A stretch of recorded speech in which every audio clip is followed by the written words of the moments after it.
an epic battle between.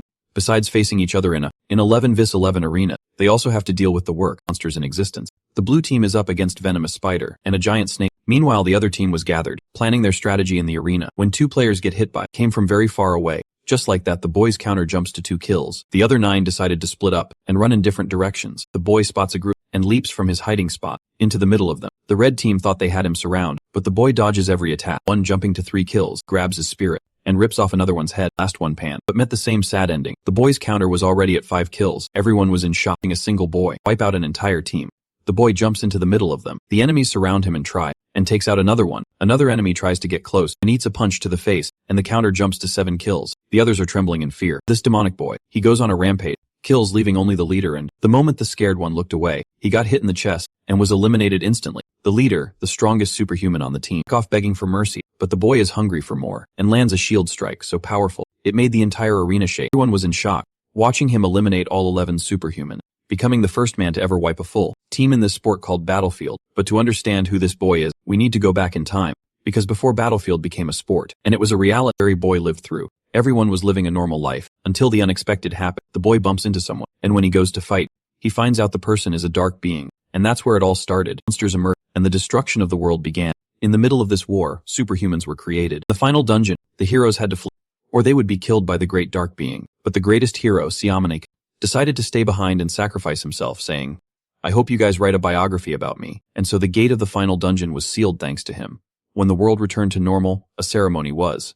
When the world returned to normal, a ceremony was. Statue of the great warrior. What nobody expected was that 17 years later, something would fall from the sky, right in front of you statue. Everyone was curious to find out what it was, but what nobody expected was that it would be the hero himself. You rising from the ashes. The great hero wakes up in the hospital, completely lost in time. A nurse had to turn on the TV to convince him that the year was 2021. In the middle of so many changes, he received the worst news. His fortune had been donated to an orphanage according to his will. His house was turned into a museum in his honor, and his car was auctioned off to charity. In the end, the savior of humanity was completely broken homeless. While processing all of this, he used his scanner eyes on himself and was shocked by what he saw. Not only were his attributes still at the same level as before, but he had unlocked a new ability, immortality, which made him immune to physical death. He concluded that the act of sacrificing himself activated this power. When the door to the room opened, in walked back Jeho, his old friend, and walked back to your home, and fellow member of the 7 heroes. The two headed to the rooftop, and Xiaobai started catching his friend up on everything that had changed. That's how JP found out about Battlefield, a virtual reality sport where teams of espers compete in digital dungeons, the most popular pastime in the world since the end of the war. When Yapu asked about his country's ranking, Shalbei simply didn't know how to say it. Last, the MC couldn't believe it. Shalbei decides to take his friend to stay at his place for the time being. On the way, he asks if Yappy would be interested in Battlefield, and Yappy says he doesn't want to live as a superhuman anymore. Looking out the window here, spots a female superhuman on a billboard. The MC is amazed and says she's sexy, but when Xiaobi tells him that's his daughter, protagonist freezes, because the last time he saw her, she was 6 years old, settled in at Xiaobei's place. Y8 made it clear to everyone that his only plan was to binge every show he had missed over the years, and they opened the curtains. There were reporters everywhere trying to get to him. DMC gets up, decides to speak once and for all. At a luxury hotel, he holds a press conference. Basically he said he's not grateful for any of it and takes the chance to say everything on his mind, because he's never giving another interview again. During the press conference, an old man asked if he has any intention of becoming a Battlefield player. He simply said. The old man questioned why, and he said he doesn't find it exciting. The bald guy asked if it was lack of excitement or fear of it, but our protagonist fired right back. The only thing that's a failure is that bald head of his. On his way out of Go, and said a player named Gerald Walker claimed the 7 heroes are nothing. The protagonist was like, who is this guy? But the boy explained he's the top 3 Battlefield players in the world.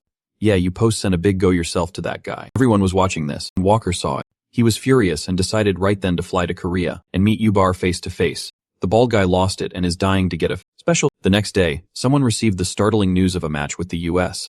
As Jurho complained that this was too sudden, the legendary hero found his screaming and just as Jurho began to scream at him, yeah, you closed the call. When asked about the matter, the head coach revealed that there is an official match with America in 2 weeks, while the hero claimed that he couldn't care less. Jurho affirmed that this was his fault for provoking Gerald Walker. The protagonist failed to recognize this name, so the head coach reminded him that this was the man he had flipped off on live TV, while claiming that he would teach him a lesson. According to the head coach, Gerald was greatly pissed off by what the protagonist said about him, which he found rather petty. The American also decided to take out his anger on the Korean team. as the one who claimed that he wasn't even among the strongest players, refused to enter the game. EU found this rather odd, as he had no relation to the Korean team. As the head coach needed to deal with the mess his friend made, Yahello claimed that he would enjoy life for now. Only then did our hero realize something about the upcoming match. Hyeon would also be participating, seeing how she was playing for the Korean team. Later on, someone screamed that they had arrived home. Yahello was startled by the sound, but as he turned around to see who it was, he was left quite shocked. The girl had returned home early. Hyeon claimed that she wanted to see her parents, but most of all her uncle, who went missing 17 years ago. When she asked about his whereabouts, her mom revealed that he was in the living room. As soon as the legendary hero greeted her, Hyeon was left quite overjoyed, and hugged her uncle Yoo. Yahello reminded her she was an adult now, as her hug turned into a tackle. She claimed that she was happy with his return. He had feared that his niece had forgotten about him in those 17 long years. Hyeon claimed that she could never forget about him, as he always spent time with her and gave her the snacks that her parents refused to buy. As he pointed out how fast she had grown up, the girl revealed that she was now 23. Yahello then asked his niece if she had come back for the match, making her reveal that her main reason for returning was to see him. And then suddenly leaned in closer. She wanted to know if her uncle truly didn't want to enter battlefield. Yahello assumed that the girl's father had put her up to this, and affirmed that he wouldn't become an athlete, when asked about the reason. Our hero claimed that he had a lot of shows he needed to catch up with, and tried to beg nicely. This made the girl claim that her uncle had changed, only for him to state that it was the other way around, as she pointed out that he used to give her anything she desired. He claimed that back then, the most she would ask for was snacks. Only then did the girl get an idea. Seeing how her uncle refused to become an athlete, she asked him to at least come with her for the avatar check at the league. The legendary hero tried to state that he had a final episode to watch, but after seeing his niece resort to her puppy eyes, the man found himself with no choice but to accept and ask about their destination. Hyeon claimed that he would see once he got there. Uncle and niece were welcomed to the Korean Battlefield Association. The staff member urged them to follow him. Our hero began to examine the room carefully. The man then stated that they would begin with the avatar check for the athlete. With the weapon and armor having been analyzed, the synchronization of the avatar was a success. The girl braced herself before finally connecting, and just like that, Hyeon was now on screen. The girl then urged her uncle to observe carefully, as she asked the man for a monster in order to test the avatar. As the professional athlete braced herself, a werewolf-like monster appeared on the battlefield. Yahello was greatly shocked by this. The man explained that since Battlefield was a VR sport, they could recreate construction players and creatures alike in the virtual world, as he explained that new players needed to make their avatar in this association. The protagonist found it not far from his reality. With that being said, he decided to check the skills of his niece. The werewolf decided to make the first move, charging headfirst at the Korean athlete. She immediately resorted to her whip, and with a swift move of the wrist, she was able to get a hold on the neck of the hound. The monster now had no way to defend itself. Hyeon then redirected her trajectory, before charging at it from above, and just like that, the girl decapitated the werewolf at once. She was rather pleased with the result. With the test finally having reached its end, the player was now free to return to the real world. Hyeon let out a satisfied smile. After returning to the real world, the niece immediately asked her uncle about her performance.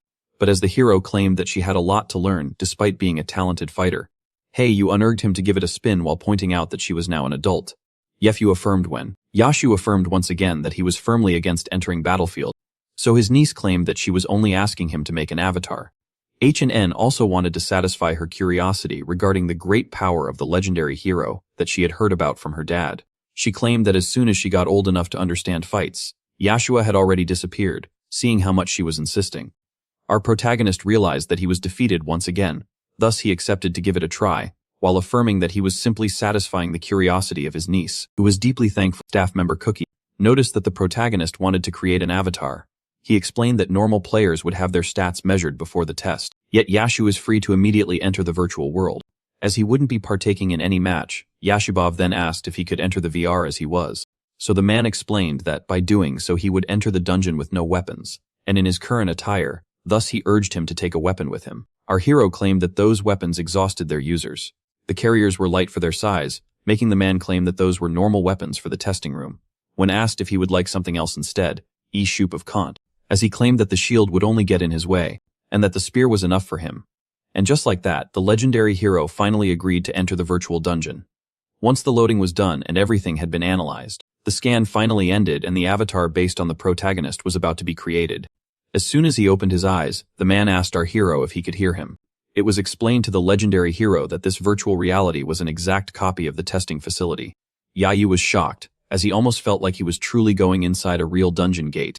The man then explained to the hero that his avatar synchronization would be very easy, as his niece wished him good fortune.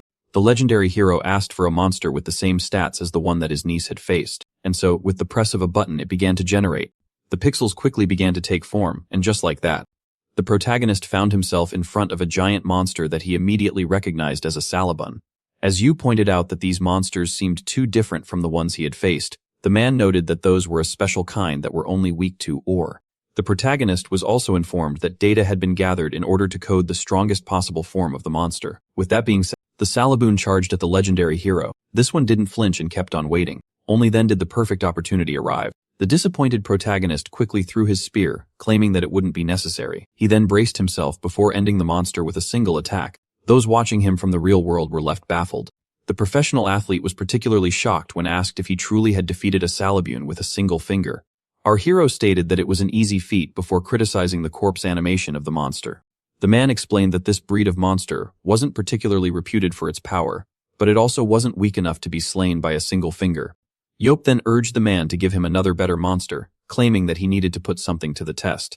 Our hero was shocked to see that this VR was no different from the real world, which made it perfect for the upcoming test. Yop, who defeated the monster that was supposedly the strongest of his race, demanded something more challenging. Only then did a mysterious voice claim that the legendary hero wouldn't be content with a simple Salabun. The Korean. The man was particularly shocked as the system began to act on its own. He tried his best to retake control of the situation, but an outsider had breached the security and was trying to take control of the system. Only then did an angry presence arrive, barging through the giant hole in the wall before slicing up the monster, and finally sticking the landing. The bald man wanted to know if the legendary hero was still up for a fight. Yeo recognized the one in front of him. The American explained that the Korean had challenged him first, and that it was pretty cowardly of him to keep silent after seeing him actually take on the invitation.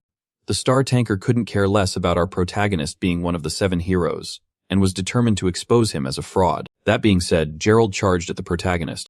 Yeah, Yubao didn't even move as this one launched his attack. The swing of the axe dealt great damage, yet the tanker was shocked to see that it had missed and that his enemy was nowhere to be seen. Shock turned into startlement as the other one, who had snuck behind him, claimed that he wasn't afraid. At last, the legendary hero had found a worthy challenge. The Korean and the American were now face to face, and as tensions slowly began to escalate between the two, they were being watched on the big screen. Hey, On had a hard time following what was happening. A voice then claimed that everything was under control. As the door opened, 3 new individuals entered the room. The one with white hair assured the pro athlete that he had already agreed to this encounter. The man and the girl were shocked to see the head coach as well as the president of the association arrive. Seeing how surprised they seemed, the president explained that everything had been agreed on, and that the staff must not have received the news yet. Park Jin-tae, who was the president of the Korean the Battlefield Association, asked Ms. Moss if everything was to her taste. Emma Moss, who was the manager of the American player, thanked the president for granting their unusual request. Park Jin-tae laughed as he pointed out that the legendary hero wouldn't be able to oppose the decision, as he had treated him to countless meals in the past. In fact, the president thinks that this confrontation was for the better, as it might be what the protagonist needs to awaken his desire to participate in the battlefield. Back to the fight, both the Korean and the Americans swung their weapons at each other, and clashed with all of their might, which resulted in a great burst of energy. The clash was so powerful that it blew our hero a few steps back. Even the sturdy tanker wasn't spared from the recoil of the shockwave. Now, as they stood face to face, EU admits to having underestimated his opponent. He decided to use his scanner eyes. This allowed him to fully see the stats and skills of his opponent. The protagonist was shocked, as his endurance and strength were maxed out, which makes him an elite tanker, as well as having decent focus. Our hero began to think that the American that seemed like he had the power to back up his arrogance. Gerald urged the Korean to stop eyeing him and resume the fight already. Yeah, you theorized that the talented tanker, who had both bark and bite, would have been a great help in the final dungeon back in 2005. And just as the protagonist began to analyze the ability of his opponent that was perfect for his class, he suddenly thought of something. Our hero began to think about his new ability. Yup, who originally planned to use a virtual monster in order to test this power that he discovered in the hospital, decided to use the American instead. And with that being said, he charged headfirst at his opponent with a shocking speed, swung his axe. While thinking about how predictable the move of his opponent was, the tank was then shocked as his opponent canceled his charge right before hitting him. Yeah, you've had now begun the test. And right before the axe could hit him, he stated to his opponent that he would show him a neat trick. With that being said, our hero found himself getting slammed to the ground. Haitian was shocked to see this happen, as the niece asked her uncle for the reason he refused to evade an attack that he could have easily dodged. Gerald found it rather odd that his opponent stood still in front of his attack, as if he aimed to be hit. But just as he tried to analyze the situation, a voice suddenly claimed that it didn't expect to feel so much pain from a single attack. After hearing this, the American was left startled. Gerald then did his best in order to evade the incoming projectile at the last second. The man was shocked by all of this and was even more intrigued. Upon realizing that a spear had been thrown at him, he found this unbelievable, as the Korean should have been eliminated after refusing to defend against an incoming attack. The tank was even more shocked as he began to hear coughs. Yo was surprised to see that the programmers took the time to even add the smoke. Yeah, you was surprised to see that the programmers took the time to even add the smoke. Those in the control room were left utterly shocked, while the tank found himself unable to believe his own two eyes. Thus, as the smoke began to dissipate, the unscratched legendary hero revealed himself. And just like that, he fulfilled his promise by showing his opponent the said neat trick. The immortality skill that allows the protagonist to escape physical death had been activated. Yahello then quickly asked his opponent his opinion regarding this little performance. This one demanded to know how the protagonist survived an attack head-on. So the legendary hero, who found his test successful, said that he had acquired immortality during the battle of the last dungeon. He was shocked to see that he had gained a healing factor on top of immortality and realized that things weren't fair. So he decided to turn to the man in the control room. As our protagonist explained the situation to the man, this one was left quite baffled by this one-of-a-kind skill. Yahello said that it would be low of him to resort to such an ability and demanded it be removed from the avatar, which the man claimed was doable. And so, after a few presses of buttons, the man had successfully restrained the immortality skill of the protagonist. Seeing how shocked the American was, Yahello revealed that he wanted to test this ability, as it was brand new. Then he explained that he doesn't want Gerald to blame his loss on an overpowered power such as immortality. Seeing this, the American firmly grabbed the spirit of the Korean and began to approach him. He then gave it back while claiming that the arrogance of his opponent lived up to its reputation, while wondering if it was the same for his skills. You'll help clarify that it wasn't the case, as the rumors didn't do his great power justice. The tank claimed that he would like to see it for himself, while urging the protagonist to resume their fight, as it was finally a fair one-on-one. The legendary hero tried to argue that the American should at least go defeat the top 3 before challenging him for a second round. And as soon as he insinuated that he wasn't the strongest in the league, Gerald was left quite angered. Upon seeing the big one charge at him, the protagonist realized that his words must have hit home. Gerald was determined not to hold back, and so began a relentless rampage of axe swings. The most powerful of the slashes ultimately missed the target that suddenly vanished. Only then did the tank realize that the spearman was right behind him. And as soon as he turned around, the American noticed that the Korean was striking him with an unexpected move, and despite being quite surprised, the heavy one managed to escape just in time from the swift blow.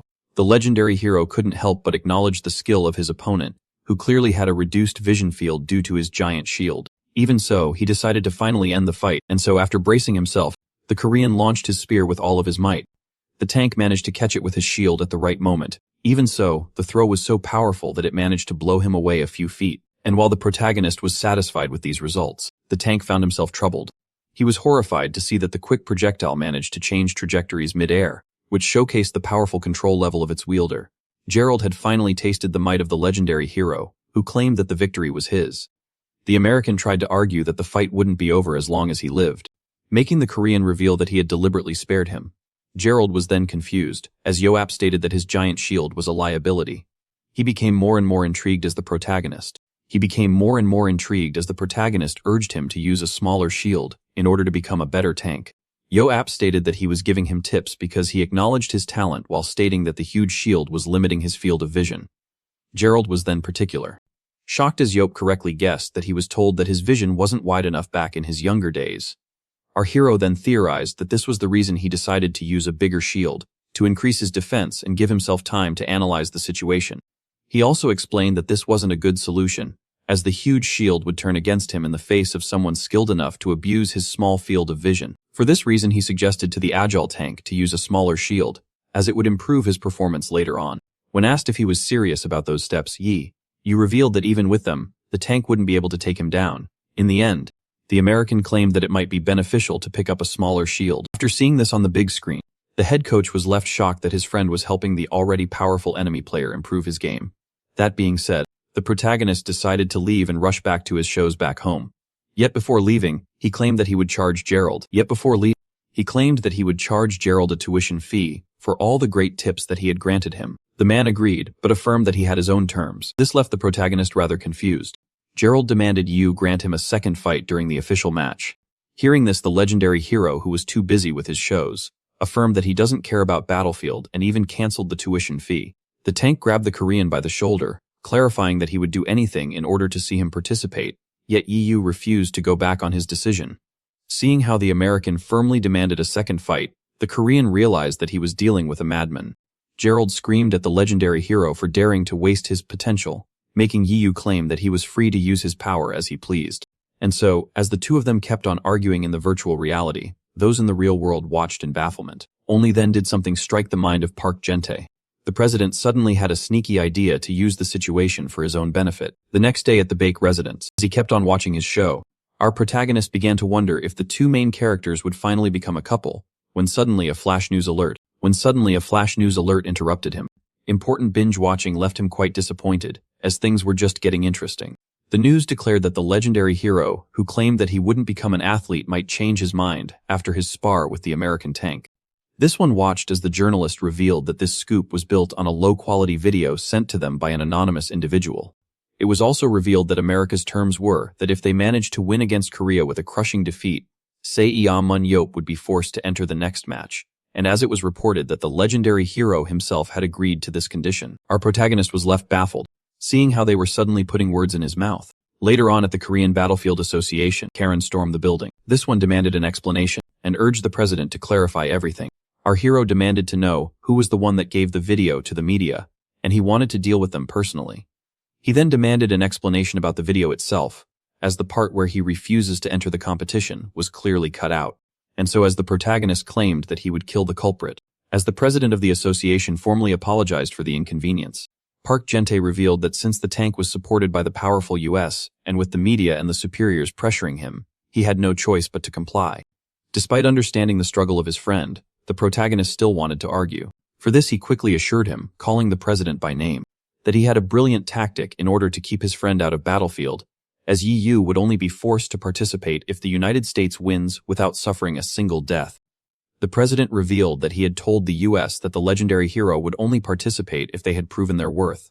Yet, as he explained that their not-so-weak Korean team would surely take out a few Americans. Yu immediately refused, affirming once again that he doesn't want to participate. Park Gent revealed that this term, unlikely to be satisfied, was the only way to arrange things before playing the friendship card and asking the protagonist for this one favor. The president even began to beg, claiming that all of the funds would be given to a charity of the hero's choice, despite being irritated by this matter. Yu knew that he couldn't simply discard his long-term friendship with Park Gente, thus he finally agreed, leaving the old man overjoyed. The president was so pleased that he rushed to kiss Yu, The president was so pleased that he rushed to kiss Yu, who desperately tried to keep him away. The legendary hero then affirmed that the association has to stop pressuring him to join, if even one of the Americans goes down. Park Gent gave his old friend his word, and so as the president proposed going to a nice restaurant, Europe wanted to know if the president would be inviting him. The man who knew a nice place confirmed that he would be the one treating. Despite wanting to keep his promise, the president felt sorry for the legendary hero as the battle simulations made things very clear. A little later at the house of the head coach, the news revealed that the Battlefield Association had personally confirmed that Europe had agreed to the terms and conditions of the US out. Another channel was also announcing the same, as well as a third, seeing how the news was everywhere on television. The protagonist couldn't take it any longer, as the scoop about him replaced every show. Seeing how much his friendship with the president was complicating things, he began considering discarding their friendship. And so as yet another one of his shows had been replaced with some breaking news about him, the legendary binge watcher was left extremely irritated. Thus he decided to turn off the television and look outside.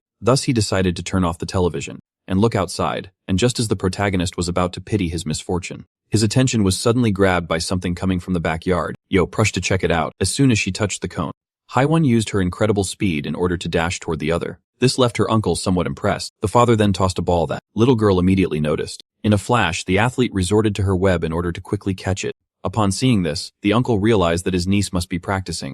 John Bell praised his daughter for her speed, but claimed that she needed to be even faster in order to help her teammates, seeing how she was an assistance dealer. Yob claimed that his friend was being too severe on his own daughter, and so he decided to use his scanner eyes. And just like that, the stats of his niece were already revealed to him. Yob quickly noticed that the girl had excellent speed and agility, with the second one having already been maxed out. Yet it was safe to say that her potential in these categories was clearly inferior to her father's meant she wouldn't be able to reach the level he expected. But seeing how she outclassed him in strength and resistance, it wouldn't be right to make her an assistance dealer. The legendary hero could. The legendary hero concluded that the training method that was excellent for his friend might not be the best choice for his daughter. Heian was exhausted and demanded a small break. Our hero began to worry, seeing how the one who had just noticed him was the strongest player on the national team. And yet with this kind of training, she wouldn't be able to take out a single American player. Heian asked her uncle if he had watched her practice, so he confirmed and claimed that this training might not be suited for her. Xiaobi tried to claim that his daughter just needed a little more practice in order to acquire the necessary speed. So the legendary hero affirmed to his friend that he and his daughter were two different people. Yeah, you revealed that agility and speed training weren't necessary any longer, as the girl didn't have as much potential as him regarding these categories.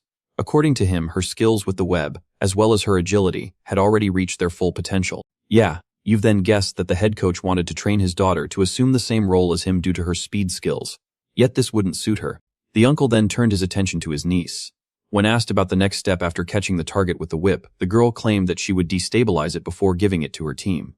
Yay! Yeah, you claimed that this wasn't right and that she needed to kill it by herself. He revealed that she wouldn't be as good of an assistance dealer as her father, as she didn't have his speed or agility, or even allies to deal the finishing blow.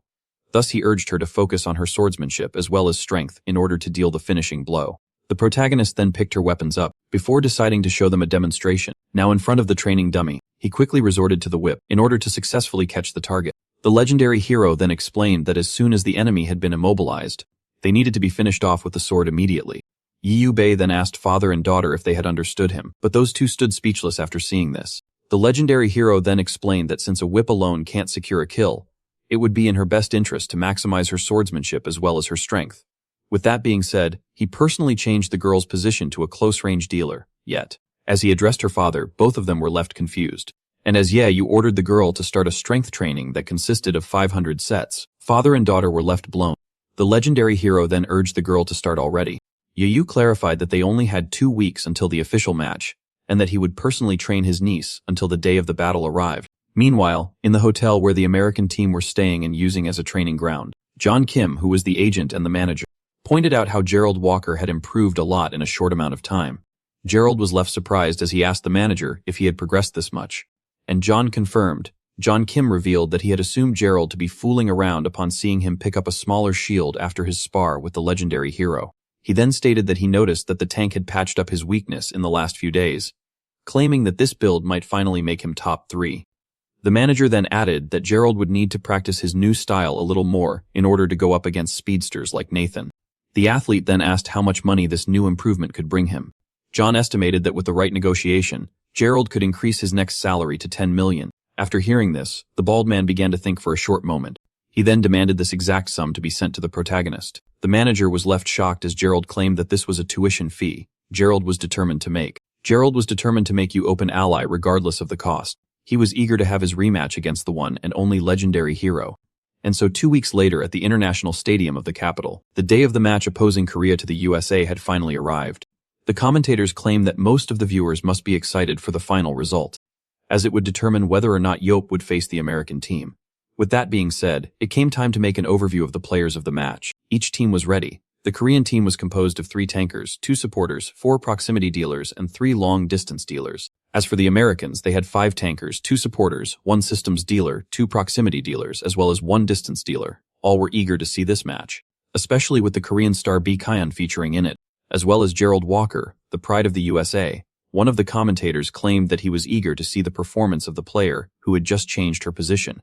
Our hero prayed for his niece to have good luck on the field. The dungeon for today's match would be an underground castle guarded by skeletons. This place was known as guarded by skeletons. This place was known as Martaborn's Palace. It had 3 floors, each inhabited by a certain boss. The first level was home to the skeleton warrior. The boss of the second would be the Death Knight. As for the third and final level, it was guarded by 1 dragon and a lich. Seeing how there might be some new fans watching today's match, the commentators decided to briefly explain the rules of the game.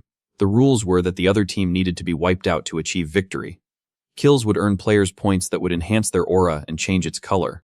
With that being said, the players finally entered the stadium, with everyone being intrigued about who would be the ultimate winner in the end. With that being said, the first round finally began. As soon as the match started, the American team charged head-on. After exiting the starting point, the Americans immediately went to confront the skeletons. As soon as they were spotted, the Warriors of Liberty locked in. The members of the American team moved in harmony with each other, while slowly tearing their way through the skeletons. Compared to other teams, this one was pretty slow, yet the Americans would become an unbreachable wall after finishing their farming session. Meanwhile, on the Korean side, Haewon knew that she had to apply what she had trained for. The commentators, who were focusing on the Americans, just noticed that the Korean national team was rushing through the battlefield, only to notice something rather intriguing. For some reason, the Koreans were ignoring the skeletons. The players did the same as they dashed forward into the second area. Everything was going according to plan, according to the coach. If this little maneuver was successful, they just might achieve victory. All were left intrigued as the Koreans decided to adopt a rather aggressive approach by charging at the boss instead of farming like they normally did. This was a high-risk, high-reward tactic that could potentially earn them a lot of haunting points. Taking out the skeleton warrior would also make the floor that he was guarding close shortly after. Thus, if they managed to successfully kill the boss, the Koreans might just be able to foil the plans of the Americans. Only then did the Koreans arrive at the boss room, and just like that, the player is immediately charged at the skeleton warrior. All were left on the edge of their seats as the national team immediately jumped into the... Only then did someone alert the tank about a sudden development. That person was none other than Paul Ward, the recon of the Americans. Gerald couldn't quite understand what he meant, and urged him to elaborate. The tank was then startled upon learning that the Koreans were actually going with a solid plan by trying to take the boss first. Hearing this, Gerald's teammates proposed to immediately escape to the second floor. Yet he urged them to stop what they were doing and rush to the boss room. Meanwhile, back with the Korean team, the boss was almost down. All charged in as their ace was now able to secure the kill. The Koreans decided to protect her until she could finally eliminate the boss. But just then, something unexpected happened, and before the girl could even react, she was hit from the side by a giant tall bald man. Hyen hadn't seen the tank coming. While her teammates began to panic, they were now in front of Gerald Walker. The head coach began to panic as it was explained that the tank had used the storm ability of a teammate to catapult himself through the air. After taking so much damage and being blasted, Hyen was eliminated. Just like that, the pride of the Korean team was the first to fall. Detainst commended the Koreans for their brilliant plan of tackling the boss first, only to then firmly affirm. Baiting commended the Koreans for their brilliant plan of tackling the boss first, only to then firmly affirm that they were destined to be defeated regardless of the outcome. Suddenly, the American attackers appeared from behind the boss, achieving a sneaky final hit. Just like that, Gerald and his team stole the kill of the first boss, forcing the level to close in 10 minutes. With that being said, the Americans decided to put an end to this round, as they charged in and slashed each of the opponents one by one. Not only was the American team able to steal the boss, but they also started to wipe out the enemy. The national team was immediately overwhelmed, and just like that, their defeat was almost at hand. In the end, as everything went silent, only one feeble Korean athlete remained breathing. Gerald decided to immediately secure the first round, and just like that, the skull of the last Asian was split in half. With that being said, the first round ended with a crushing 11-0 victory for the Americans. And so, as the second round was to begin after a break, the Korean ace was left devastated. Hyeon was shocked to see herself lose once again. But just as she was about to think of how powerless she was, even with the help of the legend, someone decided to use this chance. As the entire team was gathered to give his opinion on the Korean team regarding their performance, our hero claimed that he would have rather dragged his eyes through glass than witnessed their incompetence. Thus he would show pity by giving them advice. One of the players tried to state that the legendary hero wasn't their coach, only to be quickly silenced by him. The girl was shocked to see her uncle in the locker room, as he explained that he was only doing this in order to avoid becoming their teammate. Yeo stated that it was no surprise to see their plan fail, as they were far weaker than their opponents, with the mental tolerance of a blonde with a broken nail, which is why, in his opinion, the Korean team could never beat their opponents as they are now, regardless of how much they repeat the match, but seeing how it would be too pathetic to see them fall powerlessly.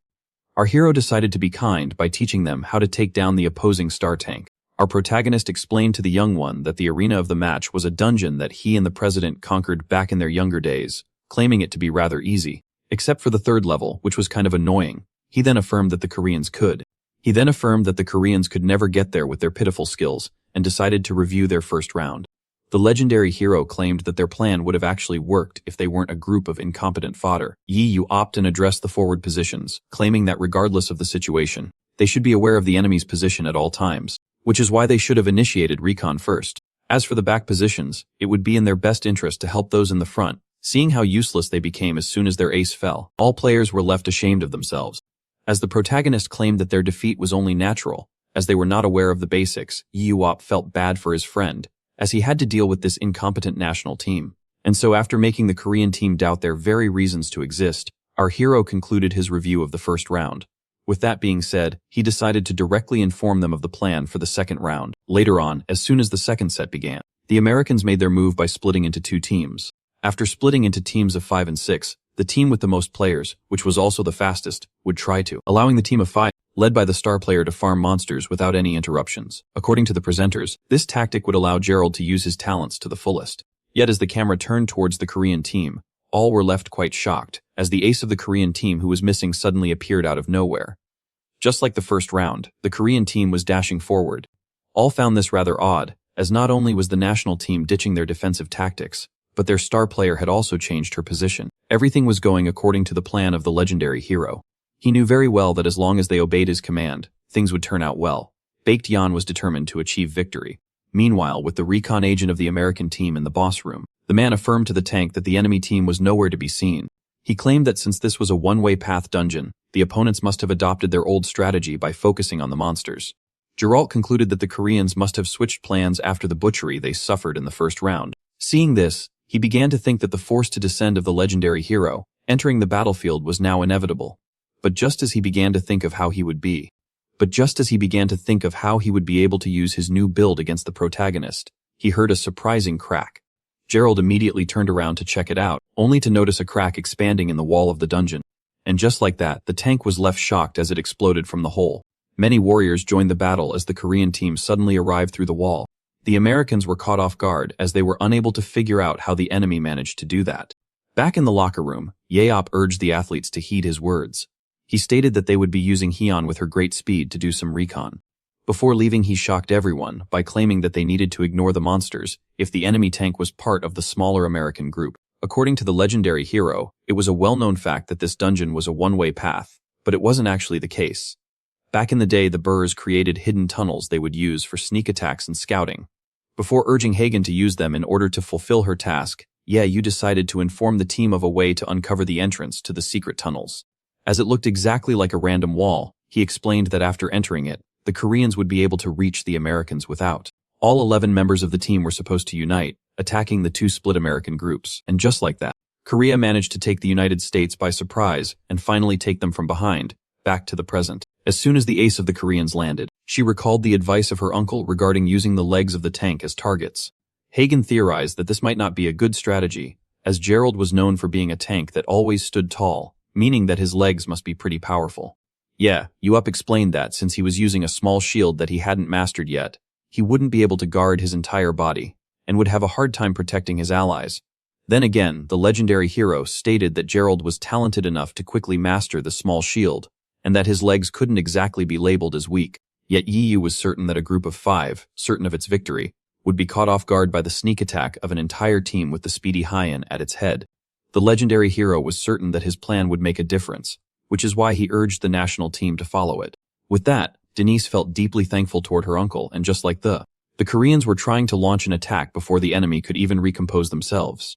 The commentators guessed that the Korean, backed by the focused fire of her ally, would be the one to take on Gerald Walker. Focused fire was a skill that enhances the abilities of the target, and just like that, the girl, along with 2 allies, charged toward the axe wielder, only for these 2 allies to be quickly slain with a single swing.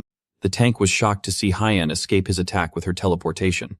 Only then did he realize that he was never in the first place, and so as the girl scored 2 kills, the man quickly realized that the Koreans were targeting the back lines, while a player tried to sneak him from behind.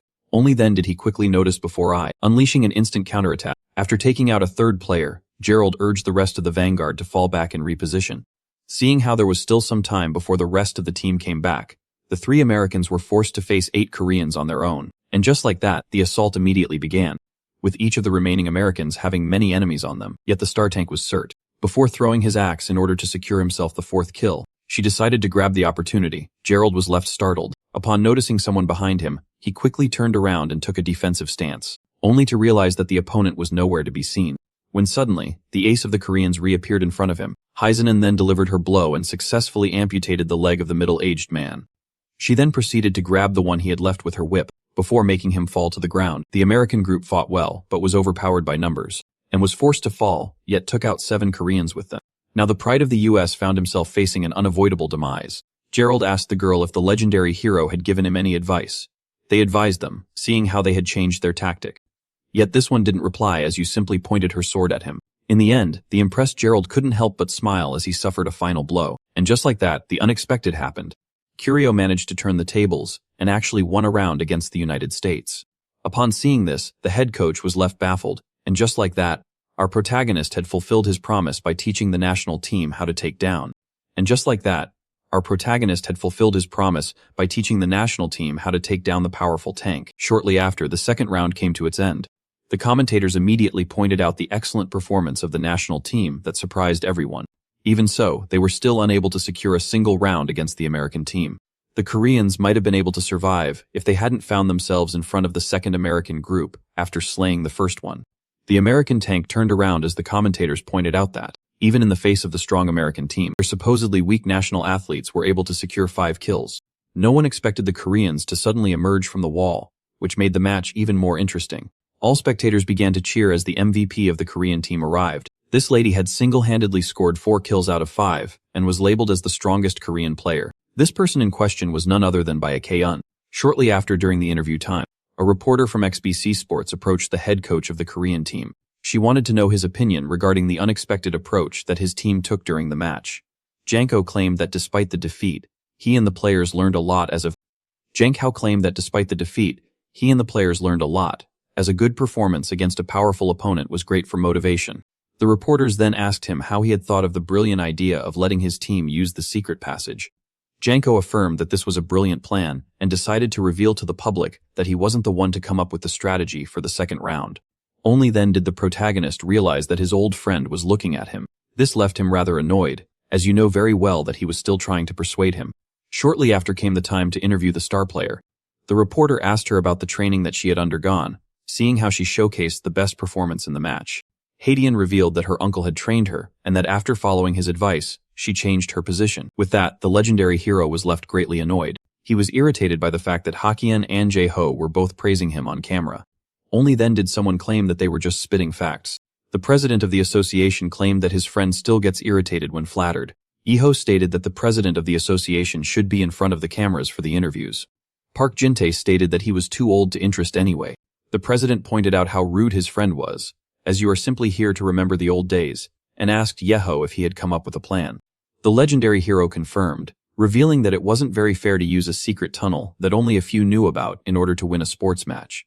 He claimed that he wanted to use speed in order to overpower the tanky Americans, only to opt for a safer plan in order to remain off the battlefield. The president then stated how the niece of the protagonist had found a position that suited her after training with him. He then pointed out that it was refreshing to see his plans in action once again, while pointing out that his potential was too good to be wasted. Yahab humbly affirmed that he was unbeatable. Only then did Park Jin-tae suggest that the little hero abuse his abilities for a longer time. Hope was left confused as he had clearly won the bet. The president promised to never bother him again before finally explaining himself.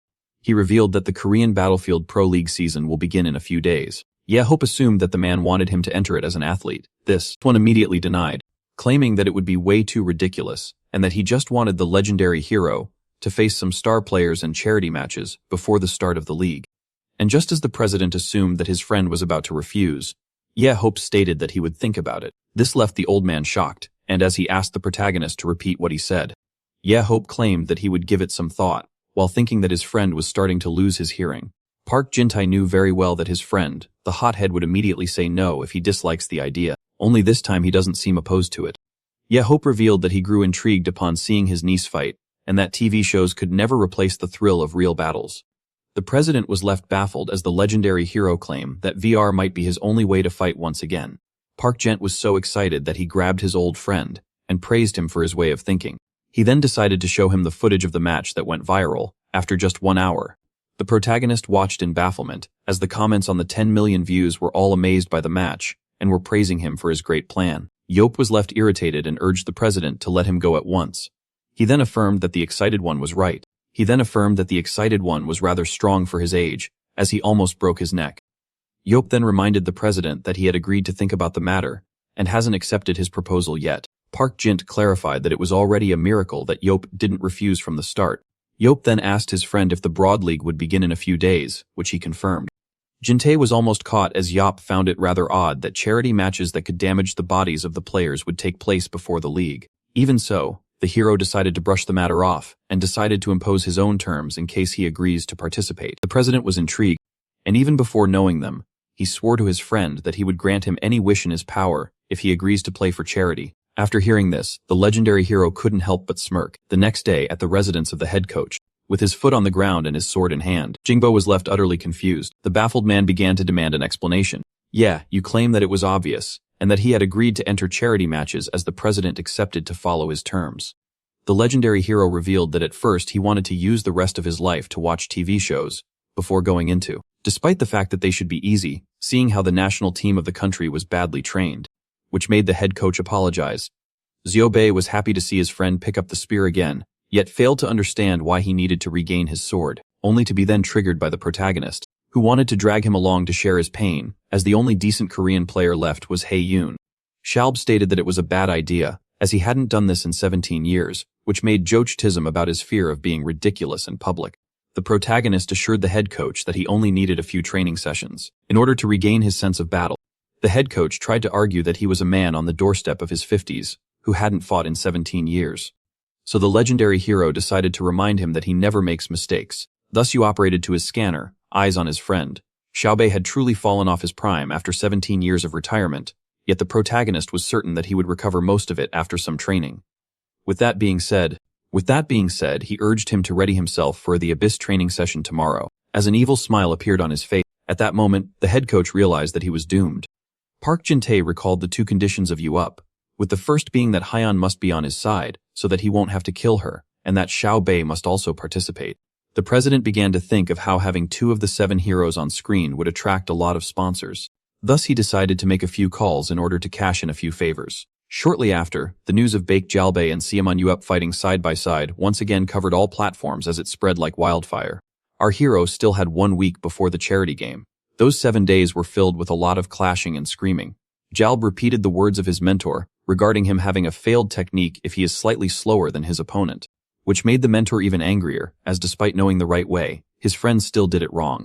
With that being said, the head coach began to harness his power once again, and just like that immediately dashed forward. The middle-aged man then charged at the legendary hero, and began to bombard his shield with a tempest of sword slashes before finally taking a few steps back.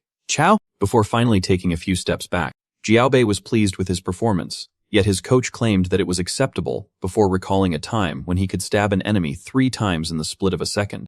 Xiao Bei urged the protagonist to spare him, scolding him as he was. He was in his prime back then. He then expressed how his age was affecting him, causing great exhaustion. Xiao Bei affirmed that this was but a fraction of the training they used to do before urging the man to continue, which startled him as they had been here for 8 hours.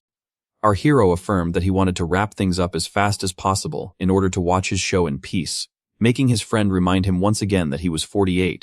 The one in the tracksuit was left intrigued as the head coach claimed that he couldn't watch his show, seeing how he had somewhere to be. And so, later on at the Korean Battlefield Association, the protagonist was greeted by the man from before, who was known as Hyunso, the technical manager. He then introduced our hero to Tanner Brown from the World Battlefield Association, who was here to observe him during the tests. At that moment, Yi Yu's attitude began to show. He pointed out that they should have been done with testing, and while the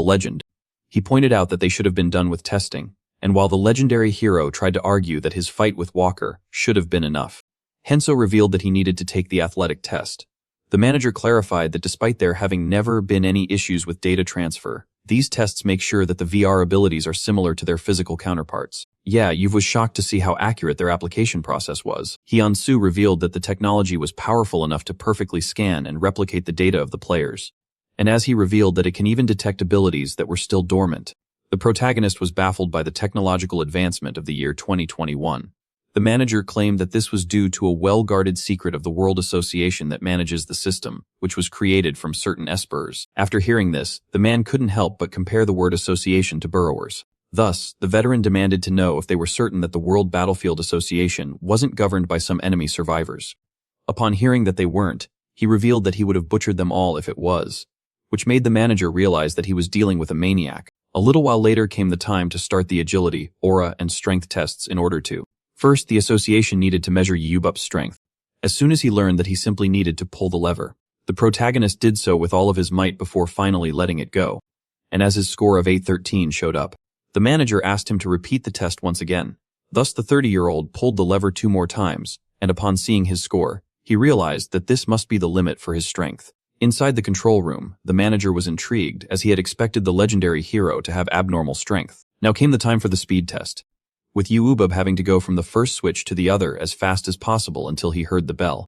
Thus, as soon as the starting signal was given, the legendary hero locked his target in and charged at the first switch before quickly going to the other. Inside the room, all were shocked to see that a tanker class possessed such incredible speed. With the exception of his fellow hero, shortly after the test came to an end, the protagonist asked for his result, which the manager revealed to be a surprising 1963.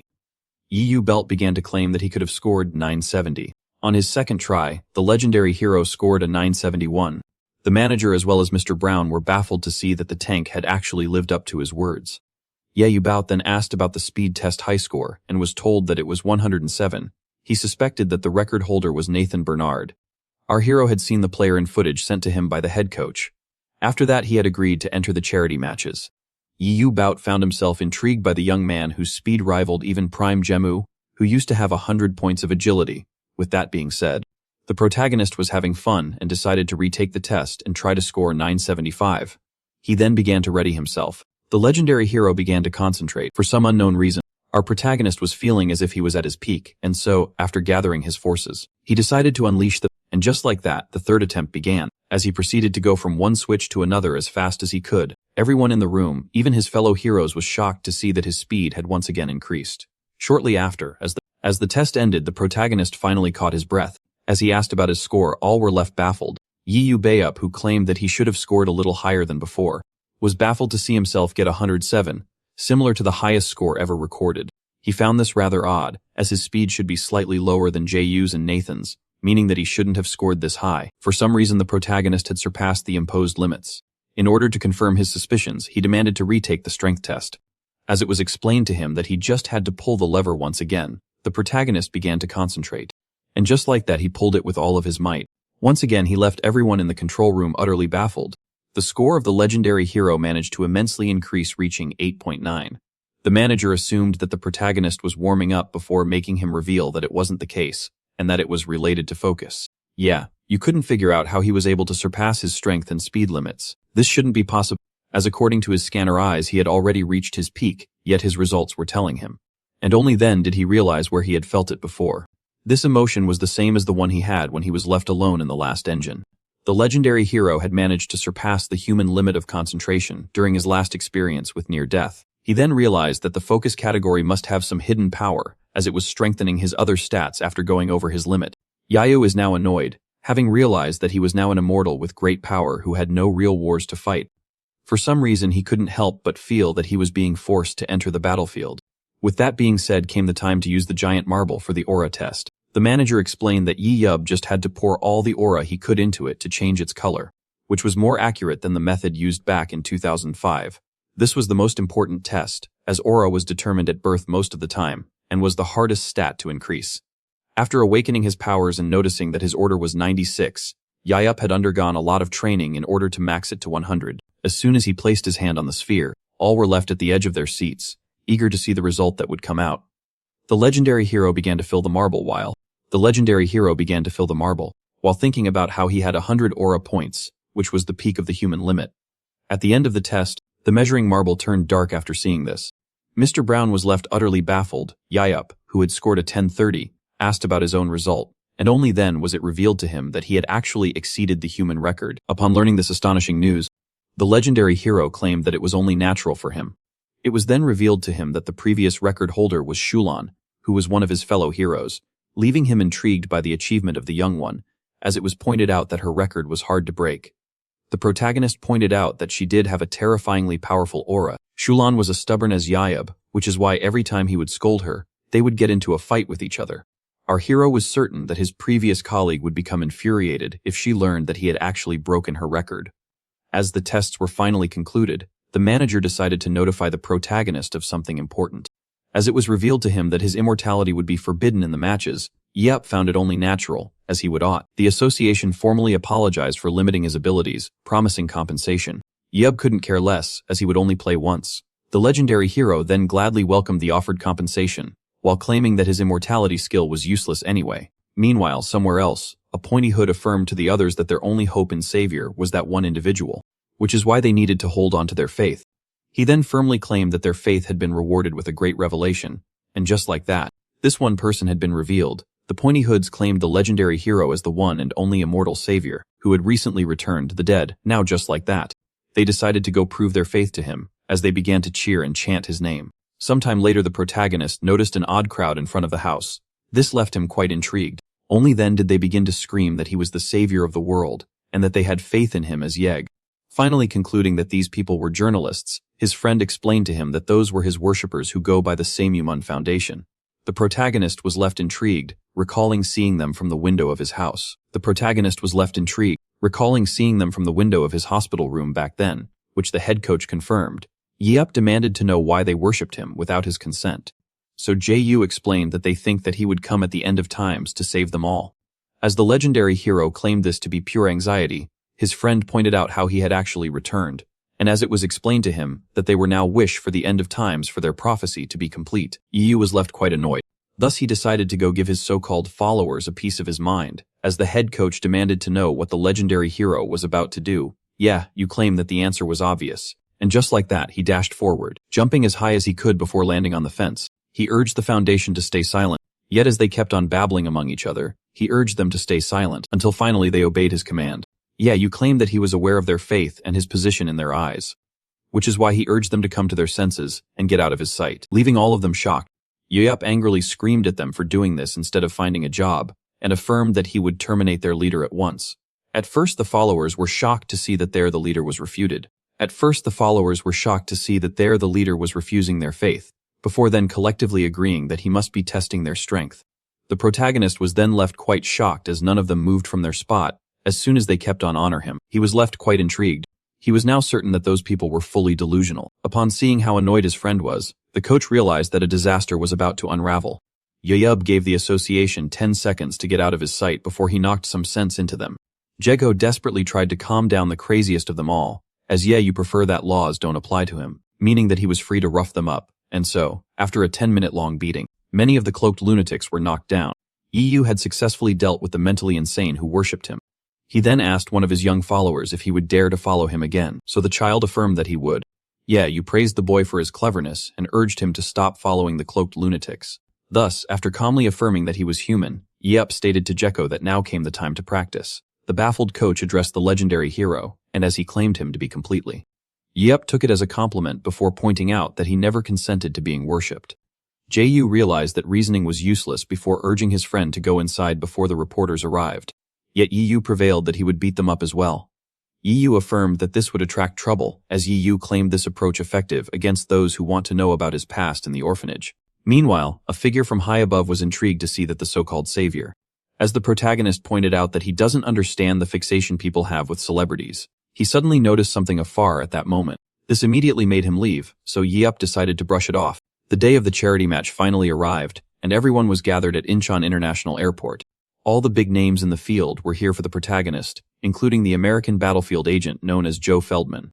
Joe explained that the last time he came to Korea was 15 years ago, as it was filled with great potential that made the American agency #1 after recruiting, as the man claimed that it was a shame that they couldn't get Jado. His assistant pointed out how he and the rest of the heroes weren't into battlefield at the time. Zulan, who finally decided to become an athlete immediately. This was the only possible option, as her power and extinction ray would have wiped out a team of 11 in a few seconds. He had missed 2 heroes in the past. Joe was determined to finally get his hands on their leader, who, he was the strongest of all. Only then did something catch the attention of the Americans. They were left quite shocked as another foreigner set foot on Korean soil. This was none other than Jake Rand. The European battlefield agent was also an Esper. Just like that, he appeared in front of the Americans. The focus of the media immediately shifted toward the arriving European. As Jake pointed out that they needed to keep their competition fair, Joe realized that things had just gotten complicated. And so, as tension immediately settled between the 2 men who were here for the legendary hero, the photographer suddenly focused on 2 other individuals. They had shiny jewels. The 2 shiny peacocks wanted to see the one who ruined their dungeon business entering the world of Battlefield after claiming it to be boring. Those 2 were none other than Jane and Philip, the Morrow brothers, who owned the Party Lumiere Battlefield Club. And who are also here for the legendary hero. They claimed that they would make the protagonist sign with them, no matter what. At that moment, all of the agents noticed each other. Their instincts immediately kicked in. All of them were determined not to let the others steal the protagonist from them. At that moment, all heard a shocking sound. The music of high heels had the airport silent. Only then did she arrive. This lady was considered a force of destruction comparable to none. She had finally arrived in Korea. Shellen, who was the youngest of the 7 heroes, was here to meet an old acquaintance. Meanwhile, the stadium was overfilled with spectators. As someone claimed that the borrower's wash would have caused more casualties, his friend urged him to stop saying such things. The individual claimed that the student would be a problem, as he had made far darker jokes. So his friends demanded that he refrain from making them at this important event. As he got out of the car, he claimed that this was debatable. And just like that, the 2 heroes began to walk down the red carpet. Sismuye was eager to start his fun. Joey had a hard time understanding why everyone was excited about his hot-headed friend. Yewik gave credit to the coach for this, as he had made him look quite presentable. At that moment, a hungry crowd of reporters charged at the heroes before the protagonist could even realize the situation. His friend pushed him toward the hungry horde.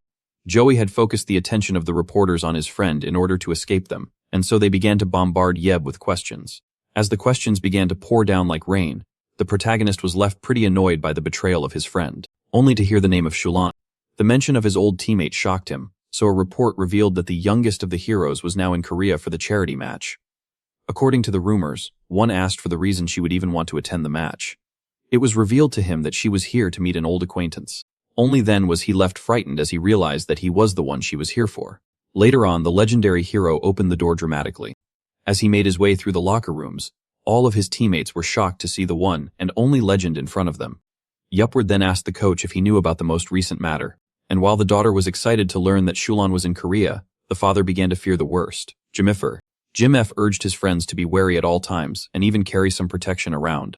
Yeah, you tried to claim that he wasn't that bad with the girl, so Gemma reminded him of how he used to doomed and bully her, until she began to cry, even without knowing Korean. The protagonist claimed that the girl couldn't possibly seek revenge with her extinction ray, while the coach claimed that the past 17 years should have healed the grudge. Yet unlike the girl, yeah, you've had an age today and was still the same person who used to mistreat her. Back in 2005, everything was in chaos. A Chinese warrior known as Hulan was selected for the last dungeon raid and became one of the 7 heroes. Being the only daughter of a wealthy family, as well as a powerhouse, she earned herself the protection of the Chinese government. The 17-year-old Shulan grew up like royalty. Yet this stubborn type who claimed that she had already reached her max, despite being far from it, was greatly loathed by the team leader. For this reason, he would criticize her every move. Yup was in fact extremely harsh toward her. In fact, the protagonist even called her a complete idiot, whose only quality was her powers. For this reason, both father and the daughter agreed that they would need to organize a second funeral for Summon Yib. Yeah, you've decided to put this matter aside, as they had more urgent matters to attend to. He pointed out that all of the team must be aware of the rules of the charity match, but since they had a beginner among them, he decided to go over the rules quickly. According to the coach, the 2 teams facing each other would be Love and Hope. The opposing team Love was made exclusively of national players, while their team included some selected players, as well as his daughter. To make things fair, the coach of the national team, who was a proximity dealer who could teleport, would be part of Team Hope. The legendary hero, who was a tanker, who would be armed with 4 spears in his shield, with his skills restrained, would also be their teammate. Yayu revealed that he was a little anxious about the upcoming match, as he hadn't fought in quite a while. Park Kolho, who was the captain of this team, affirmed to the coach that they would do their best. Yeah, Yu was shocked to see that these players were so confident, as he was certain that they were far weaker than the coach. He with his scanner eyes was certain that he would only need his high-level friend and niece in order to achieve a perfect victory. It didn't take him long for his skill to reveal that there was nothing special. About the rest of the team.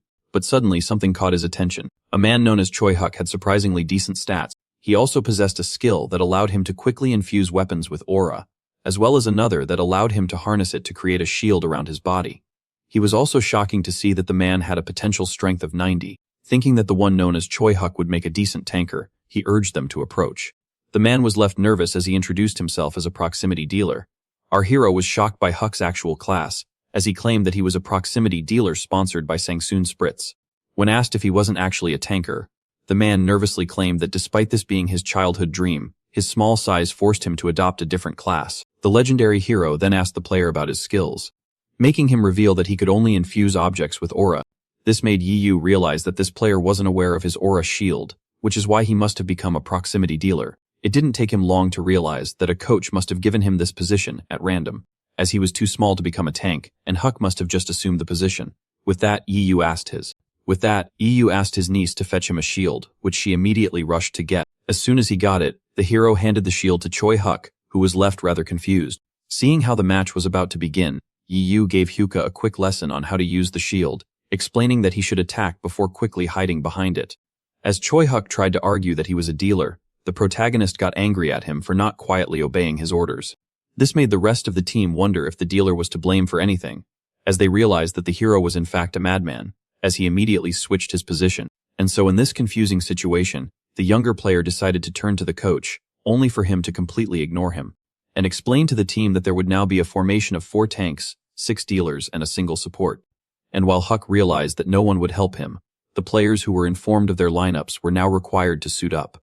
Yup found his attire light, so Yup explained how the suits offered the same protection as their armor. With a fraction of its weight, our hero claimed that he was comfortable before turning to his old friend, who claimed that he never expected to see himself in one of the. JUP then asked the legendary hero about his opinion regarding his original weapon that they had slightly adjusted. After taking a good look at his equipment, Yup declared that he was satisfied with the modifications, as JU revealed that this spear had received special care. The coach tried to explain that this spear was now considered a historic relic, yet Yeb could only see a simple item he had received last year. JOP then urged the legendary hero to be wary on the field, as he was used to fighting monsters and burrowers. He revealed that despite the national team being mediocre, they were still pro players, especially trained and experienced to fight humans. Unlike the protagonist, Yep thanked the coach. The coach gave his warning before claiming that they would now see firsthand the prowess of the new generation. Shortly after, cheers from the crowd began to fill the stadium. All were eager to see the match between Team Hope and Team Love. The protagonist's scanner eyes revealed that the average national player was stronger than his teammates, yet he was intrigued to see no real talent among them.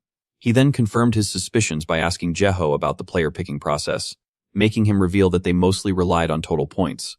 You realize that none of the players were actually talented in a certain category, as they were picked based on overall points. Only then did he notice something intriguing, as a blonde player on the opposing team was eyeing him. According to Scanner Eyes, the one known as Shim Yang-soo had some pretty decent stats, with the exception of his miserable focus. Yi Yub immediately theorized that Yang-soo must be a spoiled rich kid, as he only had 26 focus points out of 60, and that this person wouldn't be effective in a real fight. This one asked the old man if there was a problem. Yayup was shocked to see himself being referred to as an old-timer.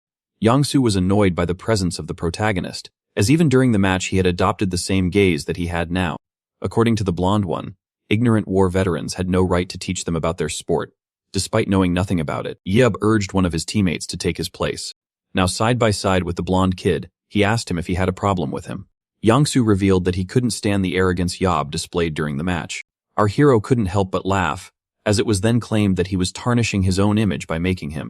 And as Yang-soo claimed that Yeb wouldn't be amused after defeat, our hero asked him about the work of his father, making the boy reveal that he was the vice president of the association. Yayup claimed that it really showed. Only then were the players urged to go to the battlefield.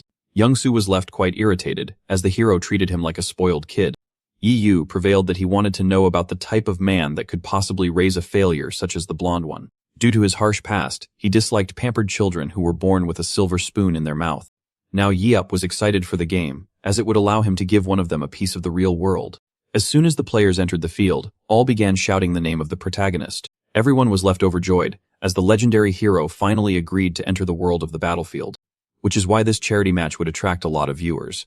There were also some pretty big names in the audience, such as Gerald Walker, Joe Feldman, and Jake Grant. No one could forget the Morrill brothers, as well as the youngest of the 7 heroes, Shalan, and just like that, the long-awaited charity match began. The commentators declared that today's battle arena would be Azai's spiraling cave. It is made of 3 circular zones with a secret tunnel leading to the concealed basement. Many types of monsters work in this dungeon, including skeletons, arachne, and serpent. As Team Love was made of national players, and Team Hope had heroes on their side, everyone was eager to see who would win. In the end, 10 minutes before the match, the coach decided to summarize everything for his team. He explained that they would start in Zone 5, while the enemy would spawn in Zone 1. Jeho explained that while they hunted and farmed in 5-1 and 5-2, the protagonist would go to 5-3 alone in order to kill the boss, Serpin. It was revealed that Serpin's death would close the entire area. The players began to doubt that even Yope could take it on alone, as no one had done it before. Jeho explained that they would next go to Zone 6, clear it, and then use it to enter the smaller circle, where they would encounter Team Love. He then explained that he, his daughter, and his friend would certainly take on some of the opposing players. Yeah, Yu was certain that his team could even win an all-out brawl against Team Love, and that his friend had lost his guts after becoming the national coach, seeing how they just needed to win 2 rounds out of 3. The protagonist decided to mess around in the first but had other plans for the second. Back to the present, as Team Hope spawned in Zone 51, the coach told the players to take their positions. The ace of the Korean team was the main dealer of the squad in the fit, while her father and uncle were in the rear group. Up front, Choi Ha-yu was also included in the forward group. Our protagonist then greeted an old acquaintance. As the ceiling was covered by arachnomonsters, the creatures descended underground in order to feast on the players. Meanwhile, in Zone 1, Firehand 1 found themselves facing the same problem. Chi Woo-hyun, who was the team leader, commanded Young-soo to attack. But the blonde one, blasting fire, claimed that he didn't need to be ordered around. Just like that, the giant bugs were getting incinerated, yet the player couldn't be more annoyed. He said he couldn't believe that the so-called legendary hero was looking down on him. Young-soo thought that the 7 heroes were overhyped, especially their leader, as he took out his anger on the enemy. He was determined to personally eliminate the protagonist out of the game. Meanwhile, the legendary hero claimed to, and so after dashing forward at incredible speed, Jaeho used the protagonist's shield as a stepping stone, before getting launched like a cannonball. Now, in between the giant monsters, the coach began to swing his blade as fast as possible, and as soon as he began to fall, Jaeho would arrive just in time to offer his shield as a trampoline. The teamwork was immaculate, and the monsters were getting easily wiped out. Upon seeing this, everyone was amazed by the legendary duo. Despite there being an entire swarm of arachne, the monsters were getting easily wiped out by the heroes, and so, as all the bugs on the ceiling had been incinerated, the coach began to complain about his back. With that being said, they decided to take care of the cleanup ahead. Upon seeing the 2 heroes next to each other, one couldn't help but be amazed. Despite knowing that arachne weren't reputed for their strength, they would be invincible if one couldn't crack their shells, and yet Yu made the matter seem rather easy. Despite the fact that he seemed like he lacked strength, only then did Choi Yuk notice what was happening. The legendary hero was resorting to his skills. The new tanker possessed the ability Focused Aura, which allowed him to channel his energy into a weapon. As it was his first time using a shield, he couldn't help but feel out of place, but he quickly realized that he could also use his skills to reinforce it, just like his weapon. And just like that, the young man charged ahead in order to test his theory. As he took out his first bug, he began to think that in offense as well as in defense, he needed to use his skill. Yu was intrigued to see the new tanker progress so fast and so pleased by this. Our hero decided to show his worth as well. When suddenly a spider attacked him out of nowhere, Yu quickly grew tired of the small fry and immediately took it out with his spear. As another one attacked from the back, he then quickly riposted with a swift move from under the arm, which left the Moral brothers excited, as they had recognized this move as the protagonist's signature, 100 cm's throw. Yulan confirmed, the youngest hero knew very well that this move seemed simple at first glance, but it was actually a technique that relied on his throwing ability to make the spear reach maximum speed. Yu could only catch the projectile after it moved exactly 100 centimeters. Yulan labeled this attack as a supersonic thrust that exceeded human physical limits. Even so, this extremely difficult technique, which required perfect timing and great speed, was being performed as a simple move with a great confident smile on live TV. She was irritated by the fact that even after his disappearance in 2005, the legendary hero was still the same annoying man. Meanwhile, as our protagonist checked on a friend, he noticed something coming from above. First, he quickly ended its life. The legendary hero decided to put an end to this battle, and threw his spear with all of his might. With that being said, the zone was finally clear, and our hero was free to proceed with the next step of the plan. Xiaobi began to praise the team on its great performance, and as he pointed out that they needed to attack Zone 5 too, he noticed that the protagonist was missing. Xiaobei who informed him that the hero went straight to the boss and urged them to catch up. The coach knew that, despite his friend seeming like a hothead, he was actually a genius, which is why he decided to trust his judgment. With that being said, it was time to attack Zone 5-2. Meanwhile, in Zone 5-3, our hero found himself face to face with the boss known as Serpent. That was an old acquaintance of his. Yeah, you claim that he felt as if he had fought this creature not too long ago, and so after gathering his thoughts, he dared the creature to approach. The serpent quickly launched itself at our protagonist, only for him to immediately duck underneath it. Now that the reptile was exposed, the legendary hero gathered all of his strength before thrusting its skull with his spear. And just like that, a boss that requires a team effort to beat had been obliterated by So Mu Yi. Shortly after, he was surprised to see his team arrive earlier than expected. And while he claimed that he had expected them to take longer to reach him, all were left shocked. Yu was sitting on the powerful boss after successfully killing it. During the match, he noticed that their order changed based on their kill count, and could grant players some kind of supplementary strength. With that being said, the legendary hero tasked his team with doing the rest, while the Bach father and daughter followed him. Yeah, you had a plan in mind. The commentators pointed out how the only relevant characters of Team Hope were heading towards the enemy without getting monsters to stay discreet. You had noticed that the serpent lost most of its health after suffering a single hit. Combining this with the fact that the battlefield had a hunting system, and with Yu only having scored a few monster kills, he began to theorize. Seeing how his aura was currently the weakest color, he theorized that his power on the field was enhanced by his overpowered mentality. At that moment, Shalby urged the hero to reveal his plan as they were closing in on the enemy. He wasn't surprised when Yu claimed that he had spaced out, as the protagonist pointed out that he had found an Esper on Team Love that was a spoiled rich brat like Shulan. Shalby quickly realized that he was referring to Yangsu. Yu explained that he would go check for him and give his orders in case the boy in question was absent. But if he managed to meet with Yangsu, a different approach would be taken. Team Love established their camp in Zone 12, which they had just wiped out. The captain decided to split his team into 2 groups, with 6 players going to Zone 11, and the 5 others to Zone 9, and with that being said, the players were dispatched. Shortly after in Zone 9, the 5-man team found themselves facing a horde of arachne. The player had already gained a purple aura. He found himself excited to meet face-to-face with the protagonist, as his group decided to clear the next zone, but as he began to fantasize about his victory, one of his teammates arrived just in time to save him. The projectile bounced off the shield before landing near the players. Young-Soo found himself shocked as he began to bleed. At that moment, the boy realized that they had walked into a trap, and just like that, the 5-man group was left agitated. Meanwhile, in Zone 11, the rest of their teammates were also dealing with the same problem and feared the presence of the legendary hero. But just as the captain was about to give his orders, arrows landed on the ground. The 6 members of Team Love found themselves in front of 8 members of the opposing team. Among the ambushers was the anxious Choi. He recalled the instructions of the protagonist regarding them approaching Team Love from the other side of the dungeon. After dealing with the boss, Yop urged his teammates to do their best, as they were going up against a national-level player. And so, seeing how the protagonist had promised to help them once done with his task, the 8 athletes decided to charge at once. Back in Zone 9, the protagonist claimed that he had thrown his spear with all of his might, but his friend knew very well that he was just messing around. Yop stated that it would be embarrassing for the coach to die on his shield, yet his friend urged him to just get it over with, and just like that, the legendary hero gathered all of his strength before catapulting his partner Rudolph with his might. The protagonist decided to execute his spear throw once again, and so he concentrated all of his strength for throwing his weapon as fast as possible. With that, Team Love had to be wary of 2 incoming high-speed missiles. They quickly realized that they needed to protect the blonde one, as he was clearly being targeted by the heroes. And just as the boy braced himself for impact, he and the rest of his team were shocked to see that their teleporting coach was in fact aiming for the tankers. One of the players urged his teammates to deal with the proximity dealer first, only to be terminated in the blink of an eye by a spear throw. The members of Team Love decided to attack the coach at once before his teleportation skill could reset. Only then did the ace of the Korean team come to the rescue. After grabbing her father with her whip, the girl blasted him away. And just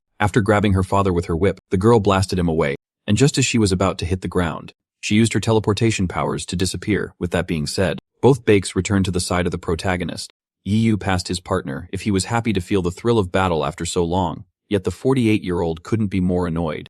Due to their last move, Yup and his allies had wiped out the enemy tankers, and so, as those in blue braced themselves for a fair 3-on-3, their opponents were left in a tough situation. You claim that each of them would select his opponent, leaving the son of the vice president horrified. Meanwhile, back at the stadium, all were amazed by the ingenuity of that tactic. According to the commentators, it was amazing to see his team make a perfect escape after taking out the tankers while pretending to go for Yangsu. They claimed that the legendary hero, with his average Esper skill, was once a true master of his craft as he saved his friend with a simple spear throw. The commentators then pointed out that Yayup was still throwing Jehu. Back to the fight, both father and daughter bypassed the son of the vice president before attacking their respective targets, and while the boy was unable to believe what he saw, the hero claimed that there was nothing amazing. He then proceeded to slam Young-Soo with his shield, before asking him if he would like to run his mouth once again. You affirmed that the boy was nothing but spoiled bread, before striking the final blow. Meanwhile, in Zone 11, upon seeing that Tyne Hope had scored 5 kills, the rest of Team Love was shocked to see that their teammates had already been wiped out. In fact, they had a hard time accepting that their allies had been terminated so quickly. One of the players was particularly filled with frustration. He immediately charged ahead, claiming that they could still win this round if they managed to terminate the 8 enemies in order to defend their pride as national players. The target of the athlete was Choi Huk. This one began to recall the quick lesson of the protagonist, and how he should quickly hide and attack by using the shield. With that being said, he blocked the incoming hit. The boy then saw that his opponent was wide open, and as he tried to strike him down, this one backed away at the last moment to avoid a critical hit. The now irritated athlete was shocked to see that the newly appointed tanker was actually showing a decent defense. Thus he charged back at him, claiming that he wasn't worthy of his position, as the blade closed in, the young man realized that he needed to defend himself, when suddenly he tripped and fell. Shortly after, death particles began to fly through the air. Our protagonist had achieved his third kill of the round, which allowed him to save Huck. He praised the boy for his performance and urged him to let them take care of the rest. Yop wanted to finish things up as fast as possible in order to commence the second round. Shortly after the first round ended with a crushing score of 8-0. The most victorious player of the first team was Baek Jae-ho, and so a little later in the waiting room, all began to praise him for his performance as everyone claimed that his technique was immaculate and that he should just become an elite player instead of a coach. The man decided to stay humble. The 48-year-old was a little embarrassed to have partaken in the match at this age, yet was still thrilled to have picked up his sword once again. Even so, the MVP of the game knew very well that all the credit for his victory went to his friend, the protagonist. The legend here was immersed in the show and was left baffled by the unraveling of the plot. Now came the time to start the second round, inside what was described as a confusing arena made of. The second round would take place in the dungeon known as the Labyrinth of the. This dungeon was reputed for having killed many espers, until the arrival of the legendary hero who conquered it. For this reason, all eyes would surely be on Yi, as he was the first person to conquer this very place. Meanwhile, the protagonist was rather annoyed. Most of his social interactions in 2021 had been with little pricks so far, starting off with the reporter that caused the rift between him and Walker to the cult of the insane that worships him. And now the son of the vice president wanted to witness the skill of the protagonist firsthand, whether they doubt him or just want to have him tested. The legendary hero puts on his helmet in order to demonstrate what they want. Even so, Yop decided to add his own personal twist to the upcoming show. Shortly after, at the starting point of Team Hope, the coach decided to summarize the plan for his teammates. But before he could even explain the details of the labyrinth, he was suddenly interrupted. Yop claimed that he would roam the dungeon on his own, while urging the rest of the team to do as they please. When asked if he remembered the layout of this dungeon, the protagonist revealed that he was the one to create its map 1 year ago. Yop, who realized that 2004 was actually last year for his time-traveling friends, explained that this VR dungeon was a perfect replica of the real one.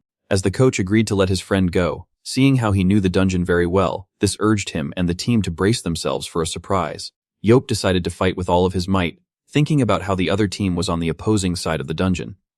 This made it easier for him to guess their next destination. As he dashed forward, Hyeon was concerned about her uncle going in alone, so her father reassured her that despite Yop being a lazy bum, he was an invincible genius inside dungeons. And as he claimed that Yop must have a plan, Hyeon couldn't help but find Yop outstanding.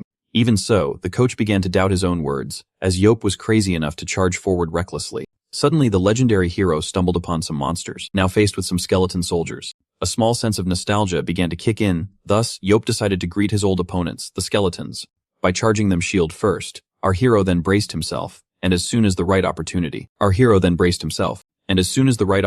arrived, he executed a circular attack that hit the 3 skeletons at once, and even countered one of them. Yet the 2 other monsters weren't defeated just yet. For this reason, the tank slammed one of them with his shield, before dashing forward at maximum speed, in order to impale the second one as well.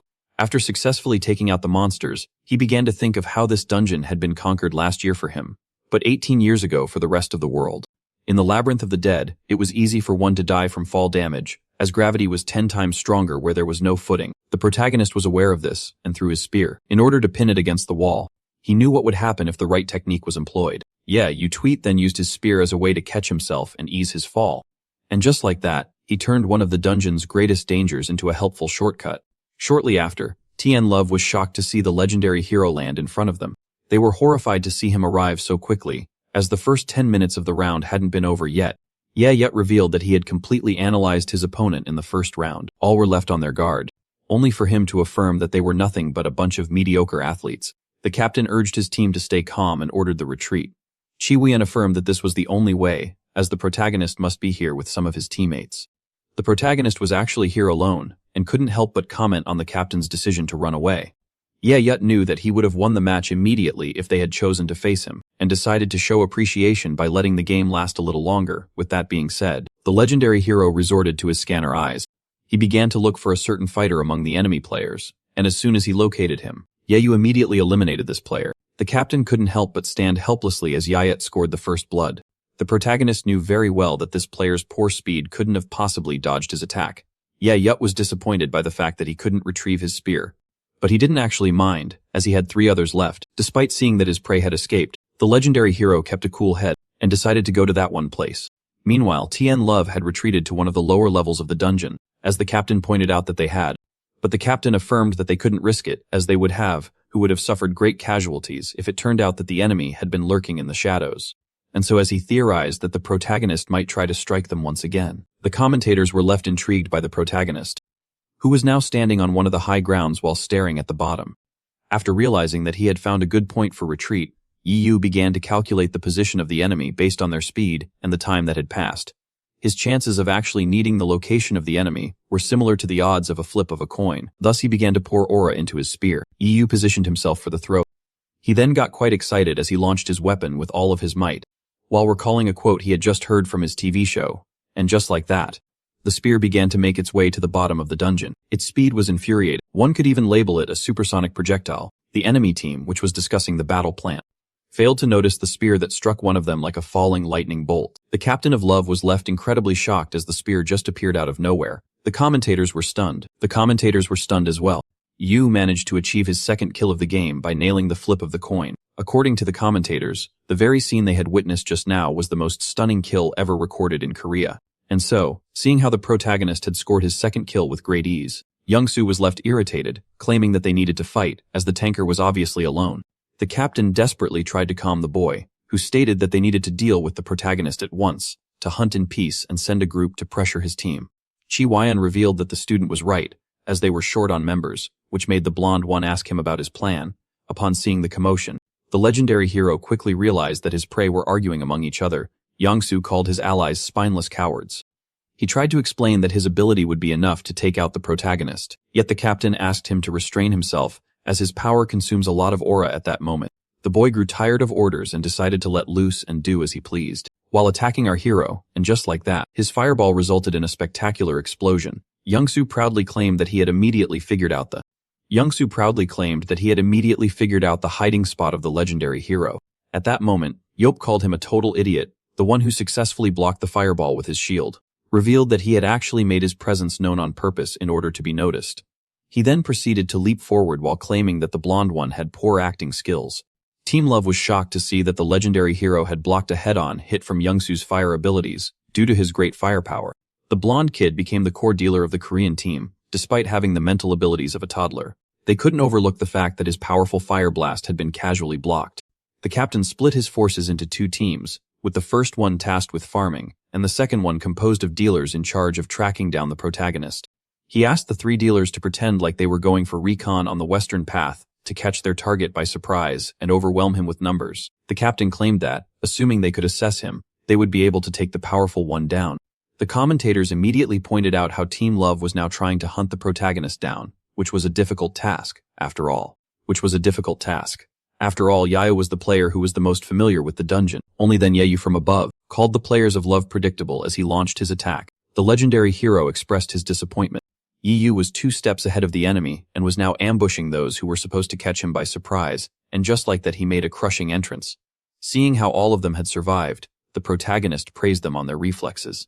Upon realizing that he was going up against 3 dealers, the legendary hero couldn't be more pleased. Thus he quickly snuck behind one of the attackers, before scoring his 3rd kill of the game. With that being said, he turned towards the second target, and used his legendary 100 cm's throw. The legendary hero had now acquired a total of 4 kills. Now came the time to deal with the last dealer. Alone in front of the danger, this one began to panic. Thus he desperately tried to run for his life, yet the player wasn't fast enough to escape certain death. With that being said, only 6 enemy players remained on the field. Thus Yahello decided to go and terminate them at once. Meanwhile, the crowd was left utterly shocked. A Korean athlete had actually managed to take down 3 national players in a few seconds. All were left baffled by how fast the legendary hero had taken out the enemy. This made the commentators wonder what would actually happen if the warriors of the past fought against the athletes of today. After seeing this performance, Shelland was unable to believe her own 2 eyes. She was now certain that the legendary hero had truly returned, while the commentators claimed that he was dominating the game. Back in the dungeon, the team of the hero demanded to know how he had scored 5 kills, so he revealed that his aura had turned red. The team was pleased by this fast progress and decided to join him in Zone 31. Shub claimed that the match would end before his team could join him. With that, he decided to cut all communications in order to focus on the battle ahead, and just like that, the tanker leaped forward, Yermipyo, then proceeded to land in front of the remaining opponents. He apologized for making them wait, claiming that he did his best to arrive sooner. The captain asked his team to keep a cool head while ordering them to get into formation. Yermipyo was entertained, as it seemed like they had come up with a strategy to take him down. He quickly noticed that players were coming at him from all sides, and just like that, the 6 of them had successfully surrounded the ledge. The 6 of them had successfully surrounded the legendary hero. Yermipyo quickly realized that the opponent was trying to attack him from all sides. Yet he was certain that this tactic couldn't work against him, as he had already predicted who would be the first to attack him. Our hero had correctly guessed that one of the quick players, such as Yubiko, would be the first one to attack. This athlete was using his skill, acceleration, in order to enhance his speed for 30 seconds. By using his aura, Yermipyo began to think that this was a decent skill, as it allows the user to reach speed and agility that are over 100. Despite the fact that this ability would make him faster than other espers, there was a clear reason for why the national players always lose in the international league. Yumi-Poo was then surprised to see that the player had actually done his thrust, yet Yumi-Poo knew very well that even if he manages to increase the speed of his body, his mind would remain slow and wouldn't be able to keep up. And just like that, the protagonist managed to score kill number 6. Seeing this, the captain urged the core dealer to use his explosion spheres. Shim Young-soo immediately began to bombard the legendary hero with his firepower. The captain then urged the player known as Jin Yun to charge ahead, as the target must be blinded by the smoke. This one decided to spare no effort. He fearlessly charged right ahead, disappearing into the smoke, and after a quick moment of silence, the player was suddenly smacked down with a swing of a shield, and as the protagonist scored his 7th kill, the captain and the core dealer were both left horrified. Yumi now had 2 spears in hand. As he dashed forward, he quickly threw his weapons at the enemy, allowing him to score a double kill. With that being said, only 2 remained. Thus, after picking up his spear, Yumi realized that he only had to score 2 more kills to win the game. Yangsu began to tremble, as even the French team didn't butcher them with such brutality. According to Scannerize, the enemy captain had decent stats and a slowdown skill that works on a target that has an aura that is weaker than the user. Yumi revealed to Chi Wyan that having a good ability won't find much use, as a good portion of the foreign players outclass him in aura. At that moment, the captain urged the blonde boy to flee, and let him deal with the legendary hero. You immediately criticized the 2 of them for babbling mid-battle, as he stands. Kill number 10 had been scored, and just like that there was only one. The frightened blonde boy demanded that the hero stay away. This one couldn't help but smile as he prepared himself to eliminate the rich kid, and just like that, he punched him with all of his might using his shield. With that being said, Simonai finally achieved kill number 11. The commentators were left utterly shocked, as for the first time in Korean battlefield history, a player had managed to wipe out an entire team on his own. After the crushing victory of round 1, an even more unbelievable achievement had been made in the second. Despite the fact that the Korean team was missing its key player, the fans still, it flooded the media as the legendary hero had wiped them out on his own. None of the experts had expected him to adapt himself so fast to the battlefield. And just like that, I'll begin to chant his name. Then, asked about the odd object floating in the sky, his friend explained that it was a drone camera. As soon as he heard that this flying camera would record them and broadcast their image in the entire stadium, the first thought that crossed the protagonist's mind, which left the coach startled. Yayu rushed to restrain the one who just couldn't take the matter seriously. And with that being said, the MVP of the first round dragged the MVP of the second towards the interviews. Shortly after, in front of the cameras as the reporter presented herself, the coach humbly introduced himself as a player for this match. The protagonist gave her a nonchalant greeting. The reporter then praised both heroes for their performance, before directing her first question towards the MVP of round 1, when asked if he was expecting to do this well in the match. Yayu revealed that he actually didn't. The coach explained that his friend forcefully dragged him onto the field, yet due to harsh training and muscle memory, he was able to recover his skills quickly. With that being said, it came time to interview the MVP of round 2. When asked about his feat of wiping out the enemy team alone, Yayu revealed that it was perfectly expected and rather easy. He explained that he took it easy in the first round, in order to analyze friend and foe alike, and once done, he finally let loose in the second round. When asked if he had any advice for the opposition, he began to think of how many of them were in the wrong position and had little knowledge about their own abilities. At first, yeah, you wanted to criticize the poor work of their coach, but upon feeling a darker presence behind him, he decided to switch to a softer tone. The reporter then asked the hero if he would like to teach the players, so he revealed that he wasn't even tempted, seeing how pitiful they were. Then again, according to Yi Yu, all things were possible in a capitalist world in the right circumstances. Later on, the protagonist was enraged to see that they weren't going home. So Jae-yu revealed that they were going to the post-match party, And that Haeyuan went ahead. The legendary hero was left disappointed, as he wanted to watch his show-stopping low kicks. Yet the coach knew very well that he had already watched it, as Yahello kept complaining. His friend urged him to stop and questioned him about his answers during the interview. The legendary hero clarified that he wasn't interested in butchering the enemy on the field himself, but wouldn't mind teaching others how to do so. He then confronted his friend, who had become a coach despite clearly being bad at his job, so Jaeyu revealed that he had no other choice. Jaeyu thought that he could become a coach after spending a decade by the side of Yuyub, only to realize how talented. He had assumed that after being by the side of Yuyub, he could become a world-class coach, just like Emero Kasa, who was also a fellow hero. Jaeyu began to assume that his friend truly wanted to be a coach, as he claimed that today's match made him realize that there was no proper trainer in Korea. Yuyub claimed that with the right salary, he wouldn't mind becoming a coach and helping his friend out. He even generously stated that he would give Yuyub advice for free, which made him curious about what he had to say. Advice number 1, Choi UK is to enter the national team as a tanker. Number 2, the quick UQ block U should focus on final blows as he can't manage his speed. As for number 3, it regarded Shevhul Hyun who would do marbles as a rear-back tanker. Yet the last advice shocked the coach, as it consisted of cutting out the son of the vice president. Seeing this reaction, Yu assumed that his friend was scared of the vice president, only for the coach to remind him that he was still a member of the 7 heroes. Sheryu explained that they don't have a good enough reason to get rid of the player with the highest aura, and the T. Ju tried to argue that he was still useful, but the protagonist claimed that he would remain a liability until he increases his focus. In the end, the main change for the national team would be to replace Young Soo with Choi Huk and focus on his strength, achieve great results. As he finished giving his advice, Yue urged the coach to inform the association president that he would need to pay him quite a fortune if he wanted to get him on the payroll. Later on at the Hunter's Hotel, heroes finally arrived. The uncle was immediately greeted by his niece. The father watched in disappointment as his daughter happily expressed how this place was filled with alcohol and especially good vodka.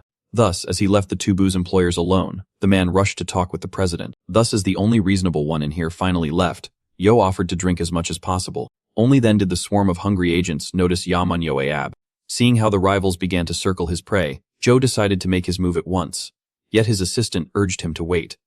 She reminded him that the crazy protagonist might get offended if approached for scouting. Someone came in front of him. That man immediately greeted the legendary hero. This individual was none other than Jake Rand, the European battlefield agent. Joe couldn't help but watch helplessly as the arriving agent and the star player conversed in a foreign language. He began to reassure himself by claiming that, despite Jake stealing a player from him before, he was certain that the man wouldn't prosper this time. According to the American, Siamanyo was an extraordinary player who would only sign up with someone that really understood him. And so, as Jake gave the protagonist his card, while Joe was certain of his failure, Hyan was intrigued by her uncle speaking fluent English, seeing how he dropped out of school, so he explained how he learned it while traveling around the world. Yop then explained that during his encounter with Walker, he also spoke English, which intrigued the girl, as she had only heard her native tongue. Hyan was devastated to see that her idol wasn't a bad student like her, and as Yop began to tease her about her stupidity, she was left rather offended. Seeing how the European had left, the American decided to step in, only to be left behind once again. At that moment, 2 shiny eggs asked the legendary hero if he spoke English. The Morrow brothers were left utterly amazed as the Korean claimed that he spoke French as well. They were even more shocked that the legendary hero was aware of them as the owners of the French weapon business. Hyan explained to her uncle that they were now the owners of Field Club Paris Lumiere, which was currently #1 worldwide. As it was revealed to him that Nathan Bernard was also part of their club, Era Hero quickly realized that this was the boy who was as fast as Prime Jeho. Yeah, you assumed that the club owners were here to scout him, only for the brothers to affirm that it wasn't the case. This left our hero intrigued, as they explained that even if it would be an honor to recruit him, they also wanted to respect his decision to stay away from the field. In fact, the Morrow brothers claimed that they were here for Lady Haeon. Haeon was shocked to see that Club Lumiere was aiming to scout her. After her French-speaking uncle explained the situation, the uncle urged his niece not to overdo it. As she thanked the bald men for considering her, they claimed that the shocked protagonist demanded to know if this was a ruse to enlist him, yet the French affirmed that they only spoke the truth with players. The brothers revealed that they didn't want the girl at first, as she would hesitate to score the kill. Yet after her position swap, she suddenly gained what she lacked. The protagonist found those two to have a good eye, as they explained that if her swordsmanship was enhanced, she would be a great asset to their team. They then politely extended the invite to the legendary hero, as their team would be unstoppable with him. Nathan and Hadehorn together on the field. The Morrow brothers then promised a high paycheck to the protagonist, as he revealed that he would reach out to them if he ever considered becoming an athlete. Seeing how generous their offer was, Yup asked if clubs generated a lot of money, which the brothers confirmed, in case one could train and sell powerful players.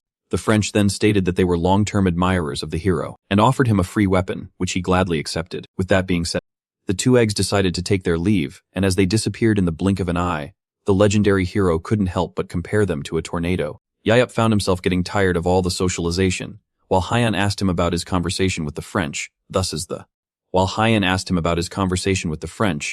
the young one kept on, she insisted on knowing. So Uncle decided to reveal everything to her while sipping a glass of vodka, when suddenly another nuisance arrived. Yup immediately turned around to confront him, delaying his drinking session. The man introduced himself as young Minyang from the Blue House, which left Yup intrigued about what the Blue House could want from him. When asked if he was familiar with the Esper Meritorious system, Yup explained that it was a fake program that promised to reward all those who contributed during the war. Yet Young claimed that the monthly pension of the Tier 1 contributor, the legendary hero, was very much real and had been compounding since 2005. The man revealed that the Blue House wanted to give him all the money he had earned since the day he disappeared. After learning that he would acquire a sum amounting to more than 2.5 billion won tax-free, the protagonist was left shocked. Even after a little while, Yup was still amazed by the huge sum of money he would receive from the Blue House. This ridiculous amount was slowly taking over his mind. As he began to calculate how much his net worth would amount to now, Hyan asked him why he was muttering to him. Hyan asked him why he was muttering to himself. Only then did someone else approach him. The American agent quickly introduced himself, seeing how Ju was obviously here to scout him. The exhausted Yup urged him to leave at once. After hearing this, Ju affirmed that he would keep it short. The agent explained that the legendary hero must still be adapting to this new world that was now free of wars and the burrs he had sworn to take out. Yup was then left curious as this one claimed that those were simply issues that would be resolved with time. According to the agent, Yup would slowly build a life for himself after getting used to the peace and find a new vocation. Jiao Bei then gave the Korean his card and kept pushing forward, claiming that he should contact him if he related to anything he said. Only as he walked away did the American agent realize that he was mostly speaking nonsense. The uncle found Joe to be a rather weird man and asked his niece about him. Young revealed that the man was also known as Money Ghost, and one of the few who became rich early in the world of the battlefield after scouting Koreans. Yam revealed that the man didn't talk about money and focused on emotional nonsense instead. The girl found this rather odd, as back in the day he had proposed a huge salary to her father. Even so, the hero was forced to admit that the man's speech didn't seem alien to him.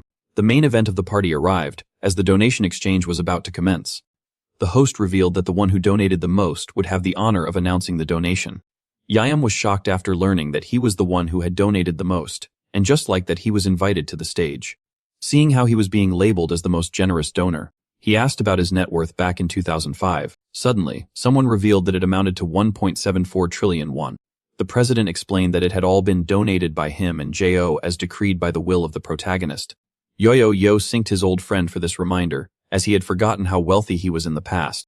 The protagonist began to laugh at himself for being happy with a 2 billion won pension that he would receive, seeing how his worth was once in the trillions. He even jokingly claimed that he should try to retake a few of his assets. After pausing for a short moment, you explained that after all of his assets had been donated in 2005, he returned to a modern world that felt. He then pointed out how everyone claimed him to be some sort of great savior.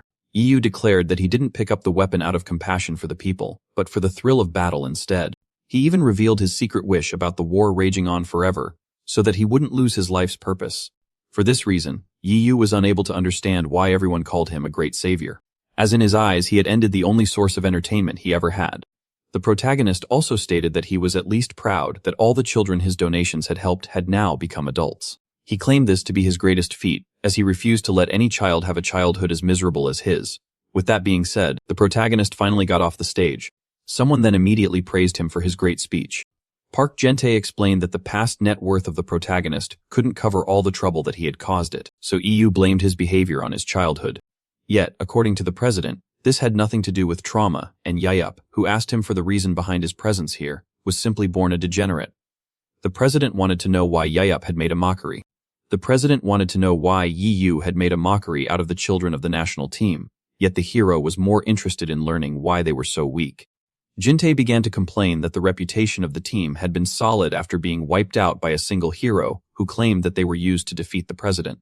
Then, the president angrily explained that the players were doing their best, seeing how the government refused to fund them, Yet Yayup claimed that this didn't concern him. His old friend affirmed that he was the main reason behind their decision, seeing how he treated them like a bunch of punks in the street. And as the president claimed that Yayup had given the Espers a bad image, Yayup tried to argue that he was only defending himself. The old man decided to cut straight to the chase and asked the protagonist to become a technical coach for the national team. But before he could even talk salary, the legendary hero refused, claiming that he had some plans in mind. Later on while in the car, as Yayup talked about how 16 billion should suffice, Xiaobei grew intrigued. The coach was then utterly shocked as he learned that his friend wanted to buy a club. Yayup claimed that as a Korean he couldn't stand athletes so weak, which is. Xiaobei explained that he would need at least 20 billion to buy a first division club. So Yayup declared that starting and improving a second division club would grant him more money. Only then did the coach realize that his friend wasn't trying to help his own country and simply wanted to fill his pockets instead. Yayup couldn't help but laugh, as if to say it should have been obvious from the start. As soon as they arrived, Xiaobei urged the protagonist to get out of his sight. Only then did Yayup notice something intriguing. He spotted a figure near the house that seemed quite familiar. Xiao brushed to greet Shellen, who claimed to be here to resolve some personal matters. The legendary hero was left intrigued, as back in the day he could easily rid the emotions of the girl, who now seemed calm, and so feeding her extinction gray, he decided to scan her stats. Upon seeing the girl's powers, the protagonist was left shocked. This Shi Yulin was stronger than the one he once knew, as she had gained a new ability and had almost maxed all of her stats. Thus he decided to directly ask her if she was here to take his life. Shi Yulan revealed that the idea became tempting after learning about his immortality, but claimed that this wasn't the reason behind her. Yi Ben assumed that she was here to settle an old grudge, so he decided to remind her that he had saved her from death many times in the past. The lady claimed that she no longer held any ill will towards him, as she had forgiven his bullying long ago. And so the protagonist asked her for the reason behind her presence, only to be shocked as Shaylin revealed that she simply wanted to personally check if Xiaomanai had truly returned to this world. And with her goal being fulfilled, she decided to take her leave, which left the protagonist rather confused. In the end, the Koreans were unable to understand the reason behind the presence of the Chinese lady. Yayu then began to remember the old days. Back then, Yayu would scream at her for her incompetence. Yulon couldn't help but cry, and claimed that she was unable to get any stronger. The girl then noticed something alarming. Suddenly, a giant monster appeared behind her. Yulana immediately rushed to use her ability, yet found herself at the complete mercy of the monster, as she didn't have enough energy for the extinction ray. And just like that, the monster dealt a powerful blow only then. Only then did the savior of the girl criticize her, as she was about to get herself killed by such a weak creature. The legendary hero, who saved Yolanda's life at the last moment, asked her if she was injured. The baffled teenager couldn't help but blush. Back to the present, the lady was happy to see that the one who had saved her many times had truly returned. The next day, as the protagonist received the promised money from the Blue House, he began to wonder which club to buy. Yunga was surprised to see that his friend had learned about mobile banking and asked him if he truly wished to get himself a battlefield club. The protagonist confirmed, claiming that he needed a new hobby. Those who supported his decision claimed that this wouldn't be cheap. The man then offered to buy the legendary hero a KB1 League club, seeing how he was in his debt. Yet you claimed that it would be more fun to buy it with his own funds, before asking about the meaning of KB7. According to the coach, this was a league where matches were played 7 vs 7, and its teams were overall more cost-friendly than the regular ones. When asked if many players were in this league, Joho revealed that all talented athletes would rather go to the second division than play 7 vs 7. Hearing this, Yayub had finally set his mind on buying a cake. Yep had finally set his mind on buying a KB2 division team, which made Joho wonder if he had already started searching for one. You performed that he didn't, which is why he was going to ask Park Jintai. After hearing the news, the president was left greatly pleased. The protagonist urged the older man to calm down, as he couldn't contain his joy upon learning that Yu refused to become a coach in hopes of buying a club. When asked about the clubs on the market, Park Gent revealed that there were currently 3 that were for sale, including one that wanted to sell at all cost. The curiosity of the legendary hero had been piqued, and so he asked the president with the club sales contract form in hand about this club in question. Later on at Bocheon Stadium, a game between 2 teams was about to occur. The one known as Hanzhou in industry particularly piqued the interest of our hero. Meanwhile, the inside of the stadium was filled with cheers. Most of the spectators encouraged the GT Knights, while the few others cheered for Hanzhou, who had always been in last place. Xiaoman Yap was certain that his disguise would allow him to blend in, but as soon as they saw a man covering his entire face taking a seat, most of his neighbors decided to change their seats. Yoke began to wish for one good player, as the second division must be a total disaster, seeing how pathetic the national team was. Soon both teams appeared. The confident members of the GT Knights once again faced off against Hanjone and their low morale. The first player checked by scanner eyes was rather pathetic, as were the second, the third, and the way to the fifth. Only then did someone interesting appear. Our hero suddenly laid eyes on two players known as Namgung Juhun and Najingwan. Yap was intrigued to see that the skinny one with glasses was a supporter. His ability seemed decent for the role, as it allowed him to shield himself and his allies using aura. But seeing how he had a skill potential of 95, it was safe to say he would be better off as a dealer. No one could have guessed the true potential of the one with the glasses, seeing how skinny he was, and just as our hero was about to label the others as trash, he noticed a player with stats comparable to Chi Wohian. This one also possessed a common but powerful ability that greatly buffed his strength. Yup was surprised to find 2 diamonds in the middle of these lousy players, before taking a look at the bench warmer. Only then did he find something stunning. A player known as Lana Yuan had some intriguing stats. Upon seeing her jumping ability, the legendary hero couldn't help but compare her to a flea. The stats of the girl were pitiful, yet she could still be useful with a bow. In fact, this player could even become a frightening force if she manages to reach her speed limit of 100. And so 60 minutes later, Yape was left quite amazed.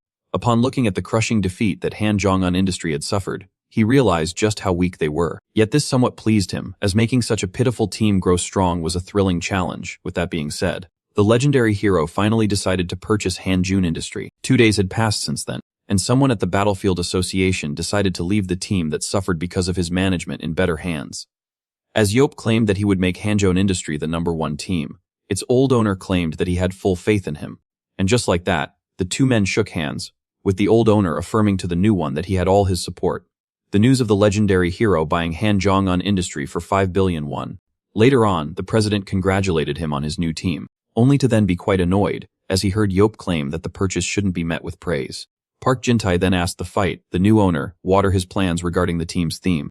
The president claimed that Yope was wise not to modify anything and to just evaluate the players.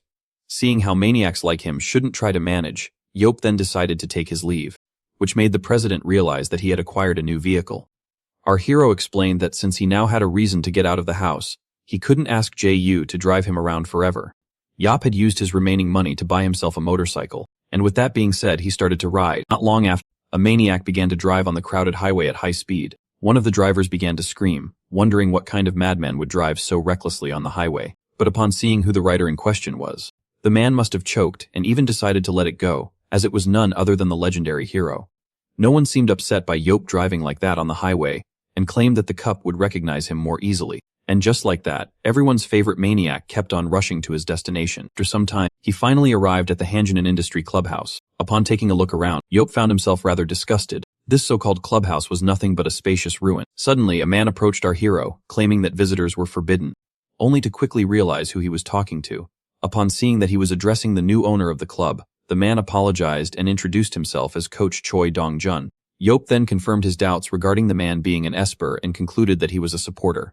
Back in the day, due to his stats. When asked about his age, the confused coach revealed that he was 43 years old. He was then left even more intrigued, as the new owner claimed that he was 47. Choi Dong-jun, in front of the menacing aura, had no choice but to admit that his 30-year-old boss was in fact his senior. And so, as Yope decided to address his new employee casually, this one referred to him as Sir. Once asked for a tour of the place, the coach showed the owner everything, ranging from the cafeteria to the door, to the dormitory that housed their 14 players. Yope stated that the number of players was far too small, yet was pleased by how spacious the old place was, as the coach claimed that they had installed all necessities. At the end of the tour, the legendary hero was brought to the training arena.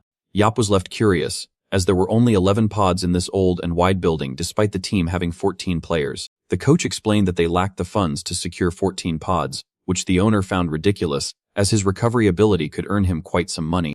The legendary hero realized that the coach was worth keeping around, and that his main problem was the players. Choi Dong-jun was then shocked as the new owner demanded to meet the players right away. Yeah, you wanted to see the athletes he had exclusively asked for at once.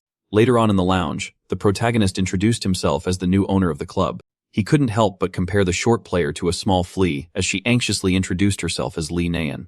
He took the new owner one look at the girl's hands to realize that she had been working hard on her archery skills. Nian was shocked to see the legendary hero being aware of this. Despite her speed, the girl's lack of strength made her inadequate to be a dealer, so Yiyu claimed that she must be worried about her skills not improving with training. Yiyu evaluated that, due to her stats, she was probably destined to be on the bench forever. But since the little flea had piqued his interest, the legendary hero decided to change her fate by claiming that he would make her a key player. As the crazy owner claimed that she would now be adopting the theme of a mysterious thief, the girl was confused. Yu clarified that he would turn her into a thief that robs the enemy of his focus. Yu passed the girl if her training was leading to any progress, so she called herself hopeless, and thus the protagonist got her off the team. This was the scenario that went through the girl's head. If she decided to say yes, Yahello then reassured her that he intended to keep her on the team. In fact, he was being very serious when he claimed that he wanted her to become a key player. As the legendary hero claimed that she had one specific ability she excels at, the athlete immediately assumed that he was referring to her archery. Only for him, he went so far as to claim that even the most, leaving her quite shocked. According to the new owner, the greatest strength of the girl was her speed. He claimed that she should try to increase her running speed in order to pair it with her jump skill. A quick and bouncy marksman with the ideal to steal the kill of the enemy and quickly escape before getting caught. Li Nian realized that her main job would be to bully the opponents, which the legendary hero Yap confirmed. Yap then firmly affirmed that this would be her one and only job, as you would need to escape as fast as possible, seeing how the enemy would lure the kill thief. In other words, Yap wanted Li Nian to be an amusing troublemaker on the field. Thus he claimed that he would ask the coach to focus on her speed, and declared that after acquiring a decent speed, she would be able to enter the matches. Li Nian asked if she could truly become a key player, so the protagonist confirmed, claiming that she had the potential to even make it to the national team. And just like that, the face of the little flea beamed with hope. When asked if he really meant what he said, the protagonist confirmed. The girl couldn't help but smile, as a bright future might be in her reach. And so, a little later, another player announced himself at the door. Yeah, you may quickly permitted him entrance. As the supporter introduced himself as Namgung Yihan, yeah, Umate found himself in front of the skinniest Esper he had ever seen. The protagonist couldn't help but think about how his new team was filled with interesting players, as the skinny one asked for the reason he had summoned him. And upon learning that he was no longer a support, Namgung Yihan was left utterly shocked. Yeah, Umate quickly got annoyed as the player insisted that support was his true position, and so as the legendary hero began to scan the athlete, the latter found it rather odd that a man he had never met wanted to change his position all of a sudden. The man was quite intrigued as he was ordered to become a proximity dealer, after hearing the protagonist claim that he had a talent with the sword. Namgung Yuhun began to wonder if he had seen their matches. Yeah, Umake, who had slept through the entire match, falsely claimed that he wouldn't buy a team without looking it up first. The skinny one tried to argue that he had pitiful physical stats, so the hero blamed it on the fact that he only spams his ability in the back. Yeah, you make them quickly got angered. As the athlete dared to refuse his wisdom by insisting on staying a support. Supporter was the class that was most despised by the legendary hero, as 90% of its users were useless liabilities that dosed off in the back, yet the remaining 10% are the only real supporters, seeing how they possessed more than one ability. These types of players could truly help their team while being safe in the back, thus seeing how the skinny one only had a single ability, the protagonist would offer him a second skill. The legendary hero was particularly triggered as Namgung Jaihun understood that he wanted to turn him into a sword-wielding support. Thus he decided to politely correct him, and claim that he wanted a proximity dealer with support powers on his team. You Are Out then came to suspect that the skinny one didn't want to change classes because he was terrified of the front lines. The owner affirmed to the player that he needed to follow his advice and change his mentality in order to become a key player. When asked if this would truly open up the path to success, the protagonist confirmed, but claimed that Namgung Jaihun needed to work hard as well. Yurup revealed that he would gladly throw the athlete out if he refused to switch his role. With that being said, the protagonist asked the young one if he would rather sit on the bench of the worst team in the nation, or make a bold choice that would forever change his life, and just like that, Namgung Jaihun agreed to become a proximity dealer. As he exited the lounge, the coach asked the hero if he had finished his business for today. He was then intrigued as Yo-Yo asked him for a coach capable of teaching swordsmanship. And upon learning that this coach was required to monitor Namgung Jaihun, the one who tried to argue that the athlete was a supporter was shocked to learn that he had switched to a proximity dealer. The man was left even more intrigued, as he was demanded to focus on Li Nian and her speed. Yarup then urged him to enhance the stamina of the first team as they were far less durable than the GT Knights. But just as the owner was about to take his leave, something came to his mind. Yara began to wonder how he should rename this team. Our protagonist seemed upset. Jiho, who noticed that the protagonist was uncharacteristically lost in his thoughts, was urged to leave him alone. The national coach claimed that he was concerned about his friend, who wasn't even watching his match, and assumed that this had something to do, only to be startled by the protagonist suddenly standing up. The owner of the house then left, and as the freeloader claimed he was going to recruit. As Europe realized that he needed more players, he decided to use the loud annoyances outside in order to achieve his goal. A crowd of reporters was standing outside the gates. The legendary hero then contacted Dongjun and claimed that they needed to recruit players. The man was intrigued and claimed that they didn't have the funds or the resources to afford more than 14 players. The annoyed protagonist offered to personally buy pods in case they received new players. Yi then asked about the cost of a single pod, making his employee answer that it amounted to 200 million won. Upon hearing this, the hero was left quite annoyed by the cheap management, as this was a laughable sum. With that being said, Dongjun was ordered to place the ad at once, and make sure it only lasted 3 days. The coach tried to argue that they would need more time as he recommended. Seeing how not many players would be interested in the second division, the protagonist revealed that he had it all figured out. And so, as the swarm of reporters kept camping in front of the residence, the gates were suddenly opened, as they received a polite greeting as soon as they saw the protagonist. The journalist bombarded him with questions. Yu agreed to satisfy their curiosity but required a service in return. When asked about it, he affirmed that it was something very simple. Yup wanted the reporters to let the world know that his team would be holding an open audition for 3 days only. And just like that, the mailbox of the recruitment department was flooded with emails. The coach affirmed to the owner that they had received an insane amount of applications. When asked about an exact number, he estimated something in the thousands. Choi Dong-jun claimed that they only had 70 participants, as battlefield players were rather rare, which disappointed the protagonist. The coach explained that this was an abnormally high number, especially outside of transfer season.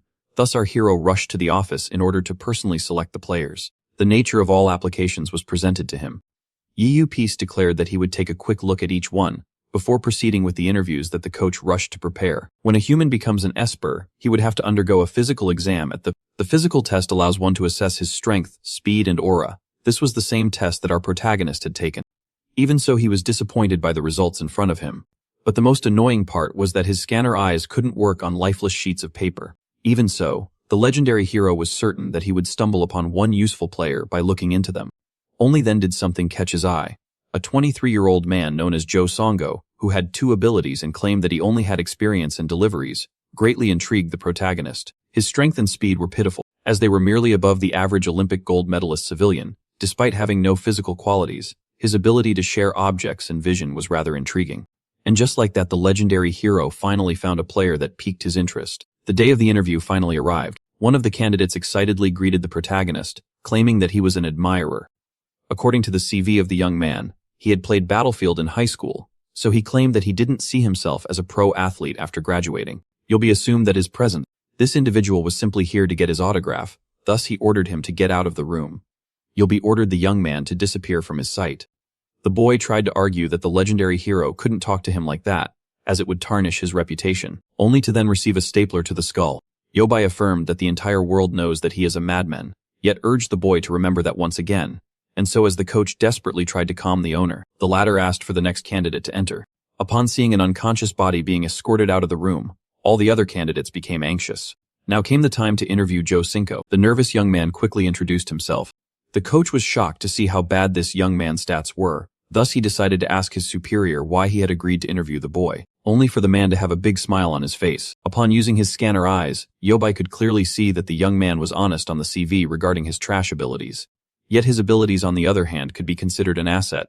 The expected first and second would allow him to transfer an object or share a scene he had with. Yet after seeing that the young man had a third skill that allowed him to share aura, the legendary hero was left pretty shocked. The ability known as aura transfer was rather rare, and a great weapon in the hands of a good tactician. Yayup immediately realized that Jo Sunko himself wasn't aware of this power, as he didn't list it on a CV. After looking at the boy's age, he noticed that he was about the same age as Nian, which the coach confirmed.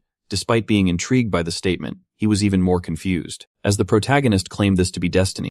With that being said, our hero decided to start questioning the young man. Yeah, you wanted to know if the one who had put only delivery driver on his CV had any experience in the field, only for the boy to affirm that he didn't. This made the legendary hero curious about why Jo Suniko had applied, as his stats were enough to discourage anyone. The young man explained that he was well aware of his pathetic stats, yet revealed that the battlefield was his lifelong dream. In the past, he would always use his weakness as a reason to quickly give up, and while others might think that he was applying for the fun of it, the boy who heard about the auditions while making one of his deliveries fully intended to try accomplishing his dream. After hearing this, our hero decided to proceed with the rest of the questions. When asked about the maximum range at which he could transport an object using his ability, Jasu complained it to be 2.5 kilometers, yet Yu Moik knew that it was 3. While being questioned, The boy revealed that he would first use the aura location of his skill in order to triangulate the target that must receive the item. This made Yu realize that Josenko could detect anyone in the range of his skill. The young man tried to explain that he would need some time to locate every target, yet Yep didn't mind it, as dungeons usually have few hiding places. The legendary hero realized that this ability was more useful than it seemed, as it turned out to be perfect for recon. The coach was then left intrigued as the owner claimed that all thieves require an assistant. Thus, as the protagonist asked the boy for his name once again, he revealed to him that he had actually gotten the position.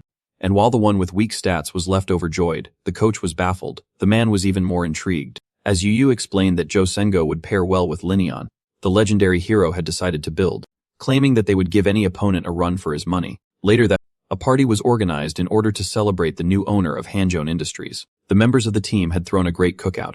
Yaya was happy to see that the players were married with each other and had high morale. Only then was he approached by the player known as No Youngwon, who was the captain of the team. After taking a look at his stats, the protagonist realized that this was one of the players who had caught his eye during the match with the GT Knights. Yu labeled this young man as an above-average tank who was still overqualified for this weak team. The captain personally thanked the owner for attending to their needs and promised to live up to his expectations, so Yub stated that he wasn't looking for instant results. Thus the polite player bowed, as he claimed that he and his peers would be in the care of the great hero. After this small interaction, Yub could safely say that No Youngwon was perfect to be a leader. Only then did he notice the thief and the delivery man interacting with each other. Yayup found Nian to be rather extroverted. Thus the owner asked these two players to come forth. When asked if they had already met, Nian confirmed, claiming that they were coincidentally both freshmen on the team and about the same age. The boy and the girl were rather intrigued, as the pleased owner revealed that they should get along, as they would become a duo from now on. Both youngsters were intrigued as the legendary hero explained that every grand thief needs an ally in the shadows. Thus it was revealed to the little flea that the delivery man would become her new secret partner. The owner then urged the two players to go enjoy themselves, as he would reveal the rest of the tactic another day. And so as the two of them began to walk away, Yayup began to think of how he had finally obtained what could be called a team. He only had one matter left to attend to. As he looked at the name of the team behind him, our protagonist decided to rename it. Thus he demanded the attention of all present players, and revealed that their team would adopt a new name. And then they came along to pick the one that would represent him the most. 3 months had passed since then. In today's match, everyone expected a lot from the new Hanjoin Industry team that had now become USM.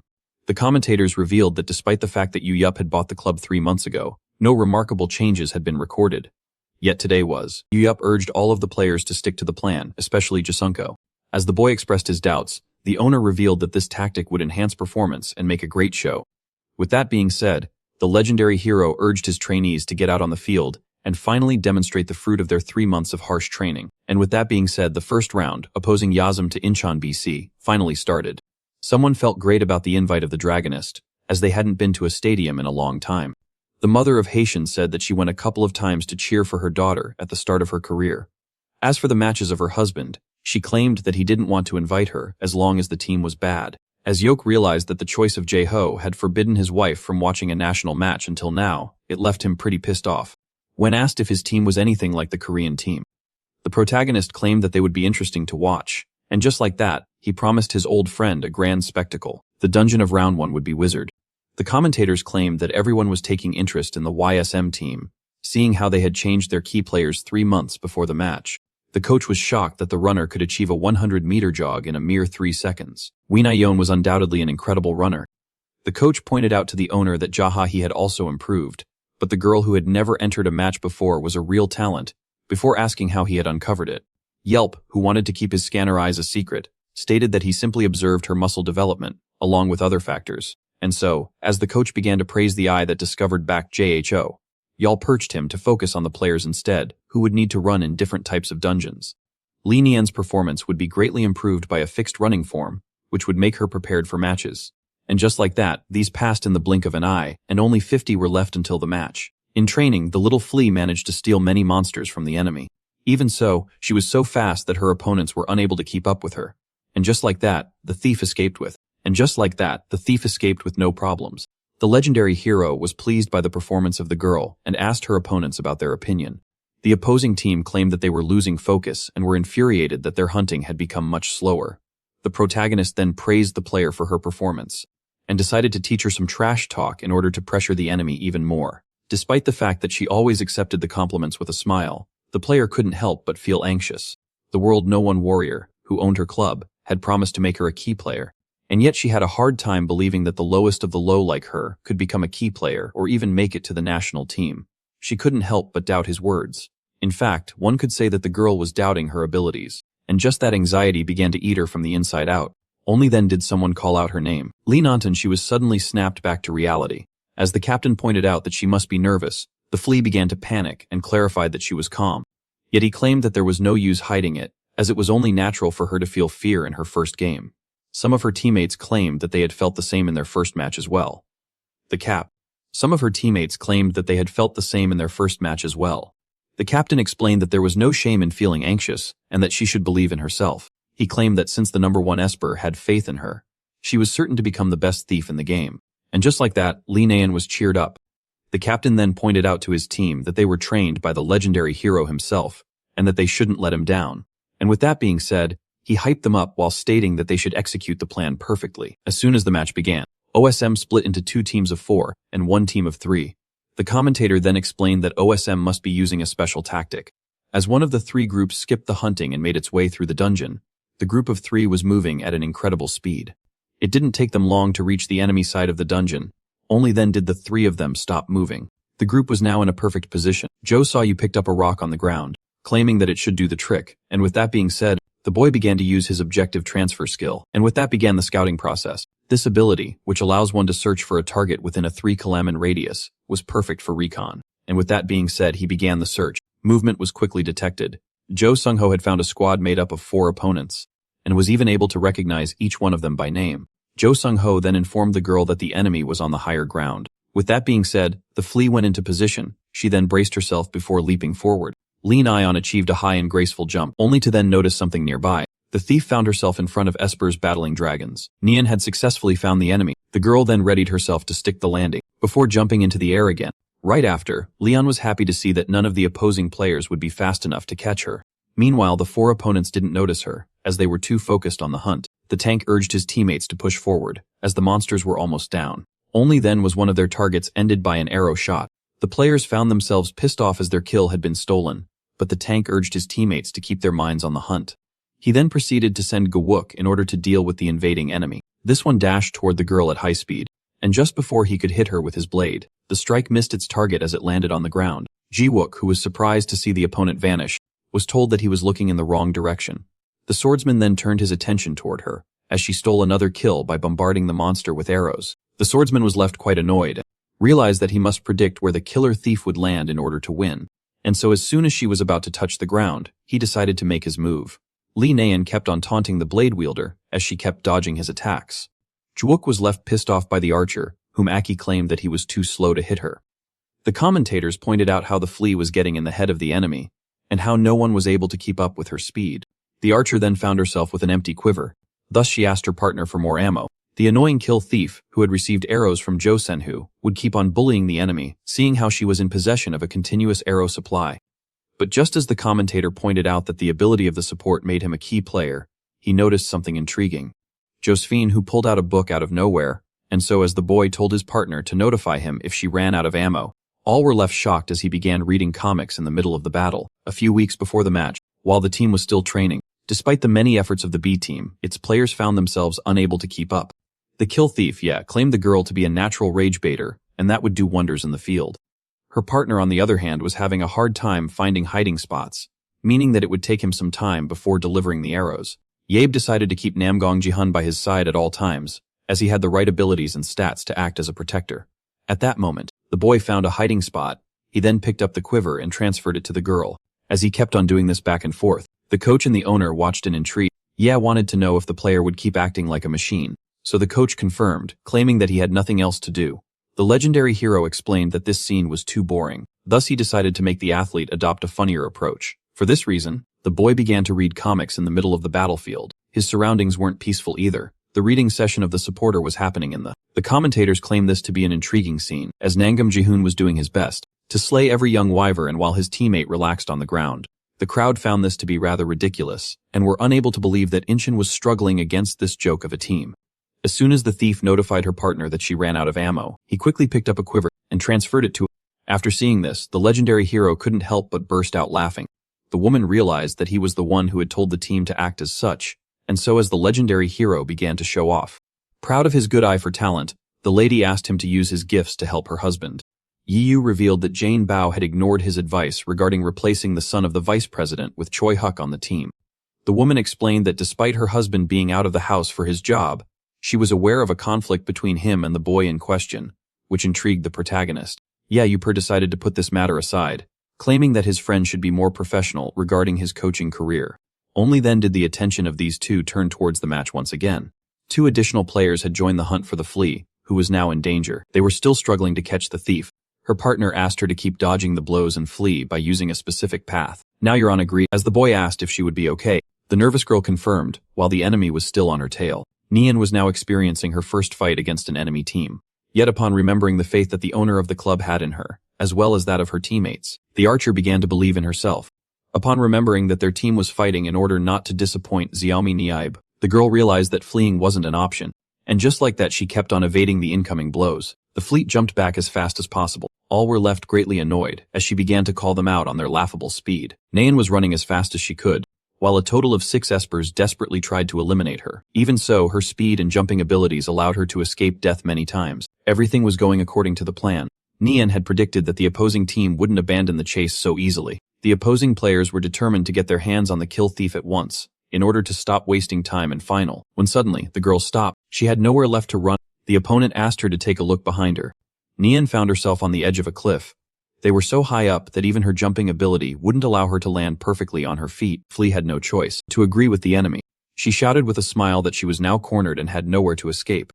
The team was confused as she pointed out that they would certainly not spare her, only to then be surprised by an unexpected twist. Suddenly, the rest of USM appeared from behind a giant rock. As her allies landed on the platform, the thief playfully claimed that they would not spare them as well.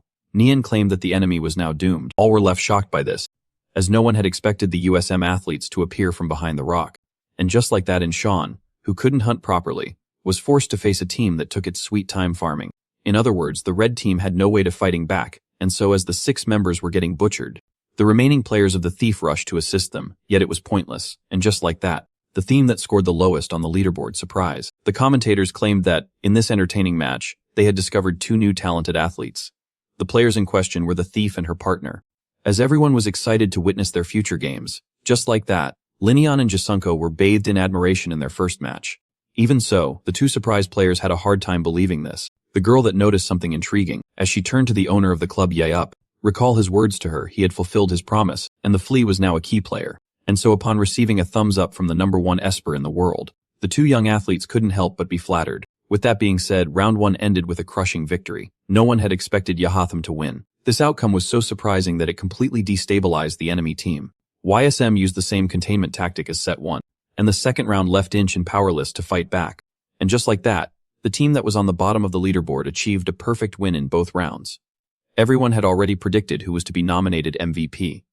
Linny claimed that she was honored by the title, and that she would like to. And just like that, the legendary hero was given credit for this victory. It was safe to say that this match had broken the internet, as comments showered the girl in praises for her outstanding performance, and despite the fact that the flea was the main center of attention, her equally important partner had also received his fair share of merit. On top of making 2 beginner superstars right away, this match was able to revive the Korean League. The legendary hero who created the strategy and discovered the thief and her partner also caught the eyes of the public. And just like that, his brilliance and hunch for discovering talented players shook the world once again. Some days after the match, the protagonist was asked if he had truly discovered the thief and her partner. Yak affirmed to Jae-ho that he was telling the truth, and that he wouldn't lie in that matter, which the coach found logical. The hero then began to show off his good eye for talent, as his friend asked him if Lee Nyan and Jo Songo could become an asset to the national team. For this reason, the protagonist urged him to focus on Chu Yuk first, who was refusing to become a tanker. Yet Jae-ho explained that he had convinced him. The boy explained to the coach that despite his desire to become a national player, his team was firmly against it, which the protagonist found to be a convincing explanation. Jae-ho revealed that the Korean coaches despised him, as he was a stranger to the game yet entered the national team out of merit. So Lee-ho criticized their tutoring performance. Lee-ho expressed his desire to meet those so-called coaches and see if they would dare to criticize his methods. Yet Jae-ho knew very well that they wouldn't dare to utter a word for fear of getting beaten up by the madman. The coach was then shocked as his friend asked about the price of Choyuk. The club owner expressed his desire to buy this player. According to Gonggam News, Yasm had extended its win streak to 5. Under the influence of the legendary hero, the thief became known as a force to be reckoned with, and she and her partner were now considered superstars in KB2. The coach happily showed the article to the hero, claiming that this was the first time ever that their team had won 5 matches with no defeats. With that, the man couldn't help but burst out in tears, as he had never expected the team to become so successful. Yeah, you claimed that this wasn't that much of a feat, and asked about the team's previous record. After some hesitation, the coach revealed that it wasn't even 3, which pissed off the legendary hero who began considering cutting the man. Choi Dong-jun pointed out how Nayeon became a celebrity after her first match, and that the protagonist was right, seeing how surprisingly well she was performing. The man was then forced to apologize, as Yiyu recalled how he had doubted his decision to hire Jo Sung-go and increase the speed of the girl. The legendary hero then explained that this wasn't the right time to celebrate. He explained that every team was now aware that Jo Sung-go was the weak link of their strategy, and asked the coach's opinion regarding the matter. Dong-jun, he claimed that they should prioritize his protection. He was then pretty pissed off by the arrogant owner, who claimed that he wasn't totally worthless after all. But the man quickly hid his anger as the hero looked his way. The owner then asked the coach to keep up the good work with the team. Even after the training of Jo-hoon and No Young-won bore its fruits, Dong-jun affirmed that he would. The protagonist explained that he was fond of his confidence, claiming that he expects a lot of victories. Upon learning that the owner wanted a win rate of 50%, the man was left utterly shocked. He couldn't help but shake, as the team that was already living its best days had only been able to achieve a 31% win rate so far, yet had no choice but to accept. The captain began to think of how 50% would have been impossible for the team in the past, yet was certain that the owner wasn't speaking recklessly. Despite this, the player knew that the one threatening to exercise his childhood trauma on the coach in case of failure was someone very tactical. No Jingwon was able to become an athlete due to the sponsorship he received from Hengjin, and despite its new name, the captain of the team was happy to finally have a chance to repay it back. Ye Yumen declared that since the entire team was in the restaurant, it wouldn't be right to simply bully the coach. Thus he required the attention of all who were present in order to make an announcement. The legendary hero explained that he would invest more in the promising team if they managed to raise their win rate to 50%, and as he asked if he had been understood, all players confirmed while clapping their hands. Yeah, Yup then decided to take his leave and urged the coach not to send him off, as he disliked this custom. Once outside, the owner began to think about how he needed more players, the object transfer and scouting ability. The object transfer and scouting abilities of Jo Sung-go were limited to 3 kilometers, and if the enemy focused on him and took him out, his partner would be useless. Yup was well aware that if their strategy was countered, the glorious days of the team would be over. The legendary hero wanted to incorporate more diversity into the team and have enough players to run 11 on 11 training matches. He knew that the previous candidate just wanted to be claimed by him and began to wonder about a new way to scout, as the team's new sponsors provided the funds, and just as the protagonist began to think about getting Choi Hyuk, suddenly received a text. Yup was advised to look into the youth minor leagues, as despite many talented players having been scouted, there might still be some undiscovered talent. The protagonist was happy that Ju was finally being useful for once. He then stated that he could start looking into the high schoolers once the second half of the year begins. Yasm peaked at 6 wins, just like the protagonist had predicted. The opposing teams used tactics in order to counter the dynamic duo, yet as the morale of the team was lowering, its captain took things in hand, allowing new strategies independent of Yup's tactics. And so the team that was ranked last place among 20 teams kept climbing and scored 10 wins and 8 defeats. Yasm managed to become ranked 9th before slightly dropping to rank 11 at the end of the season. The win rate of the team was over 55%. With that being said, summer finally arrived, and with it the opportunity to look for new players. One day in front of the Battlefield Club of Yongyang High School, a crowd was gathered. The Battlefield coach of the school, Kim Jong-moon, greeted the legendary hero, who explained that he was here as a club owner. Yeup revealed that he didn't have any specific characteristics in mind and asked to roam the place, so the coach offered to give him a tour. Once inside, Yeup was surprised to see how well-equipped the high school club was. Only then did he notice something intriguing. Yeup spotted a player nearby that seemed talented. The coach explained that he wasn't surprised by his good eye for talent, but revealed that the young man had already been scouted by a first league team. Yeup was irritated and disappointed that such an average esper had already been swooped up. The legendary hero wanted yet doubted that anyone would live up to his standard, yet as he was immersed in his attempt to find treasure among the trash. The coach snapped him back to reality, and so began the tour of the facility. Kim showed the protagonist every player present in the building. Yeup found himself annoyed, as the task was harder than it seemed. Seeing how all of the talented high schoolers had already been scouted, he couldn't help but be pissed off at the big teams that swoop up every player, just like fishermen with nets would do. Only then did someone arrive while apologizing for the delay. The coach was happy to see Bio Mariv and asked him if he was studying well for his entrance exam. Only then did the young man notice the legendary hero in front of him. Yahello was curious about this one, and decided to analyze him with his scanner eyes only to be left quite surprised. When asked if he ditched the sword for the books regularly, BM confirmed, explaining that with his weak skills he had a better chance to enter college than a pro team. The protagonist was intrigued to see that no one had tried to scout the young man until now. The young man revealed himself to be a fan of the legendary hero who offered to shake hands. The young man was worried as this one was known for beating up his admirers, so Yahello explained that he gets a pass. The protagonist then revealed to the boy that he wanted him on his team. Byam, who had now been analyzed by scanner eyes, was left shocked by this. Liep was amazed to stumble upon the ability of shadow walking. This skill increases the walking speed of the user in the shadows, and even allows him to use them as camouflage with enough control. And so while the owner of this ability was left utterly confused, Yu was certain that it would make wonders in the Korean League. Thus he immediately invited BM to Uism, as getting him before the other teams was a must. The OEM appreciated the offer but asked the club owner how he could decide so fast as they had just met. In order to keep his eyes a secret, Yahello claimed that he had seen one of the boys' matches, only for this one to reveal that he had never gotten up from the bench. The legendary hero realized that he had messed up, so in order to save himself, he claimed that he had researched the boy, seeing how he wondered how someone like him could be a venture. Yahello explained that the high schooler had hidden potential that he was unable to see. Byam stated that the protagonist must have the wrong person as he was weak, slow, and had a pitiful ability. Yahello explained that he had the ability to see potential while giving some of his players as examples, which made the boy point out how incredible this is. When asked about it, Yahello revealed that the most special thing about the athlete was his skill. Yahello revealed that he had enough experience to know that the boy wasn't well acquainted with his power, as this one explained that it makes him faster in the shadows. According to Bayom, his powers were useless. Yahello explained that power reflects the wielder, and that his shadowy power must reflect his lack of confidence and desire to be seen. Despite being unable to burst his bubble, the legendary hero explained that, with some work, the ability of the boy can gain in power. He claimed that it could be seen as a one-time evolution. Yahello then offered the young man a 2-year contract, before adding 3 more if he found himself comfortable living as a player. The legendary hero then decided to add a 300 million won compensation to the contract, as Baum was left utterly shocked. The protagonist explained that this sum should perfectly make up for the 2 years he would have. Thus, as the boy claimed that he needed to ask his mother, the protagonist decided to take him to see her at once. He then urged him to get on the motorcycle, before starting to drive at high speed like a maniac. Yoon Byom signed a 2-year contract that is open to extensions with a 55 million won bonus, 35 million won in annual income, as well as 300 million won in compensation. Yu was left so greatly pleased by this, that he began to hope that he might find more players to join his team.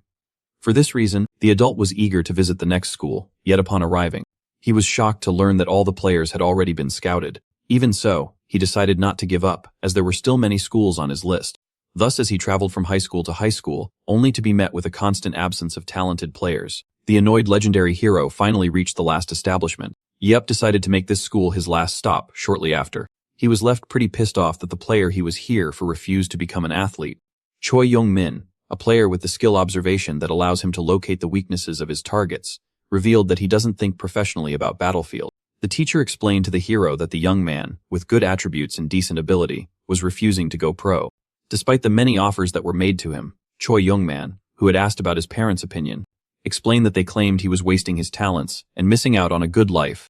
As the young man claimed that he wanted to live his life as he pleased, the protagonist realized that he was talking with a flawed boy. Upon hearing this, he revealed that he aimed to become an author. He realized that he was dealing with an artistic kid. This made the legendary hero think for a short moment. Yi Tian explained to the confused Choi Yuk that he was the one and only legendary hero who saved the human race from extinction back in 2005. He pointed out that the biography that was published back then was outdated and offered that the students rewrite it.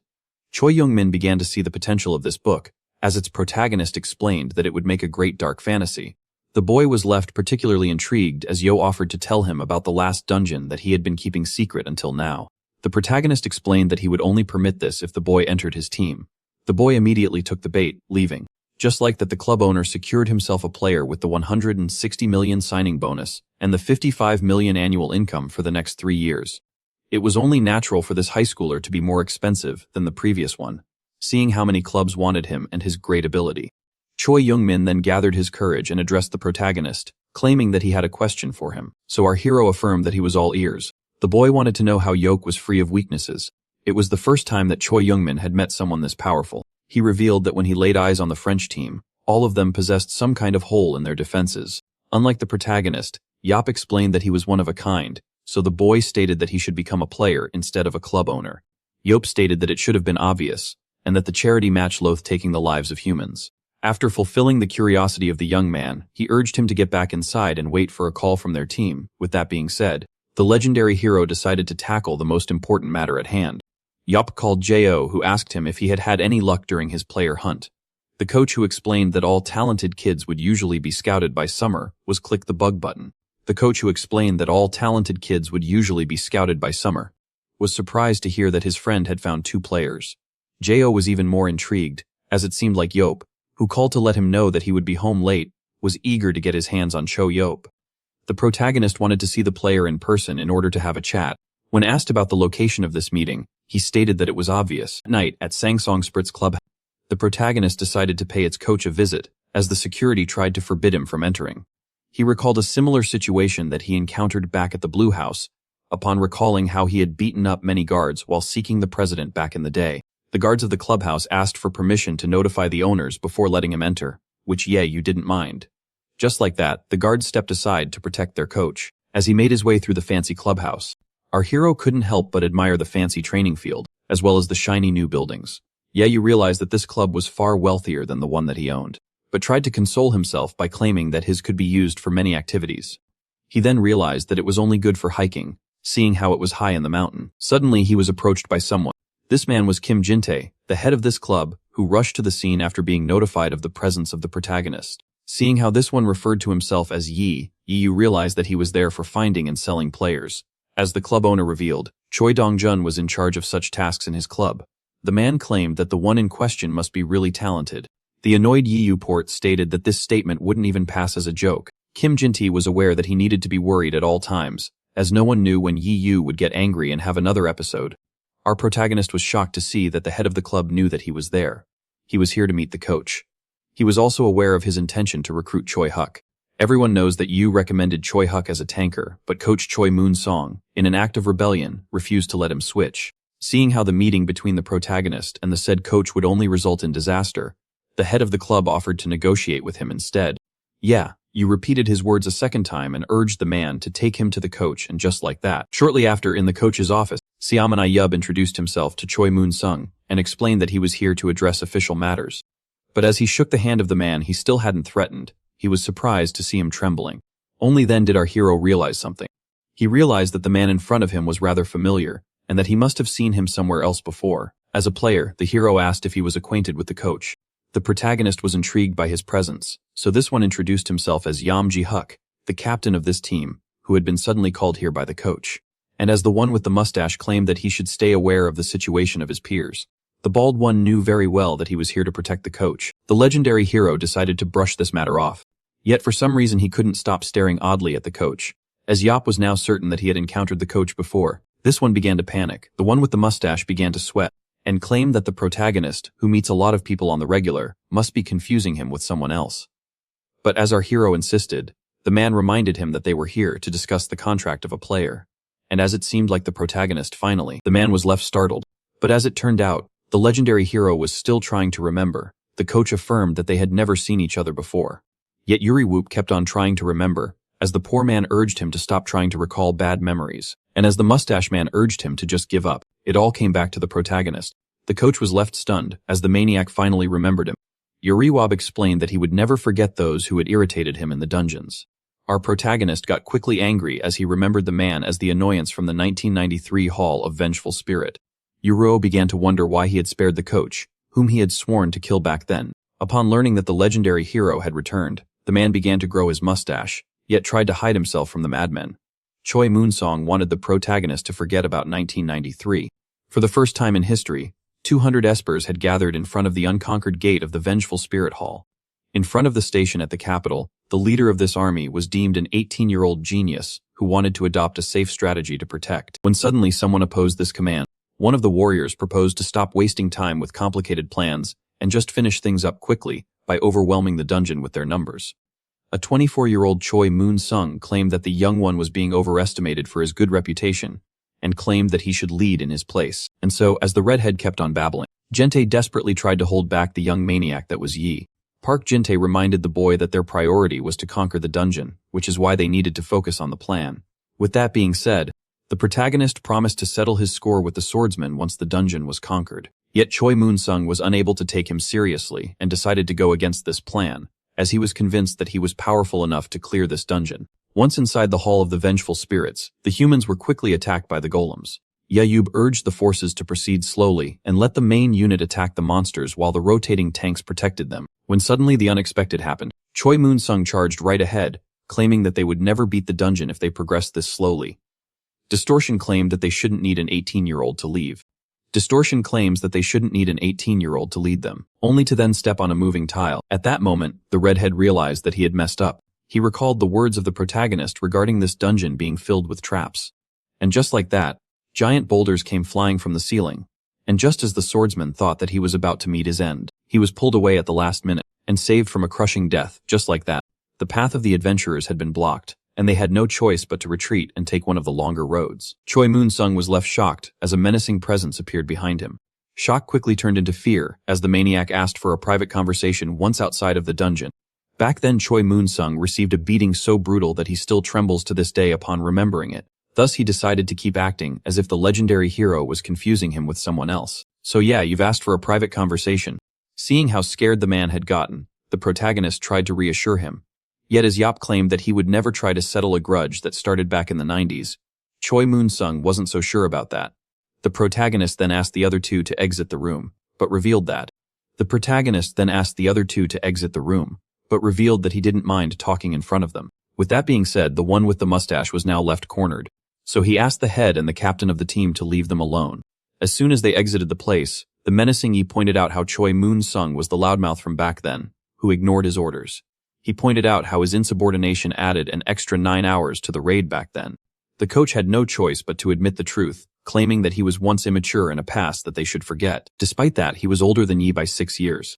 Choi Moon-sung then pointed out how he had received the beating of his life from the protagonist. As soon as they exited the dungeon, Yabe claimed that he didn't remember this part, so the man angrily affirmed that this lash of anger was the only reason Yabe spared him. So, as the coach proposed a new start, the protagonist agreed, claiming that it would be wrong to beat him over an old mistake. But as Yabe stated that he had every right to assault him because of a new one, the coach was left frightened. Yeb, who decided to forgive the man for his past mistakes, was now planning on punishing him for one that he had made in the present. And so, as the maniac cheerfully, the coach was left horrified. He then demanded an explanation, so the legendary hero revealed that his sin was to oppose the position change of Choi Huck. Even so, Yabe commended the man for his bravery, as he had opposed the position switch despite being aware of the one behind it. So the coach tried to argue that the player was perfect as a proximity dealer, as the club owner pointed out how he was bad-mouthing him and Jae-ho. The man was relieved and asked about the second method. Jae-ho revealed that he would tell the reporters about the incident of 1993 in order to tarnish the reputation of the coach. Upon hearing this, the coach threatened to sue the legendary Esper, who was immune to the law. The legendary Esper found this laughable and dared Choi to take things to court, as he promised to personally track him down. With that, the coach asked the club owner what his main purpose was. Jae-ho revealed that he was here to buy Choi Huck. As the hero pointed out that the player's contract would end soon, the coach stated that he would extend it to prevent the career ruiner from taking the player. Yet Jae-ho affirmed that Choi Moon-sung was. With that being said, the coach had no choice but to accept, while thinking that he had many proximity dealers to replace Choi Huck. And so the coach demanded a 1.2 billion won transfer fee. The protagonist found this amusing.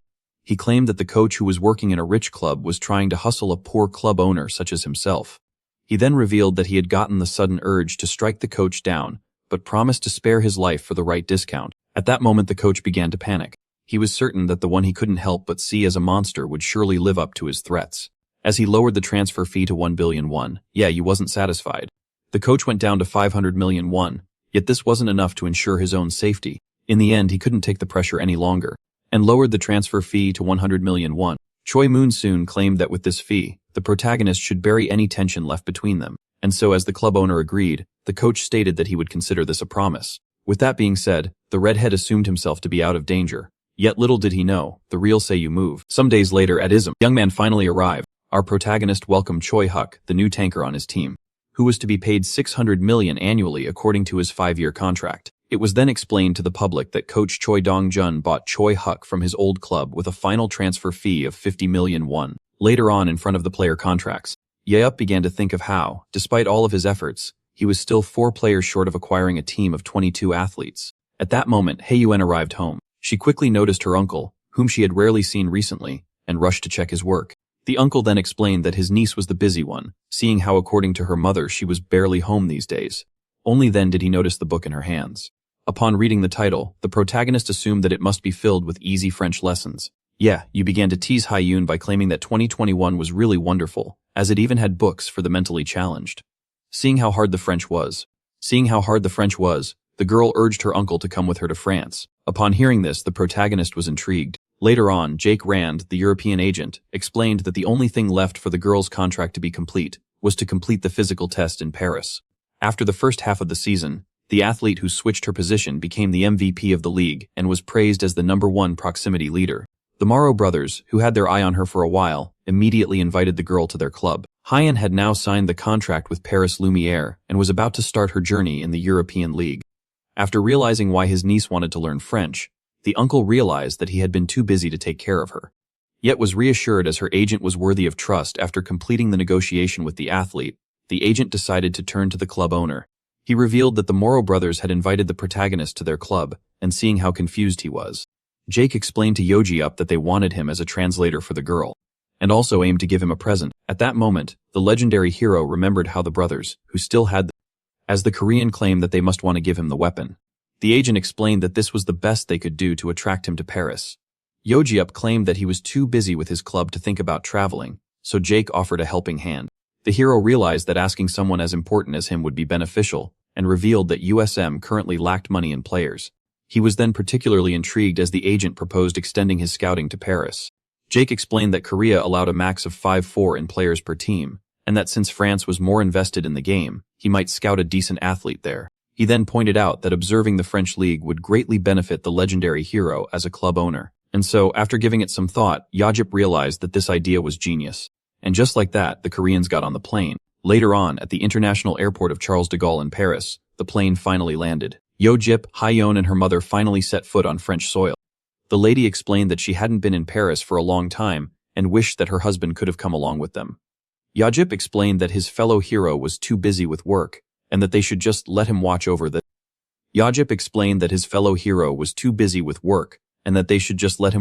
house while they figured out a good place for Hae-yuen to stay. Yet as soon as they arrived at the airport, the Koreans were quickly spotted by the French media. The legendary hero couldn't be more annoyed, as reporters always acted like parasites, regardless of the country. Only then did the bald egg behind the commotion appear. Joja accused the man of bringing the reporters and demanded to know why an owner would personally welcome a player, making him reveal that he was the player manager. The egg then explained that the spotlight could only be beneficial to their new Korean recruit, which our hero couldn't deny. The legendary hero quickly realized that he was dealing with a slime man, as this one urged him to answer some questions on camera, for the sake of his niece. The reporter asked the legendary hero regarding his opinion of his first trip in 2021. He revealed that he was here as a tourist instead of a warrior, which left him pleased. He was then asked whether he was here due to a personal friendship with the Morrow brothers, or to become one of their players. Yeop revealed that he had actually rejected their offer and was only here for the sake of his niece. One of the questions shocked the protagonist, as he was asked if he would be seeing Eric Thurman, who was one of his fellow heroes. From what he had heard from Joho, Yeop was aware that Eric had gotten married and was now living in the countryside of France. Yet since his stay in France would be short-term, he couldn't afford to pay him a visit, but would gladly meet him if he was here in Paris. Upon seeing on the television that, according to the legendary hero, Eric was a simpleton who might have gotten scammed and lost all of his money. The man in question, who was now unemployed, couldn't help but spill his coffee. Eric, who was one of the 7 heroes, was shocked to see that their leader was in France. Thus he decided not to waste any more time and immediately dived into the sea. He explained to his friend that they would have to go on their fishing trip another time, as he needed to rush back to France. The one with white hair was left utterly shocked, as they were currently in the middle of the Atlantic. Meanwhile, at the clubhouse of Paris Lumiere, The brothers were excited to see that the legendary hero was finally visiting their club. At that moment, the brothers asked their visitor once again to sign with them, yet claimed that the competent Heian should give them everything they need. With that being said, the brothers offered the protagonist to take their physical test. And so, as they began to demand many profitable things like his signature, his presence at an exhibition, or even the right to film him, YEP was left annoyed, thus he urged the French to stop, just as they had expected. Shortly after came the time to proceed with the physical test of Heian. In the control room, the French asked the girl via his translator if she was all right, which she confirmed. With that being said, they decided to commence the test. Byakuyan was tasked with terminating all spawning monsters. And as it was explained that she only had 60 seconds, the girl began to move quickly. She used her incredible speed in order to dodge the monsters. And before they could even try to keep up, Heian unleashed her power. She then resorted to her whip and sword in order to terminate all the monsters. And just like that, the athlete completed the test in 22 seconds. As the girl asked her mother and uncle about her performance, both affirmed that she did incredibly well. Heian claimed that she was practicing regularly. As the club owner, who was blown away by her performance, rushed to sign her up. It wasn't a surprise for you. It wasn't a surprise for Yo-Yu to see his niece exceed all expectations. As even at 24 years old, she still had some room to improve, despite knowing that she did well because of his instruction. The protagonist realized that the coaches of Lumiere would take good care of her. Despite the fact that the girl needed to improve her skill and aura, the legendary hero theorized that she had the necessary talent to become a key player. He also knew that the brothers were extremely lucky to sign his niece for a mere 5.6 billion won. Only then did someone enter the room, asking about the protagonist. Heian and her mother were both surprised to see this handsome figure arrive. There was no mistaking who this player was. That person was among the top 3 of Battlefield. Was intrigued by this one player, who rivaled Prime Joho in terms of speed. The elite player Nathan Bernard was also a member of the Paris Lumiere team. The protagonist had no idea he would meet this man, so suddenly, and just like that, Semu Yop and Nathan Bernard were now face to face. Back in 2005 after that, the 7 heroes closed the gate of the final dungeon, and after the war finally reached its. Many espers abandoned their weapons, yet their kind was brought back to the spotlight once again, with the rise of Battlefield. Shortly after, only one topic inhabited the mind of everyone. All wanted to know who would become the successor of the legendary hero, as the #1 warrior. As Battlefield became the most popular sport, the public presented many names that could be worthy of the crown, yet only one player was always included in the debates. This man was the #1 of the French national team, and the star player of his club was also nominated Player of the Year, 3 times in a row. This man was none other than Nathan Bernard. The brothers were shocked to see their star player in the facility on his day off. So Nathan explained that he was here to see the legendary hero, Yo-B. Yop was intrigued by the gaze of the blonde Frenchman. Nathan claimed that he also wanted to greet his new teammate. Hey, Kith, and get her best to say hello in French. The girl then asked her mother if she had understood a word Nathan had said, yet she was distracted by his blue eyes. Nathan then explained that it was an honor to meet Sauman Yop. Our hero quickly noticed that this man was more polite than Wok. And just as the protagonist decided to treat him with respect, as he was the new teammate of his niece, he noticed something intriguing. At first our hero thought that he was being attacked, but just as he was about to fight back, he was shocked as the young man was going in for a hug. Yop couldn't help but panic, as Nathan was being too emotional for him. The legendary hero, who hadn't been caught off guard in a long time, received a warm welcome from Nathan. And just as the French player wanted to introduce himself, Yop explained that he had seen him on video before praising his skills. Nathan, once flattered to see his childhood hero compliment him, explained that he was still far from his level. Yop realized that this young man, with his insane stats and skill, was truly worthy of his praise. The only thing that wasn't particularly exceptional about Nathan was his maximum stamina. He was also intrigued by his powerful ability, known as Alter Ego, which allows him to split into 2 connected copies, each of which has a fraction of his aura. Yop noticed that the young man, who still had room to become stronger, had the potential to even surpass. And seeing how his skills were highly technical, if they could be combined well with his Alter Ego, even his weak stat, his stamina, was still higher than the average first division tanker in Korea. Yo began to wonder about the performance of Bernard against Walker, who possessed great strength, stamina, and maximum speed.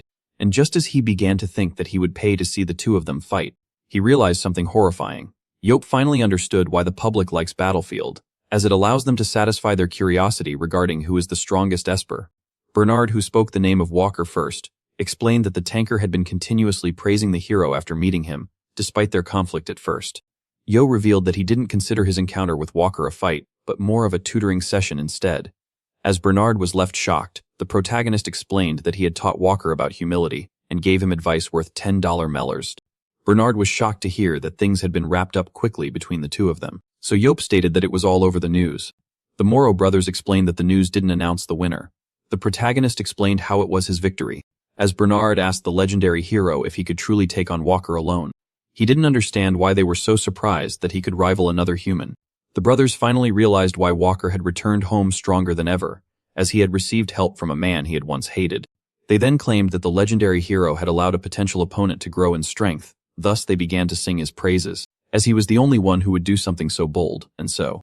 While the legendary hero was blinded by the two shiny eggs in front of him, Bernard began to think of how he managed to take down the star tanker and match the quick player, who always avoided confronting Walker on his own.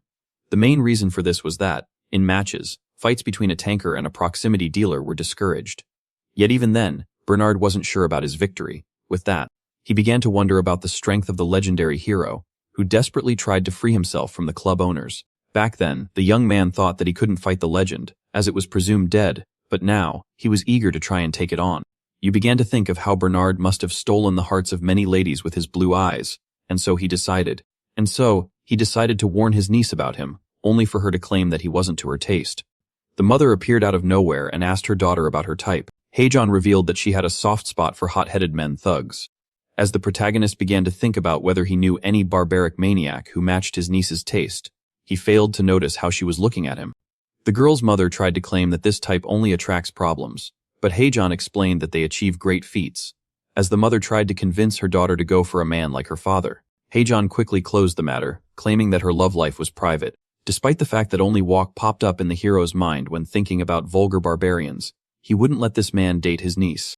Haejeon decided to go on a shopping spree with her mother and promised to get him something nice.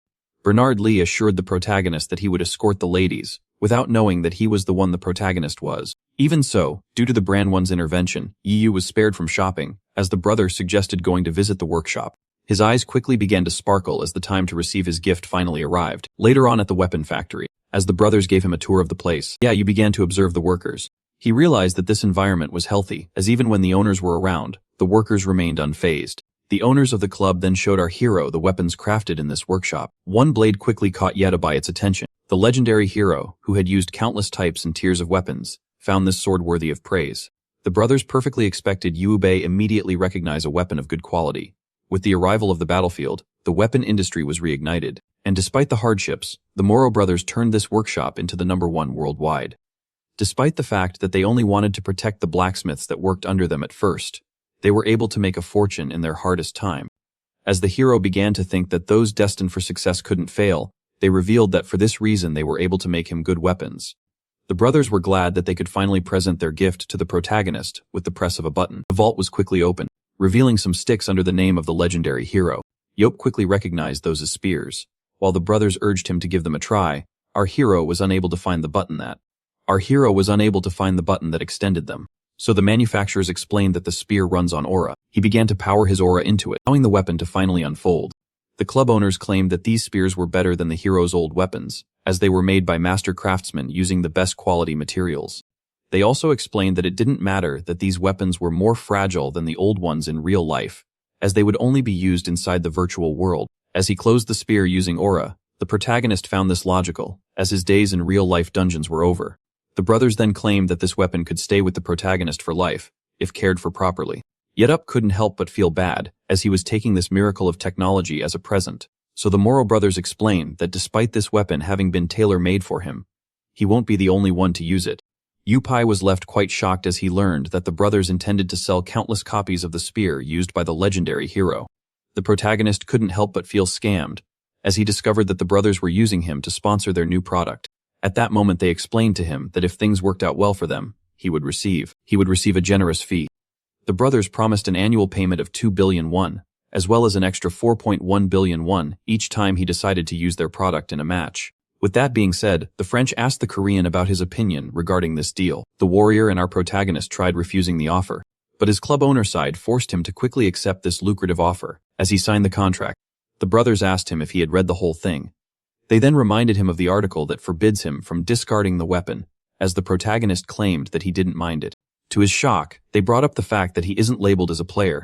The brothers then explained to him that only registered players were allowed to carry weapons, as he tried to argue that he had immunity. The hero was left shocked upon learning that immunity doesn't apply to customs.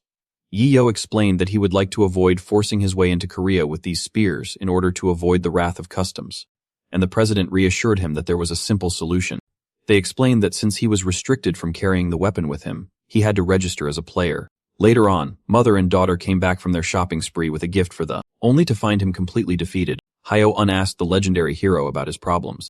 Earlier that day, when he was asked to become a player, the brothers clarified that he should register at the Korean Battlefield Association before doing the same at the international organization.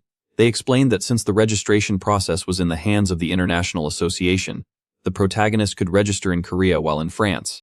The brothers said they could send one of their staff to execute the process, as the protagonist had already created his avatar, which made things even simpler. As the legendary hero lashed out at the club owners upon realizing that they had planned all of this, they urged him to take it easy, yet the madman was having a hard time containing his anger. Yeah, you began fighting the urge to scramble the eggs, who claimed that their bargaining talents allowed them to succeed, despite him being wary at all times. They then explained that there was no downside to becoming a player, only advantages, and that Yahello was bound to lose regardless of his choice.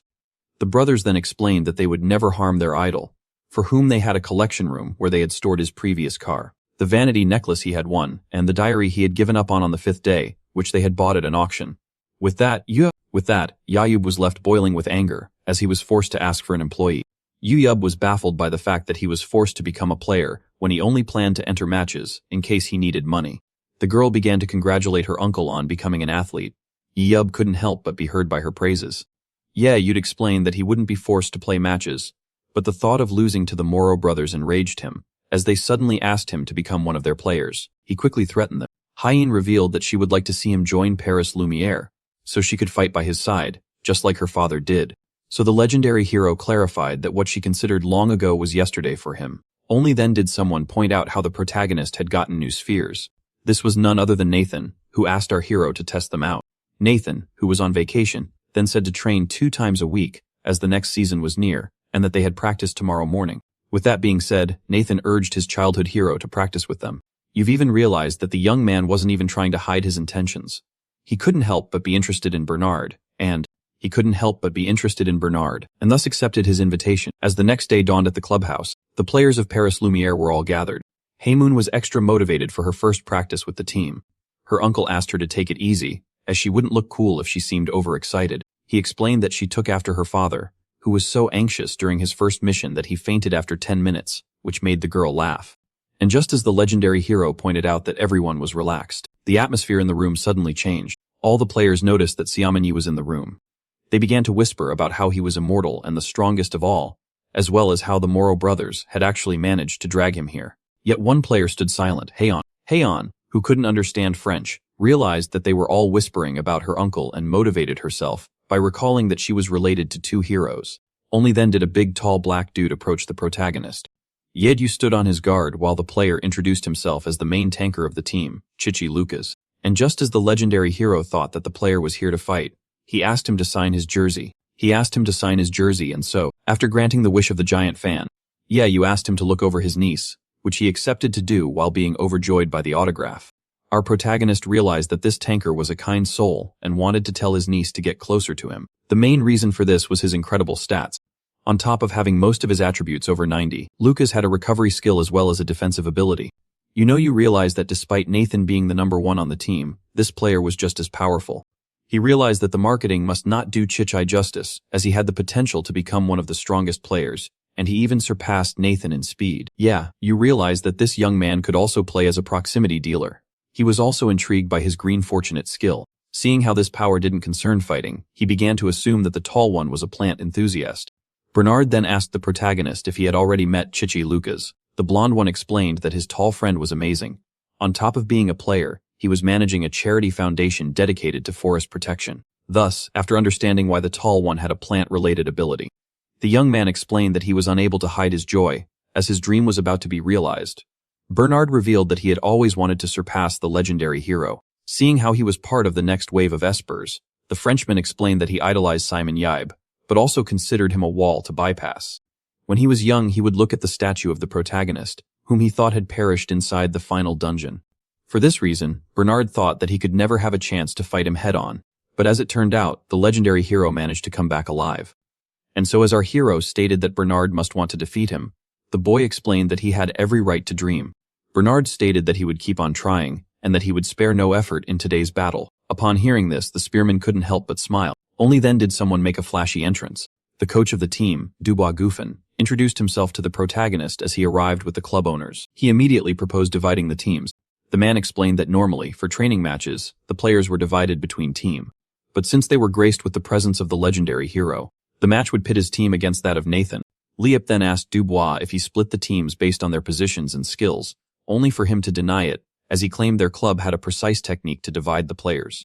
Yeuk decided to learn it, as it could be beneficial for his YSM, so the coach revealed how teams were divided by a game of rock, paper, scissors. The team of the protagonist included him, Lucas, as well as his friends, along with some other side characters. As for Nathan, he had 10 of his trustworthy teammates to help him, and so with the teams having finally been established, the players were now free to start the match, just like that. The 22 players were transported inside the dungeon. Team Yup was characterized by its blue uniforms, while their opponents were wearing white. Our hero quickly realized that this spacious dungeon was perfect for all-out team brawls, as field tactics would be useless. This made him realize that his one-on-one with Nathan was being forced, but the protagonist had no problem with it. The coach explained to the players that they had 55 seconds to discuss their formation before the 5-second countdown. With that being said, the legendary hero resorted to his scanner eyes in order to perfect the team's formation. He decided to put the main tanker in his usual position. The blonde one was to be a frontline tanker, and the one next to him a sub-tanker that would cover for the main vanguards. EUEP explained that this strategy would focus on front tankers, and that they might change the formation depending on how much their main one moved. Chuchu was left baffled. He claimed that the legendary hero must have a lot of information on their team, as he had just recreated their normal formation. He pointed out that the protagonist must have researched them a lot, so Yu decided to lie by confirming Lucas's suspicions. Yu then asked his teammates to pay him no mind, as he wanted to focus on Nathan. With that being said, he decided to inform his teammates about the plan. All he wanted was for them to see the confrontation between the number one of the team and the number one of the world. Yeah, you would be too focused on the match to do so. After finishing taking care of his team, you've decided to take a look at the enemy. He quickly noticed that his opponent would be dual-wielding swords, which could be hard to go against, yet it wouldn't be impossible, as dual-wielders usually focus on their dominant hand. And despite the looks, you knew that the boy's style would be tricky. With that, the protagonist began to wonder which of Bernard's hands was the dominant one. With that being said, the countdown started as Team Yuyub stood prepared.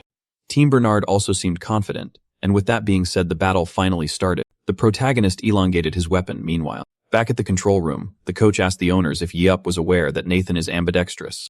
They confirmed that he surely wasn't.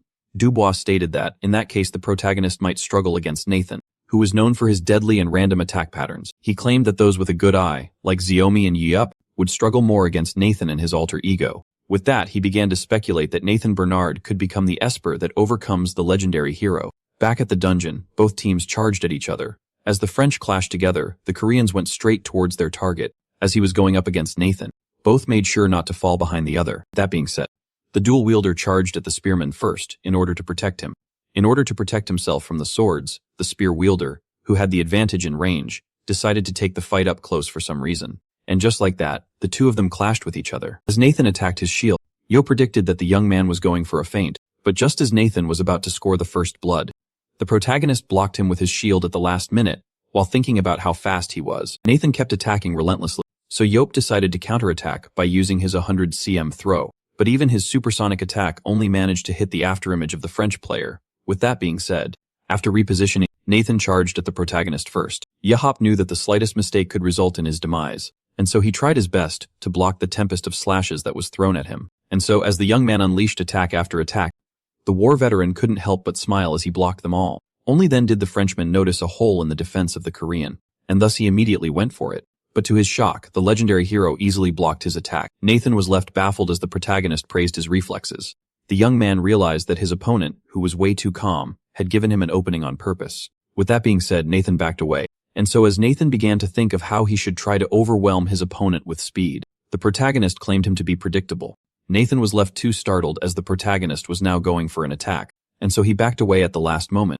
EU was thrilled. He stated that his opponent was adorable for trying to fight him without skills, and decided to grant him his wish. And just like that, the tank charged at the sword wielder. Nathan had no choice but to try and escape every attack that was thrown at him. He quickly realized that the legendary hero had an astonishing offensive game. The young man realized that the opposing spear and shield were perfectly synchronized, and that ignoring one would result in death by the other. EU was also maintaining a certain distance between the two of them that allowed him to attack relentlessly without worrying about a counterattack. According to Nathan, only the legendary hero could show such a perfect performance. Nathan knew that the only way for him to win was to try and attack. Yet with the defense of the protagonist, who thought that he was giving up, this would be impossible. Thus the French player realized that the only way for him to win was to get some help. And just like that, he decided to fight with all of his might. Suddenly the young man began to pixelate before slowly deconstructing his body. The protagonist was left intrigued, seeing how the Frenchman was now putting out his signature skill that divides him into two different copies. Our hero couldn't help but smile as he finally had the chance to fight Alter Ego. Meanwhile, in the control room, I'll begin to talk about how, despite Nathan being the world's #1 weapon user, Samoon Yop was the best in history. The one with the glasses then pointed out that the legendary hero wasn't prepared for this type of fight. He explained that the war veteran only had experience in fighting burrowers, while Nathan had spent his entire life going up against humans, which makes this fight even more intriguing. Dubois explained that Yup has reached the pinnacle of human skills, while the other one tried to argue that Alter Ego might turn things in favor of Nathan. He was also explained that the war veteran would now be fighting two weapon masters with unpredictable attacks. According to the one with the glasses, the legendary hero was going to struggle a lot. Meanwhile, back in the arena, with the fight of the two espers, the two Nathans charged at their opponent, and so, as the Korean was now being attacked from the front, he realized that the other copy was standing behind him. And just like that, he was bombarded with a tempest of slashes.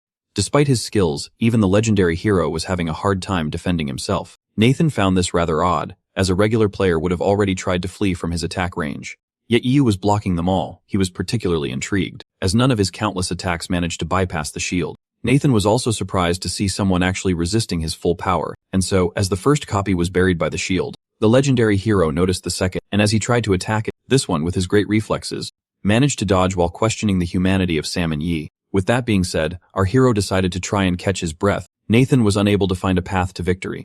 Yet the marks left on the ground by the fight made things very clear to him. His tough opponent was also having a hard time, as he was being overwhelmed by ability and speed, and despite knowing that pressuring the legendary hero would lead to an opening, Nathan couldn't help but be wary of his smile. The young man couldn't help but be wary of his smile. The young man couldn't help but be impressed, as his idol kept on smiling throughout this entire fight. But little did he know, his so-called idol was now panicking because of his strength. Yup, who had been dominating the fight at first, was now getting overwhelmed after the activation of Alter Ego. He knew that a long battle against an unfamiliar opponent who knew everything about him would only result in his demise. The legendary hero had no choice but to take a risk. On top of the perfect coordination between the two copies, each Nathan also had perfect synchronization between his left and right hand. Thus Yup decided to put his mind into the battle, as he was now facing a strong opponent. He knew very well that Nathan was unpredictable and faster than him, and so, seeing this, the protagonist decided to take a very particular gamble. Thus he dared Nathan to approach. As Nathan charged at him at high speed, the young man rushed at the war veteran with his sword in hand, but to his shock, Yip evaded with ease. This greatly baffled the French speedster. Only then did the protagonist decide to stab him with his spear, yet Nathan couldn't help but smile, as this was the perfect opening for his copy. And just like that, Yup's arm was slashed off. Yup was now disarmed. Those in the control room were left utterly shocked. The man with the glasses stated that this would give Nathan a great advantage. With that, the protagonist was left thankful toward the French player, as he had perfectly expected him to try and slash his right arm and let his guard down afterward. And just like that, the protagonist, still armed with his shield, made the first one fall into his trap. With that being said, he smashed the first copy with his shield. Yup stated that he was grateful toward Nathan for falling right into his trap. With that, the one-armed legendary hero had to face the remaining copy of Nathan Bernard. But just as the Frenchman decided to go for the final blow, he was suddenly stopped by Lucas. The Korean claimed that their confrontation had ended in a tie. He then pointed out that his team had won, as Nathan, who was too immersed in his one-on-one, had forgotten that they were in the middle of a match. And so, after giving the final blow, Team UU achieved victory. Shortly after, as Yup claimed that the first round was unexpectedly hard, Nathan asked him if he had sacrificed his arm on purpose. The protagonist explained. The protagonist explained that he had taken a risk in order to take down the Alter Ego, while Nathan was annoyed by the fact that he had let himself get tricked. The coach arrived, claiming that this was an incredible match, and praised the protagonist for distinguishing the real Nathan from the fake, with no prior research. Yu was happy to learn that there was still one more round, as it allowed him to settle the score with Nathan. The legendary hero explained that he would have a better chance against the unpredictable player if he observed his performance one more time before the match. At that moment, the coach explained that this could be arranged for Yahello, who accepted to partake in the match, and so dubbed off and asked Sumyeonyo to come with him. Shortly after, in the match analytics lab of the club, the man with the glasses praised the player for his performance during the first round. As Yahello revealed that he was intrigued by the man he had mistaken for a coach, Dubois introduced him as Gabriel Sana, who analyzes the practice matches. The Frenchman then politely bowed to the Korean in an Asian style to show respect. The legendary hero quickly used his scanner eyes on this one.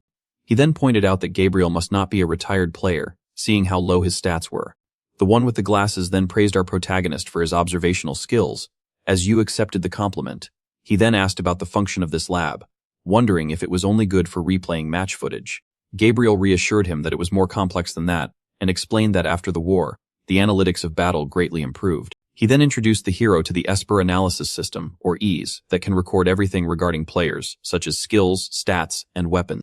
According to Gabriel, this system was far more accurate than the naked human eye, which is why all big clubs use it. Yu pointed out how espers with good observational skills used to earn a lot of money by improving others and leading dungeon raids.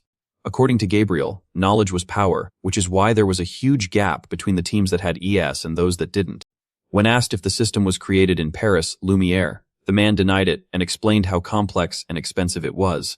Yahello was curious about the price, so he was informed that it cost 3.4 billion won, not counting the huge fee demanded by the coaches who were acquainted with it. The hero, who knew that his scanner eyes were a perfect substitute for ES, claimed that this system might be useful to his coaches. He was certain that with this precise data, he would finally be able to silence the nonsense of Choi Dong-jun. And just as our hero began to think that he was unable to spend such a fortune to make his annoying coach shut up, he suddenly got an idea. Yu turned to the Moro brothers with an offer in mind. Our protagonist promised that, in exchange for an EAS and being introduced to someone who had experience with it, he would give them his battle data. The brothers quickly realized that this data would be greatly beneficial to the spear and shield users in their club. They also couldn't forget that, despite their giant collection on the legendary hero, none of the videos had much of his battle data. Thus the brothers who idolized our protagonist found this to be too good of a deal, and with that being said, they immediately accepted the offer of Saoman Yelp, leaving him quite pleased. The protagonist then asked everyone to brace themselves for the second round, which would be much more fun than the first one. Now in the washroom, the hero began to think of how, having fallen for the trick of the brothers, he had acquired a course for game analytics and a new weapon in France. The protagonist then began to think of how different fighting against a person felt. Yet he couldn't actually call it fighting, as it was more of a sport that didn't involve lives being at stake. Yeju thought that he would die before seeing the day when he would fight in times of peace. He also couldn't deny that the confrontation with Nathan was amazing, as it was the first time in 2021 that he actually felt the thrill of battle. Yezu couldn't deny that Nathan was the strongest Esper he had ever fought. Even so, the one with the scanner eyes didn't want to be overpowered by someone so young. Only then did he notice something intriguing. Yeju had acquired a new ability called Amplification that allows him to enhance one skill or boost a physical stat by 10 points. Humanity still had a lot to learn about the abilities of Espers. Yet as more and more of them began to appear, some facts were determined as certain. The abilities of Espers could be either innate or born from a traumatic experience, like the Countizer's one that the protagonist had faced 1 year before. 1 year before our hero escaped the orphanage, there was one sentence that he used to hear countless times, and just like the many scars on his body, those words were forever carved into his soul. Back then, young Yi knew that the orphanage director had to pass by this one specific road. Only then did a car approach. This left the young hero startled, as he had to recognize the car as the one that belonged to the orphanage director. And just like that, the protagonist threw the rock in his hand towards it. It broke through the windshield and made the car crash. That day, when the life of the evil orphanage director was taken, was also the first night that Yayub discovered his throw skill. And while some people might claim that revenge amounts to nothing, it made the young man have a revelation upon achieving his revenge. Manhwa smiled for the first time in his life. Back to the present. The next round was about to start. While the legendary hero was thinking about it, his new skill, he began to wonder if he had acquired it while fighting the French speedster, but he also theorized that it might have something to do with his 110 mentality. Yayam realized that being pushed to his very best could be enabled by an intense experience. So this new skill was overpowered, as it allowed his strong stats to go over 100 and his weak ones to become all-powerful. And as the protagonist began to think of how he was suddenly snapped back to reality.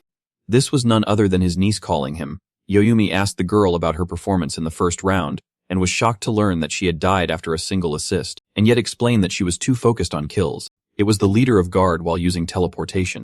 This reminded the veteran of how, back in his time, they thought teleporting attacks were suicidal. He also stated that the French players were incompetent, like those they had back home, which is why she should use her power as a means to escape. Yumi then decided to cheer his niece up, saying that a proximity dealer needed to be daring. She revealed that she was worried about him fighting Nathan once again, and so he affirmed to his niece that he was all-powerful. She found it to be a bunch of nonsense, as he had clearly lost an arm during the first round, and as Heian tried to argue that alter ego was more powerful than throwing. Her uncle asked her to have faith in him. He claimed that he would defeat the Frenchman for sure this time. That being said, the second round was about to begin as the countdown started. Yumi was intrigued by how the polite Nathan became a different person with a sword in hand. He then began to wonder what to amplify in order to take down. The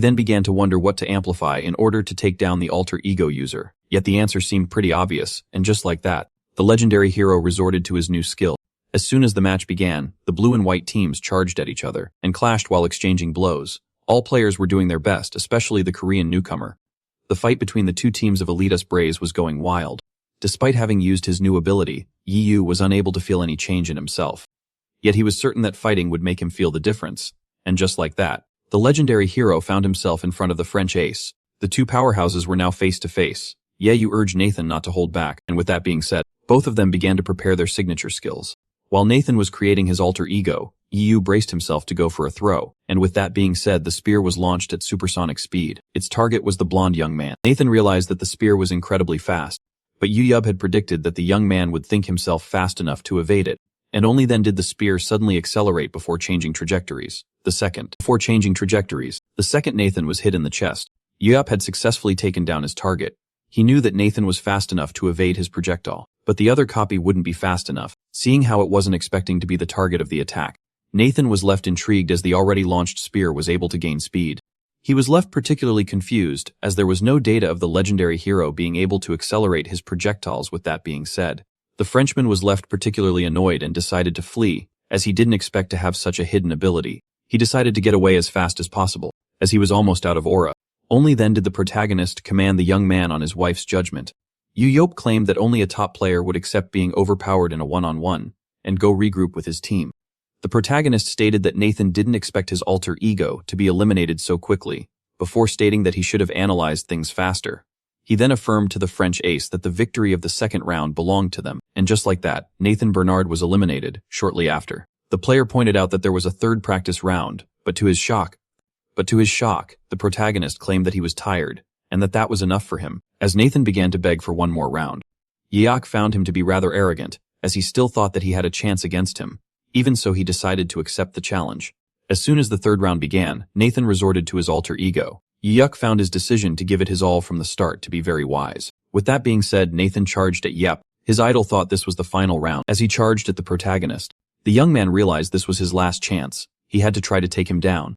Yet the legendary hero awaited the French ace to come and attack him. Every single synchronized, quick and unpredictable attack pattern had already been analyzed by the protagonist. With that being said, he resorted to his amplify skill. The legendary hero then began to twirl his spear into the air before going for the attack. The Frenchman and the Korean clashed together. The battle between Ye Yop and the two Nathans grew fiercer by the second. But the speed of Nathan Bernard was not something to be joked about. The skilled player was starting to overwhelm the war veteran. Yop realized that the persistence of his opponent was admirable, and that he would be in a pickle if Nathan managed to slash him in the back. The best approach for the spearman would be to constantly move in order to keep the two Nathans in front of him and make them use as much energy as possible. Our protagonist knew that he was slower than Nathan, but he was skilled and often did not let any of the Nathans sneak up behind him. He also knew very well that the swordsman wouldn't be able to keep up if he kept wasting stamina, uselessly. And so, as the legendary hero kept on running, there was one fact that he couldn't deny. Nathan was getting closer to catching him. Seeing how the young man's movements were getting more and more dangerous, the war veteran needed to distract him at once. Only then did a genius idea spark in his mind. Semini-OPE suddenly remembered that this was a team match, and with that being said, he landed between Nathan Bernard's teammates. The protagonist decided to get sneaky on his opponent. Those in white began to wonder why he was standing between them. Just like that, the legendary hero made his move, and took out a man in white using his spear. Both Nathans were shocked by this. Ye-Opa knew very well that anxiety could create holes in any defense. For this reason, he extended his spear, and decided to cause as much chaos as possible. Only then did Nathan Bernard come from above in order to interfere, yet Semenirop stood ready. He firmly grasped his weapon for slaying yet another player in white. The biggest fish in the pond was left baffled as he was being ignored. The two Nathans began to panic as the war veteran took out yet another one of their allies. With that being said, the legendary hero decided to see if the two Nathans in the air would be able to dodge his spear. Yahello then threw his weapon with all of his might, as the targets couldn't possibly regain the ground before getting hit. Seeing how critical this situation was, both Nathans decided to act at once. In that moment, the two of them used the other as footing, in order to dodge the incoming supersonic spear. Yet despite their success, the two Nathans were left horrified, as two more of their teammates went down, impaled by the protagonist. Everything was going according to the protagonist's plan. He revealed that he had used Nathan Bernard in order to take out the white team one by one. Yo revealed that it was. The protagonist revealed that due to the quick movements of the French ace, the rest of his team wasn't able to react in time, and thus Yam Tai allowed Nathan to approach while urging him to be more wary of his surroundings. Meanwhile, those in the control room were left astonished. The coach was left shocked, as what seemed to be an escape at first turned out to be a devilish plot to limit Nathan's movements. As the brothers couldn't help but praise the legendary hero for his great performance, he began to question who they were rooting for. Du Bois claimed that the Pride of France surely had a hidden trick in order to turn the tables. But Gabriel doubted this, as Nathan was clearly at a disadvantage, before pointing out that the spearmanship of the protagonist. For some unknown reason, Yop was now able to perfectly parry all of Nathan's attacks. This was something that those in the control room couldn't help but find amazing. The coordination between the two Nathans was immaculate, the result of a marriage of hard work and talent that gave birth to a perfect synergy between the man and his copy. But even with this perfect synchronization, the protagonist was able to launch his attacks at the exact second his opponent would start to. This allowed him to mess with the synchronization of the two Nathans. Only then did the protagonist turn around as he noticed something startling. The Ace of France was definitely faster than the legendary hero, and the only reason Yi Yu was able to keep up with someone that outspeeds him was his perfect timing, which made it seem like he was reading the mind of his opponent. Only then did one of the Nathans sneak up behind Yi Yu. This one immediately braced himself before launching his spear at high speed, but the second copy came in clutch in order to defend the first one. And just like that, the two speedsters charged at the tank. Yet the one that remained unfazed was Yi Yu. Then he jumped back as the blonde one approached him at high speed. Gabriel explained that the performance of the war veteran with the one-hand shield was exemplary, as it was basic but perfect. Yi Yu was seizing every opportunity he had to counterattack before making a run for it, in order to ensure his safety. The legendary hero had even weaponized the shield that he used to attack one of the Nathans. This one was left annoyed as he had gotten too far from his target, and before the red one could even react, Yi Yu was able to terminate his copy. Just like that, Nathan was left stunned. He couldn't believe his eyes, as there was no doubt left in his mind. The hero of humanity and the strongest of all, who came back from his grave back in 2005, was truly Saiyamunyo in front of him, and so after losing his other self, Nathan realized how much of a monster his opponent was. Even then, the young man remained unfazed and decided to pour everything he had left into this battle. And just like that, the speedster charged alone at the tank, in order to end this battle without any regrets. In the end, the victor of the third round was Simoniu. Yahello began to praise the young man, claiming that he was stronger than Gerald Walker, and that he deserved his place in the top 3. The war veteran then decided to give the athletes some free advice, by explaining that he needed to increase his strength. Yahello was certain that this would greatly help Nathan, as he still had 12 points left to achieve maximum strength. But just as the athlete was expressing gratitude towards the protagonist, the coach arrived while praising both of their performances. Dubuego Finn explained that he had expected Nathan to win, yet Yu Yu was able to continuously find new ways to. The coach then asked the legendary hero how he was able to keep up with the French ace in his alter ego. Yahello admitted that Nathan was a fearsome foe and that the coordination with his copy was the result of great hard work, which is why he needed a skill of 110 to beat him. So he decided to give them the only logical explanation he could, by claiming that this feat was possible because he was the legendary hero. And with that being said, the day finally ended. The coach expressed gratitude towards the warm weather and everyone who participated in the practice. Yi Yu upset it had been an enjoyable experience and asked the French to take care of his niece, so Dubois claimed that they would make her worthy of her salary. Baekhyun seemed upset. Not only had she failed to score a single kill, but after her death in the first round she became more wary in the second and third. And so after playing 3 matches, she was able to accumulate a mere 4 assists. Her uncle immediately tried to cheer her up, but to his shock she firmly affirmed that her performance was acceptable for a first match. Yahello was confused as his niece turned to him with sparkling eyes while stating that she wouldn't cry over her bad performance, and promised to become a top. And so upon seeing how fired up she was, the protagonist realized that it would be pointless to worry about Heian, as he had done everything in his power to help her. Now, with some free time on his hands, the legendary hero decided to put his new skill to the test. That night at the hotel, you began to wonder about his new amplification skill. He was particularly interested in the part that explained that amplification could enhance other abilities.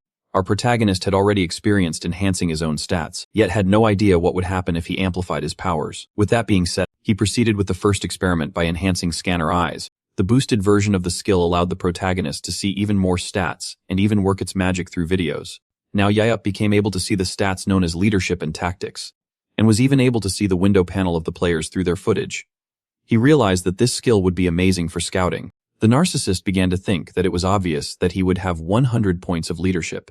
Upon using Amplify on his throwing skill, the legendary hero gained the ability to recall his own projectiles. In order to test this convenience, Yu decided to use his toothbrush for the experiment. Despite being annoyed that retrieving the item costs aura, Yub was certain that adding a fun characteristic of Mjolnir to his spear could turn out to be beneficial. Yub was left particularly pleased by this new power, as it would allow him to execute more diverse attacks. Now came the time to test Amplify on immortality. Seeing how this was the most powerful skill of all, the war veteran couldn't help but be anxious as he couldn't predict the outcome. Even so, the protagonist decided to try his fortune. And only then did something intriguing start to happen. It seemed like some sort of white aura was covering the body of the immortal being. He immediately began to panic, thinking that he was about to meet a horrifying fate. But upon opening his eyes, the intriguing result of the amplified immortality showed itself. This skill allows Sao Moon Yop to turn into an invulnerable aura ghost and phase through objects for 2 minutes. The legendary hero was shocked to see himself made of pure aura, so he immediately began to check himself out. While doing so, he wondered if there was a way to test the skill. Only then did he remember the phasing part in the description and decide to see if this was true. The war veteran then rushed headfirst, trying to pass through the glass window in his bathroom. Our protagonist was then left quite amazed, as he was now outside. In this astral form, Sao Moon Yop would be immune to all attacks, yet he began to wonder if he could get offensive while in this state.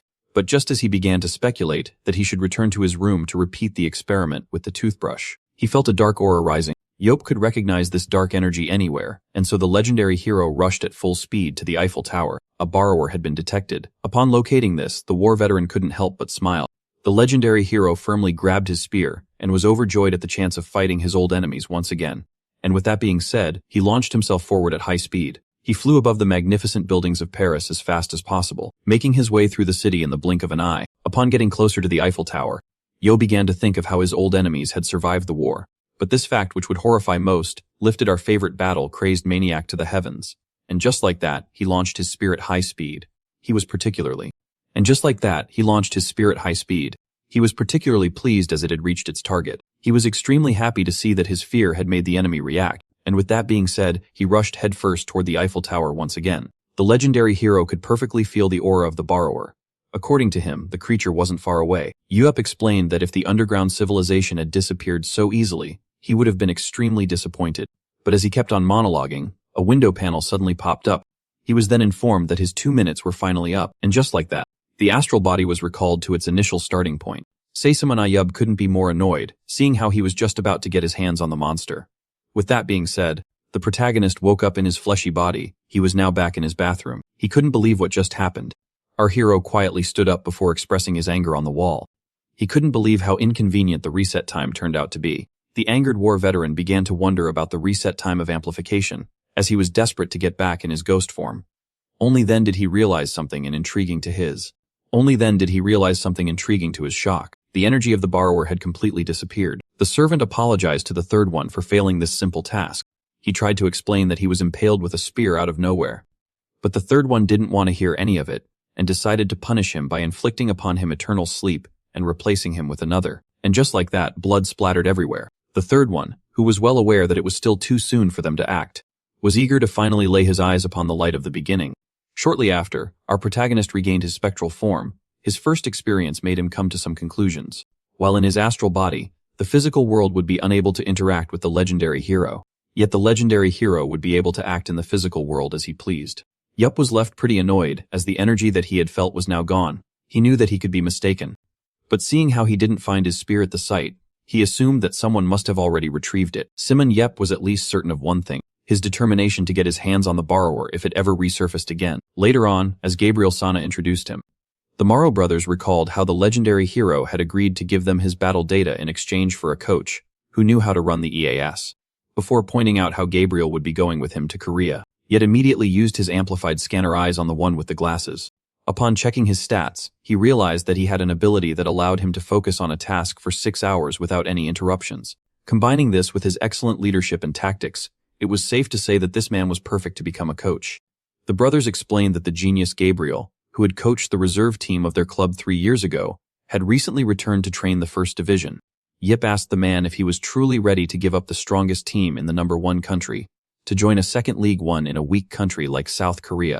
Gabriel explained that he was well aware of it and that entering the YSM wasn't his original plan, but after witnessing the match, he who was interested in strong players such as Nathan became more attracted to the team created by the one who had beaten the young man. And so as Gabriel explained that he would be entertained by the side of the protagonist, Yup claimed that he didn't mind his philosophy. Yup explained to Gabriel that he would be paid well and made the head coach as well as the manager, only for the one with the glasses to refuse. Our heroes assumed that the man didn't want to become a coach. So Gabriel clarified that these terms weren't enough for him. The man then arrogantly stated that with his skills, it was only natural for him to become manager as well as head coach, which the protagonist couldn't argue with. Gabriel then pointed out how his career would be greatly affected by ditching his position in Paris Lumiere in order to go to Korea, which was number 127 on the leaderboard. Thus Gabriel explained that it would be beneficial for his career to turn a second league division team into the strongest one in the country. With that being said, the man decided to lay out his terms, and so after hearing what he had to say, the brothers were left particularly shocked. As for the war veteran, after giving it a small thought, he agreed to Gabriel's term. And just like that, the club owner and his new coach came to an agreement. The brothers were happy, claiming that this should form a deep bond between the legendary hero and their club that would always be mentioned alongside him. They then revealed that they had posted his picture in their uniform without his consent, as this was too good of an opportunity. The brothers then urged the protagonists to spare them, as they had just signed off on his sponsorship contract. This left the annoyed one no choice but to let them slide. Despite failing to scout a new player, Yu was able to acquire the Yes, a talented coach who could run it and a new ability in France with his gains having exceeded his expectations. The protagonist returned to Korea early, yet even after the legendary hero returned home, the official accounts of Paris Lumiere had been covered with his photos for a long time. Many of the rival teams were left concerned due to the rumors regarding Simon Ye becoming a battlefield player. Yet one man was left particularly irritated. The best team in Germany, which was the greatest rival to the club of the Morrow brothers, was the Berlin Blitz, and at its head was one of the 7 heroes, Emerkasa, who even after all this time could never guess the thoughts of the protagonist. Back at the ISM clubhouse, Gabriel was giving instructions to the workers on how to install the EAS. The man's simple appearance screamed intellig. The players who were peeking at him began to whisper about their new coach and the EAS system that no one in their country knew how to operate. They then began to praise their club owner, as he had brought them a system that even the first division teams in Korea didn't have. Shortly after, upon hearing the sound of the motorcycle, all realized that the legendary hero had arrived. As soon as he arrived, Safi Noob asked Hain. He asked his players if they had been working hard in his absence while requesting all hands on deck. Uber revealed that during his dream last night, one of his ancestors appeared to him and decided to grant him 6 digits in order to compensate for all of the troubles they had caused him. The thief and her partner were immediately shocked by this. Our protagonist revealed that, despite his refusal, his ancestor begged to give him the 6 digits, and now they were carved into his head. This made him think that the leader decided to grant him a winning lottery ticket in exchange for preventing humanity's extinction. When asked if he'd actually purchased one, Uber affirmed that he hadn't. The protagonist explained that he doesn't need to purchase a simple paper, as the young people in front of him were his winning lottery tickets, which is why he asked them to practice well in order to become great players. With that being said, he informed them that he had brought back a present from France to help them improve. Uber introduced USM to Gabriel Sana, the new supercoach that he managed to bring back to Korea after lots of effort. He then asked the man to introduce himself, after explaining to the others that he was paying him generously. With that being said, the one with the glasses introduced himself to the team. The man explained that he would receive help from the annoyed Choi Dong-jun, as the head coach. Before the session we reveal his objective. All were left shocked as Gabriel explained that his goal was to make this team enter the first division this season and win it in the next one. The one with the glasses then affirmed that success would be guaranteed if all players followed his command. The players were then left utterly amazed as Gabriel explained that, in exchange for his service, this legendary hero would participate in 3 matches each year. This made the legendary hero recall their conversation in France. Back then, Yu didn't expect Gabriel to want him to enter the field as a player. He explained that he doesn't want the hero to become a key player, as it would be unfair for other teams. But he needed to work with a talented athlete to keep his skills sharp. Gabriel promised to make Yu beanie of them #1 in Korea in exchange for the skills of the one who had beaten Nathan to be put to good use. And so after giving it some thought, the legendary hero agreed, but claimed that he would only play 3 matches a year. Gabriel was pleased as the participation of the hero would make his mission easier, and he also decided to prove himself in the games where Yahello would be absent. With that being said, the club owner agreed to the terms and conditions of his new coach. Back in the present, he urged his team to play so well that he wouldn't be forced to enter the battlefield. Shortly after, Gabriel began his first training, which was the group hunt. All players were doing their best in order to take down as many monsters as possible. You found the AS to be rather impressive. He claimed that it was almost as accurate as his scanner eyes. As Gabriel pointed out that Lee Neon, Namgung Jae-hoon, and No Young-wan were perfectly using their abilities, Yu found that natural as they had received his help. The coach focused the attention of the club owner toward Jo Sung-ho and his pathetic stats. Yeah, you claimed that the young man had already come a long way, yet Gabriel stayed. The hero stated that the boy wouldn't improve much, even if taught new moves, as Gabriel stated that despite his skills, he was the weakest player on the team. Yaef knew that the man was speaking facts, yet he could see something else in the young man. According to his scanner eyes, Jo Sung-ho had rather high tactics and leadership limits, making him a valuable asset. For this reason, Yu proposed making the smart and calm athlete a sub-leader, as his ability to locate enemies makes him perfect for the job. Gabriel realized that Jo Sengo would be able to command the team without interfering with the main orders of the captain, so he decided to personally train him. The man then decided to talk about the 2 high schoolers that the protagonist had scouted. Yu had brought these 2 young men into this team as he was interested in their skills. Gabriel claimed that Choi Young-min and his observation power, which allows him to not waste stamina, had great potential. As for Yun Baim, the one with the glasses failed to see why the legendary hero had recruited him in the first place. As according to him, there was nothing special about this boy.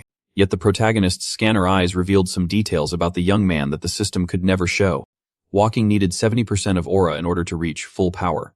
Yu explained that his judgment was always accurate. This greatly intrigued Gabriel. The club owner asked him to have some patience, as the young man would reveal his true potential after acquiring 1 more point. Now, with the ISM player training program in hand, the one with the glasses began to question it all. Gabriel explained that it was a miracle to see YSM perform so well with such a bad training program. As he gave all credit to the club owner, his fellow coach was left speechless. With that being said, the man decided to rearrange the entire program and focus on the basics before the second season starts. The first training demanded by the program from the one with the glasses was aimed at increasing speed. Due to her excellent stats, the flea of the team ranked first in the race. Meanwhile, Yun Biome struggled to achieve rank 14, as the young man complained that his legs were about to give out. The captain revealed that Gabriel had a doctorate in sports medicine and that this training was beneficial. It was. It was then revealed to the boy that Gabriel had adjusted the training of Paris Lumiere for them, meaning that the French players endure this training every day. With that being said, the captain dashed forward in order to catch up with the others. Yoon Bi-young was unable to keep running and found himself far behind his teammates. Shortly after, in the coach's office, Gabriel was left intrigued. Even after watching the practice matches countless times, the performance of the players was what one would expect from a second division team. Yet Gabriel couldn't understand how such players were able to progress so quickly, with 5 athletes distinguishing themselves from the others. The KDA of the team's captain greatly improved after training stamina. The skinny player with his protection skill became deadly after becoming a proximity dealer. The thief and her partner were able to enhance kill steal and scout tactics by training their speed, while Choi Hux gained strength after switching to a tanker. All 5 of these players had been found and trained by the club owner.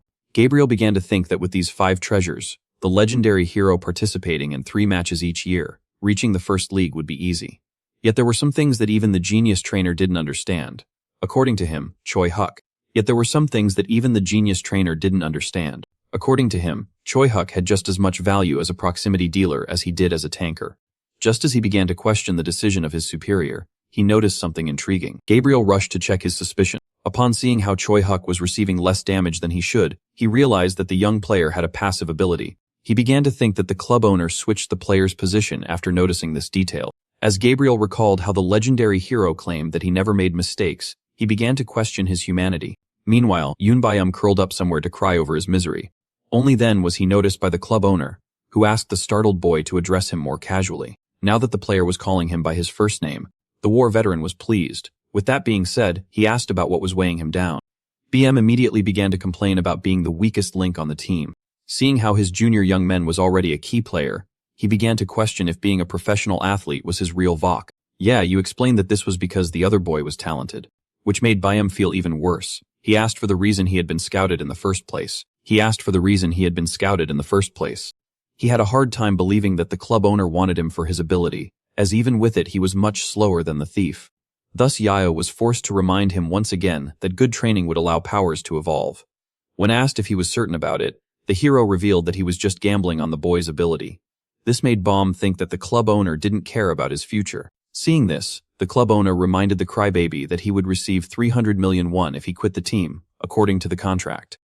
The protagonist realized that he needed to take some special measures and began to drag the young man with him. The boy was left intrigued. As he was forced on a sudden hike, Yayu Poet stated that he didn't want to pay the young man, so he would get him a better mindset, so that he would stay as a player instead of holding on to reality. The OEM claimed that it was intriguing to see an adult. He gave such bad advice that the annoyed orphan explained that he was never properly educated.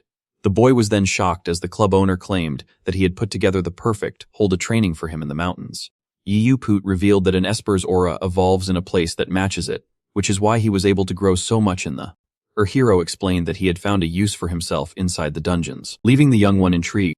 Our protagonist then began to recall some harsh words that were regularly said to him during his childhood. Back at the orphanage, the director was a particularly mean person who entertained himself by beating the children. The man greatly despised the protagonist, and as he beat him regularly, some of the kids who followed the director began to harass our hero. The director particularly despised Salmon Yabup's as well as his arrogance. Upon hearing this, the player was left quite shocked. After noticing this, Yabup began to pat his head while claiming that everyone had their personal traumas.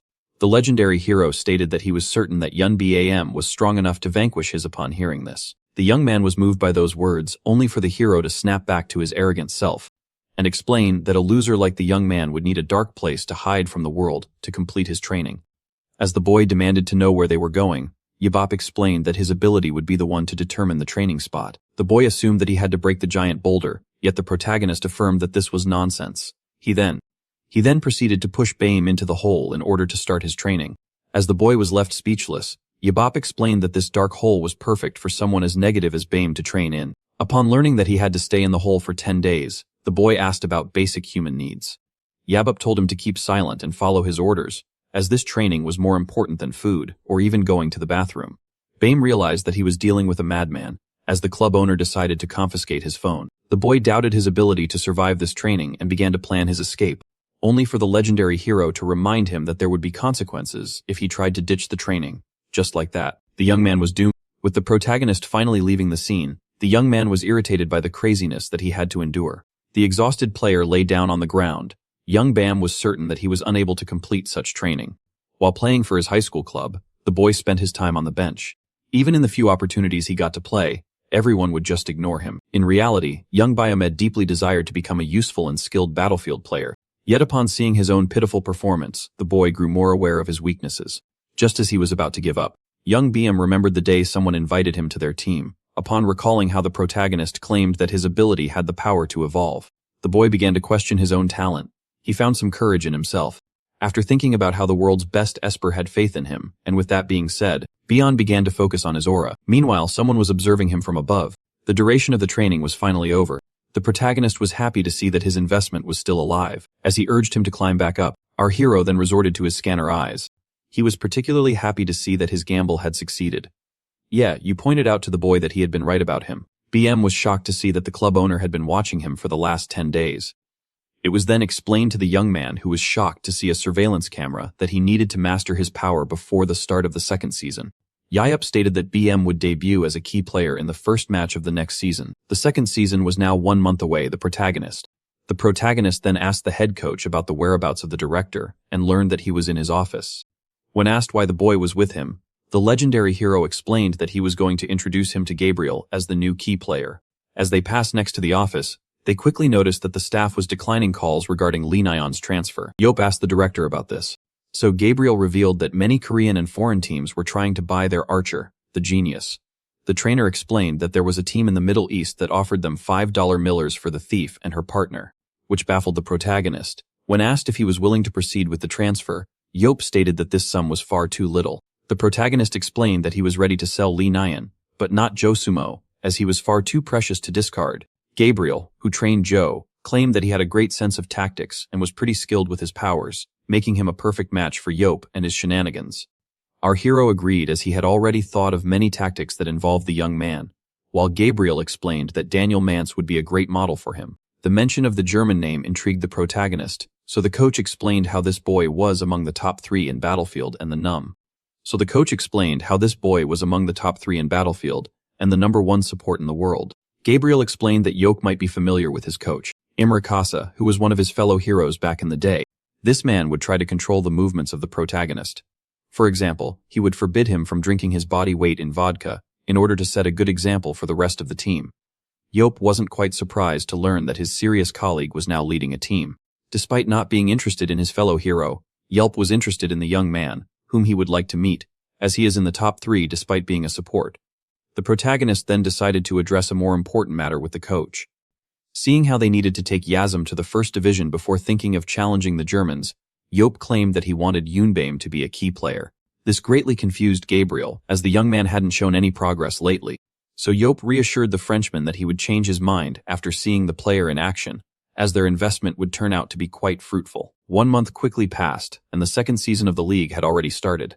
The first season was marked with many interesting events, with one of them being the rise of a team through the second division league. The commentators pointed out how ESM had once again changed its key players by adding Yoon Biome to the formation. All eyes would now be on this young man, as he was personally selected by the legendary hero 10 minutes before the start of the match. Jo Senghar and Yun Biome learned that this game was their chance to prove themselves. According to Gabriel, USM had 5 vital players with imperfect harmony: the thief, her partner, 4 eyes, the author, and the 1 normal tanker. The coach revealed that unless a particular incident unfolded, these 5 would be the main squad of the team. When he was asked to be the leader of this new squad, Jo Senghar affirmed that he was honored. Yo Biome then turned to Yun Biome and explained that he wouldn't pressure him, seeing how this was his first game. His only command to the young player was to scramble the enemy as much as possible. Back to the present, the match finally began. The game's dungeon would be the Backwards Forest. It was famous for its upside-down glowing tree, and the underground aura-sucking monsters known as Jadran that mainly centered around it. One interesting fact was that the tree, rumored to be a combination of Jadran that consumed a lot of aura, was the actual boss of the dungeon. The knights immediately divided themselves into 3 groups in order to evade the signature tactic of the enemy, and allow most of them to hunt in peace. Meanwhile, Yushkum had split into 2 groups of 5 people, yet it was important to note that battlefield teams were composed of 11 players. Unvium was now progressing solo in the dangerous dungeon, which made everyone wonder if this was a defect in the strategy.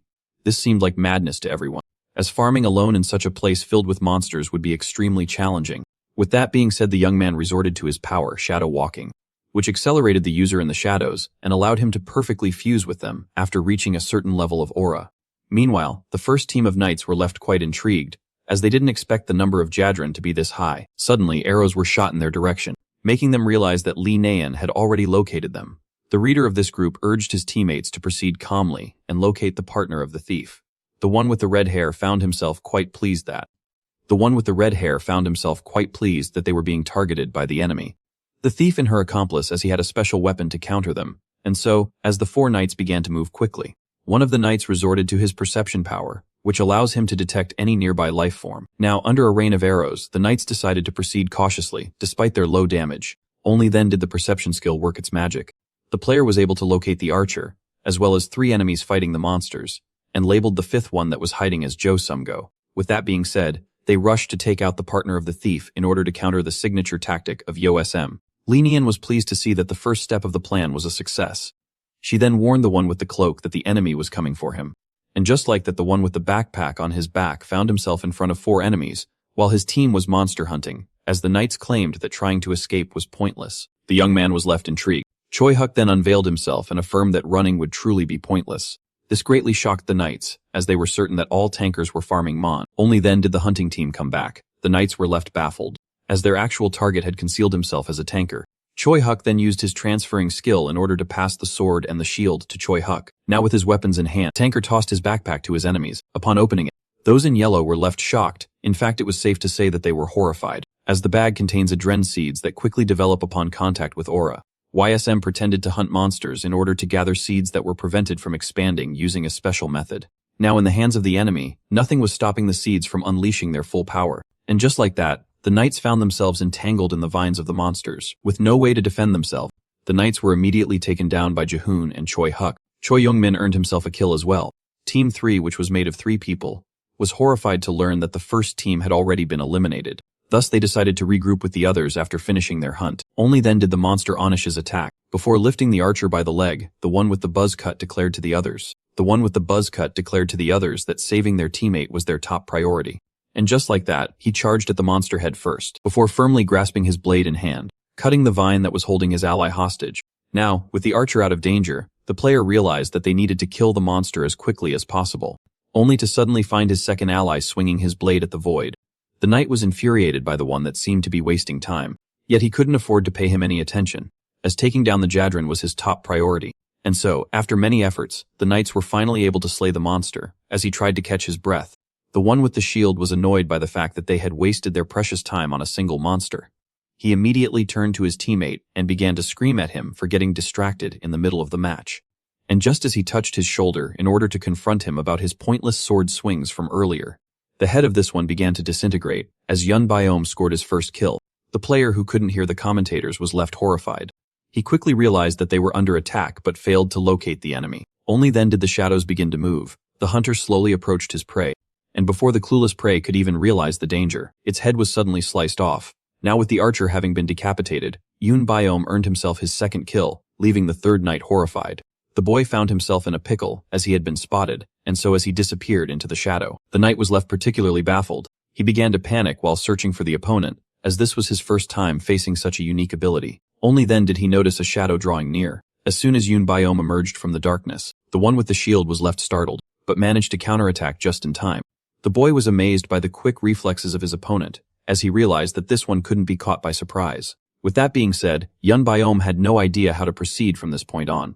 A few days earlier, Yo asked the player what would happen in case he failed a sneak attack, so he explained how he would be forced into a duel that he would lose. The club owner explained that he wasn't right, but he also wasn't wrong. The war veteran explained that nothing is predetermined in battle. The boy began to complain about how he couldn't take down someone's. Yop then proceeded to kick the boy for continuously interrupting him. He urged him to listen and to use his head. The young man asked how he could possibly take down someone stronger than him. The protagonist explained that he would need to limit the enemy's options. Yong Biome was then asked about the opponent's obvious reaction when he immerses himself in the shadows. The boy claimed that the enemy would either wait for him to come out or avoid shadowy places. IBM confirmed that the athlete was right, and that those were the only two viable options for the opponent. He also added that under pressure, the thought process of human beings would be greatly limited. The club owner explained that the athlete would use this obvious surprise attack to his advantage. He then presented him with his new weapons, which were a short sword and a crossbow, but as the boy tried to argue that he was a long sword user, Yoboim told him to shut up while explaining that he doesn't have Juhun's swordsmanship, which is why he needed to adopt a different approach. Back in the present, the young man emerged from the shadow with his crossbow. Yubio knew that this weapon, despite its short range, was easy to use and aim, while also being a perfect match for the short sword in Biome. With that being said, the arrows were fired, yet the knight quickly blocked them with his shield. But as the athlete quickly snuck up behind his opponent, Yabio knew that he would face hardships, as this was his first match. Biome decided to switch to his short sword, seeing how his arrows were blocked. Yiyu knew that the young man attacking relentlessly might think that his efforts were futile, but he was certain that he would be alright by having faith in himself. By doing so, the boy who was trying to suppress his opponent was sure to succeed. At that moment, the enemy tried to attack with his weapon when the young man tripped over a rock. This made him flip several times before falling face first to the ground. The opponent was left speechless, and just like that, Biome sank into the shadows. Yun Biome was left utterly embarrassed, and just as the young man decided to retreat, his opponent criticized him for revealing his power too soon. The boy was particularly intrigued when the opponent claimed that he was caught off guard by Biome's ability to enter his own shadow. Biome realized that the knight had falsely interpreted his skill, and decided to use this error to his advantage. On the other side of the map, the second team of GT Knights had already been dealt with, and thus only the player fighting Yun B, as the remaining members found themselves surrounded by countless Jadran's monsters. The 5 remaining Yoazum members had to defeat the creatures in order to join their teammate, yet could lose their lives in the process. Thus if the squad of 5 falls to the monsters, and Yun Biome gets slain by the remaining knight, Yoazum would have lost the match. Meanwhile, the confrontation between the crossbow user and the shield wielder was growing fiercer by the second. Both sides who were still uninjured seemed evenly matched, as the young man resorted to his ability for defense and offense. The shield wielder knew very well that he could have killed this opponent if it wasn't for the power he uses to evade all of his attacks. Only then did the knight notice the young man behind him and try to catch him by surprise, while demanding that he fight like a man. Everyone was left shocked as Yoon Bi-yum evaded a fatal blow at the last second. Even so, the boy had sustained some damage. Seeing this, his opponent was left overjoyed. Buzzcut, who wondered why the annoying Wasm player didn't resort to his ability to escape, suddenly came up with He began to think that Shadow Walk must have a penalty that limits its power, just like countless other abilities. His theory couldn't be far from reality, as most skills had some sort of setback, and he was able to injure his opponent, as the boy committed a calculation error. Thus the one with the shield decided to grasp this opportunity. He decided to fully focus on offense. Yong Byung tried his best to restrain his panic. Despite planning on being injured, he took more damage than expected. Only then did he notice his opponent going for the kill. Final blow, the blade was about to split his skull in half, but as the sword finally landed, he was left quite shocked. Yoon Bi-yum, who escaped to the shadows, claimed that such a powerful swing had stuck his sword in the ground just like that. The enemy now had no way of defending himself. The shadow user decided to quickly make his move. Yoon Bi-yum then thanked the opponent for falsely interpreting his powers. Just like that, the young man went for the final blow. He revealed that his power doesn't allow him to hide in his shadow, but to roam freely in the darkness of the dungeon. With that being said, Yoon Bi-yum slashed the enemy player. Just like that, the young man was able to score his third kill. Yoon Bi-yum was unable to believe it, as he had actually achieved victory. The words of our protagonist turned out to be right once again. Yoon Bi-yum couldn't help but cry tears of pure joy.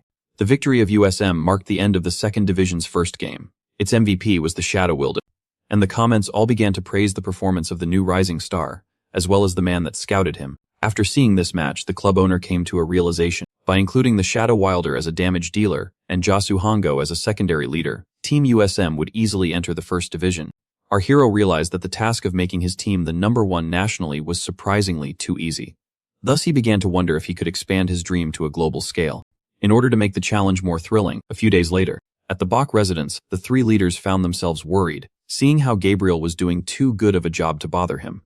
The club owner began to think that he should put Dongjun in charge in order to stay on his back. After binging the TV series that he was watching, the protagonist had nothing left to do, thus he began to speedrun. His way through the channels, but was unable to find anything entertaining.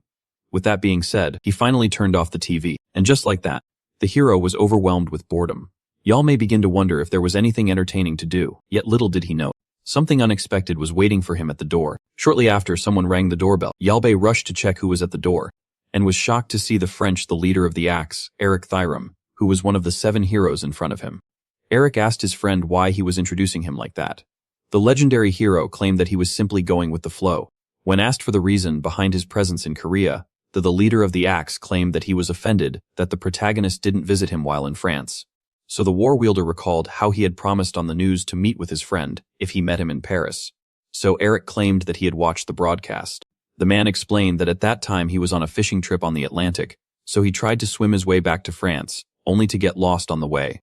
The protagonist pointed out that Eric could have just returned by boat. Eric claimed that for not realizing the obvious, his wife. Eric always tells his wife that she doesn't need to worry about him, seeing how good his fortune was. This wasn't entirely wrong, as with his skills, the leader of the Axe was hard to take down. Eric, despite not knowing the numbers, was well aware that his skills, which provide additional luck and stats in times of need, make him more durable than others. As the protagonist began to think that his fellow hero would never be easy to kill, Shunbi was left pleasantly surprised as she had reunited with an old friend. Shortly after, the housewife prepared a small meal for the expert. Eric explained that he never thought that he would get to enjoy another meal with the legendary hero. He then asked the protagonist why he had hidden his immortality skill, as his return from the dungeon impacted everyone, especially Joho. Upon learning that he didn't know about it, Eric was shocked, as it meant that back in the dungeon, Yoho was fully prepared to sacrifice himself, leaving him thankful. The leader of the Axe then decided to grant the legendary hero a present. Just like that, Eric presented Yoho with a dungeon return stone. That allows one to retreat from a raid after 12 seconds. The protagonist was surprised to see that those items still exist. Eric explained that since the dungeons are no more, the return items were now used for decoration, which made our hero have a crazy idea. Yoho asked about the team, so his friend revealed that they were around 10 million won, as every Esper used to have them back in the day. The protagonist was surprised by how cheap it was, and Eric explained that this one still had 7 uses left. Yoho was particularly pleased, as this stone would allow him to access this particular location once again. Despite feeling thankful toward his friend, the legendary hero failed to find his place at home with him. In fact, the only place Siam and Yoho belonged was this one location. 2 days had passed since then. Eric, who was about to leave, offered to take the protagonist on a fishing trip with him. But Yoho declined, as he knew the man was using him as an excuse to go fishing. Seeing how his scheme was uncovered, Eric began to beg, so Yoho advised him to take his wife on a vacation, where he could convince her to lift his punishment. The friend of our hero bid him farewell, explaining that he would consider his advice and ask him to come pay him a visit when he could. With that being said, the legendary hero decided to take his leave as well. Yoho quickly prepared his backpack. Shalb asked him about his destination, so the hero revealed that he was going on a vacation. The coach correctly predicted that his friend would be absent for 4 days. Jiao Bei then pointed out how, in the past, Yoho used to take such short and secret vacations regularly. The legendary hero revealed that he had a secret location he liked to go to, and the coach was surprised to see that he didn't know about it. The protagonist claimed that he still had a private life, and with that being said, Yoho promised to return in 4 days. Now on his motorcycle, the legendary hero put on his helmet in order not to be recognized by anyone. With that, the war veteran went on his way. After some time riding, he finally arrived in Gangwon-do. Now in the middle of nowhere, Yayu finally arrived at the right coordinates. The unexpected turning stone granted to him by Eric would allow the protagonist to exit the dungeon without destroying it. Yuf had stored many dungeon drops in his secret place, such as bones, magic stones, and monster fur. He began to think that these. With that being said, the Esper gathered his aura in his feet, before executing an extremely high jump. You've aimed to reach the top as fast as possible, until finally he arrived. Our protagonist was quite pleased too. On seeing the giant boulder in front of him, he immediately tried to move the colossal rock, and after some effort, it was finally out of his way. You couldn't believe his eyes, as everything was just as he had left it. He immediately reached out to the portal in front of him. Upon sensing its power, the legendary hero couldn't help but smile. It had been a long time since he had visited this place. Summon Yef was now inside his private dungeon. As soon as he arrived, he took a deep breath. For some reason, the air inside the dungeon had some sort of effect on the protagonist. Upon entering a dungeon, the legendary hero would attain mental clarity. It was the first time that the war veteran felt at his peak after his experience in the final dungeon. Our protagonist, who managed to wipe out a dungeon without destroying its core, turned it into his own private place. He had truly longed for this place. Dungeons were the only thing that could make the blood of the legendary hero pump. After the final dungeon, the only regret of our hero was not being able to conquer it. Despite the fact that there was no need to go back, this failure still haunted our hero. According to Yeyu, his death in the final dungeon would have been the perfect end to his thrilling life. He began to think that the death of his warrior side in the final dungeon would have allowed him to adopt a more civil lifestyle. Someone informed the protagonist that it was an Esper's secret that humanity was far weaker than the burrowers. The man explained to the boy that he might not grasp this fact that every Esper needed to know, as he still hadn't experienced a dungeon. For that reason, older Espers always trained the newly emerged ones, so that they could become their hope for a different future. Park Jin-tae was shocked to see that the boy couldn't care less. Young Yu performed that he didn't care about anyone else, and that he was only here for the dungeons. For this reason, the legendary hero thought that his survival after the pinnacle of his glory was a mistake, as times of peace didn't suit him. As he talked about the old days with Eric, Yub felt like he was recalling distant memories. He thought that he had finally gotten used to this era, yet he was mistaken. Our hero then began to wonder if he would stumble upon burrowers here, just like he did in France. But just as he was about to shake off this unlikely idea, a mysterious aura began to rise. Upon feeling it, the war veteran was left speechless. This didn't make sense, as he had personally wiped out everything from this dungeon. At first he assumed that his secret place had been found by someone else. But the heavy moss on the boulder at the entrance said otherwise. With that, only one logical and shocking explanation was left. Yu was left annoyed, as he didn't have the right material for this kind of situation, and yet he quickly extended his spear. The overjoyed battle maniac urged the borrower to come out and play. The dungeon fell into complete silence. Seeing this, the protagonist assumed that this was a false alarm, only to then feel the dark energy rising from behind him, the thud. The legendary hero began to wonder if there was something inside the chamber. Since his only way there was a small bridge, Yeyu realized that he would be in a pickle if he got ambushed while on it. After knowing this, the battle maniac was left thrilled, and thus he dashed forward at heist. Before turning this dungeon into his personal playground, this place used to be a monster-creating laboratory. Each created monster would be placed in its own cell, and the dungeon boss would be at the very end. Back in 2005, when CM Wonhye upclaimed this place as his, he realized that it was the perfect place to store all sorts of items and treasures. Thus our hero began to wonder if he had forgotten to wipe out something inside the dungeon. The dark aura grew stronger as he got closer to the chamber. Yop felt thrilled, as the enemy was now near. Judging by the dragging sound, our protagonist theorized that the monster ahead was either a reptile or a plant. But the war veteran couldn't care less about the nature of the enemy. Yop was just eager to come face to face with it. Only then did he notice the incoming attack. Yop quickly backed away at the last second. Just like that, he managed to evade a piercing blow. Finally, he had met the enemy. The legendary hero was now in front of a giant Jadran, possessed horrifying stats. After seeing this monster, the protagonist was left quite pleased. Judging by the gigantic size of the plant, it must have stuffed its face during his absence. It was no wonder that its aura could cover the entire dungeon. One could label Jadrans as the weeds of the underworld. These plants could eat anything, including minerals and rocks, before digesting them into aura, making them a perfect aura reserve for the enemy and a good weapon. Now, in front of this giant weed, our hero began to wonder if he had skipped a seed 17 years ago. Despite having hunted this kind of monster inside this dungeon back in the day, he was certain that he had roamed the entire place in order to destroy every seed. The Opus particularly shocked to have missed one, as he always took such matters inside the dungeon very seriously. One always needed to check for Jadran seeds, seeing how if not destroyed, they would consume everything in their path and gain a colossal size, and seeing how there was a possibility that he had actually missed one.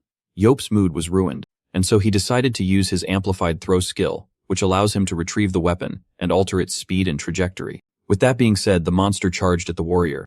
As it attacked him with its many vines, he stood still. Only then was he able to parry every incoming hit using his spear. The legendary hero then resorted to his enhanced throw skill, and with that, his spear was launched at the Jadran at supersonic speed. Yop was able to score a critical hit. The legendary hero then proceeded to jump forward. He was now above the monster. Yop ordered his weapon to return to his hand. The spear obeyed its master's command. The war veteran managed to retrieve his weapon while avoiding the incoming blows. With that being said, the legendary hero decided to wrap things up. Yop proceeded to cut off all the vines of the underworld weed. Now that the Jadran was at his mercy, our protagonist decided to go for the final blow. With that being said, he stabbed the monster with all of his might. And just like that, the giant Jadran was taken down. Yop took a small moment to catch his breath after this victory. Upon taking out the giant weed, the battle maniac began to wish that it was a burrower. I planted it here. The final dungeon had been beaten in 2005. Yet even if the borrower's civilization had collapsed, it didn't necessarily mean that their race had reached absolute extinction, meaning that there must be some underground warriors left, planning to invade the surface. Semaniop began to believe from the bottom of his heart that the enemy ahead would be one of those burrow. After 60 minutes of botany, the protagonist found himself crushing seeds. He had taken out all the seeds left by the giant tree, but decided to keep one for himself as he might need it. The legendary hero then addressed the monster seed and strictly forbade it from blooming while he carried it. The baby was left horrified by the monster that had captured it. Even so, Yop couldn't understand how a Jadran had bloomed here, as he was too perfect to miss a single seed. Even so, he decided to brush the matter off and check the inside of the dungeon. After finding dust in the first corner and nothing in the second, Yop was left utterly annoyed, as all the treasures he had stored in this chamber had been eaten by the Jadran. Only then did he remember that there was a room that the giant plant could never access. The room in question was the one that contained the core of the dungeon. Seeing how it would be too dangerous to let the core get destroyed, Yop had taken special measures in order to protect it, yet had forgotten what was inside this room. Despite the door being well sealed, our hero put his hands on it, and was able to easily open the chamber of the dungeon core. Yet, what he saw inside left him quite shocked. Now in front of the dungeon core, he quickly realized that it was the only thing left in this room. Despite the fact that the giant tree couldn't have possibly entered this place, all the precious magic stones that the legendary hero had hidden here had disappeared. The human race considered this mineral to be quite precious. Yet for those of the underworld, it was quite a common material. Only then did our protagonist notice something intriguing.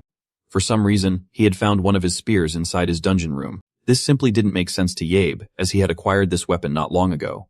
Only then did the legendary hero come to a realization. Yo remembered how he had detected the energy of a borrower back in Paris, and how he had thrown a spear towards it.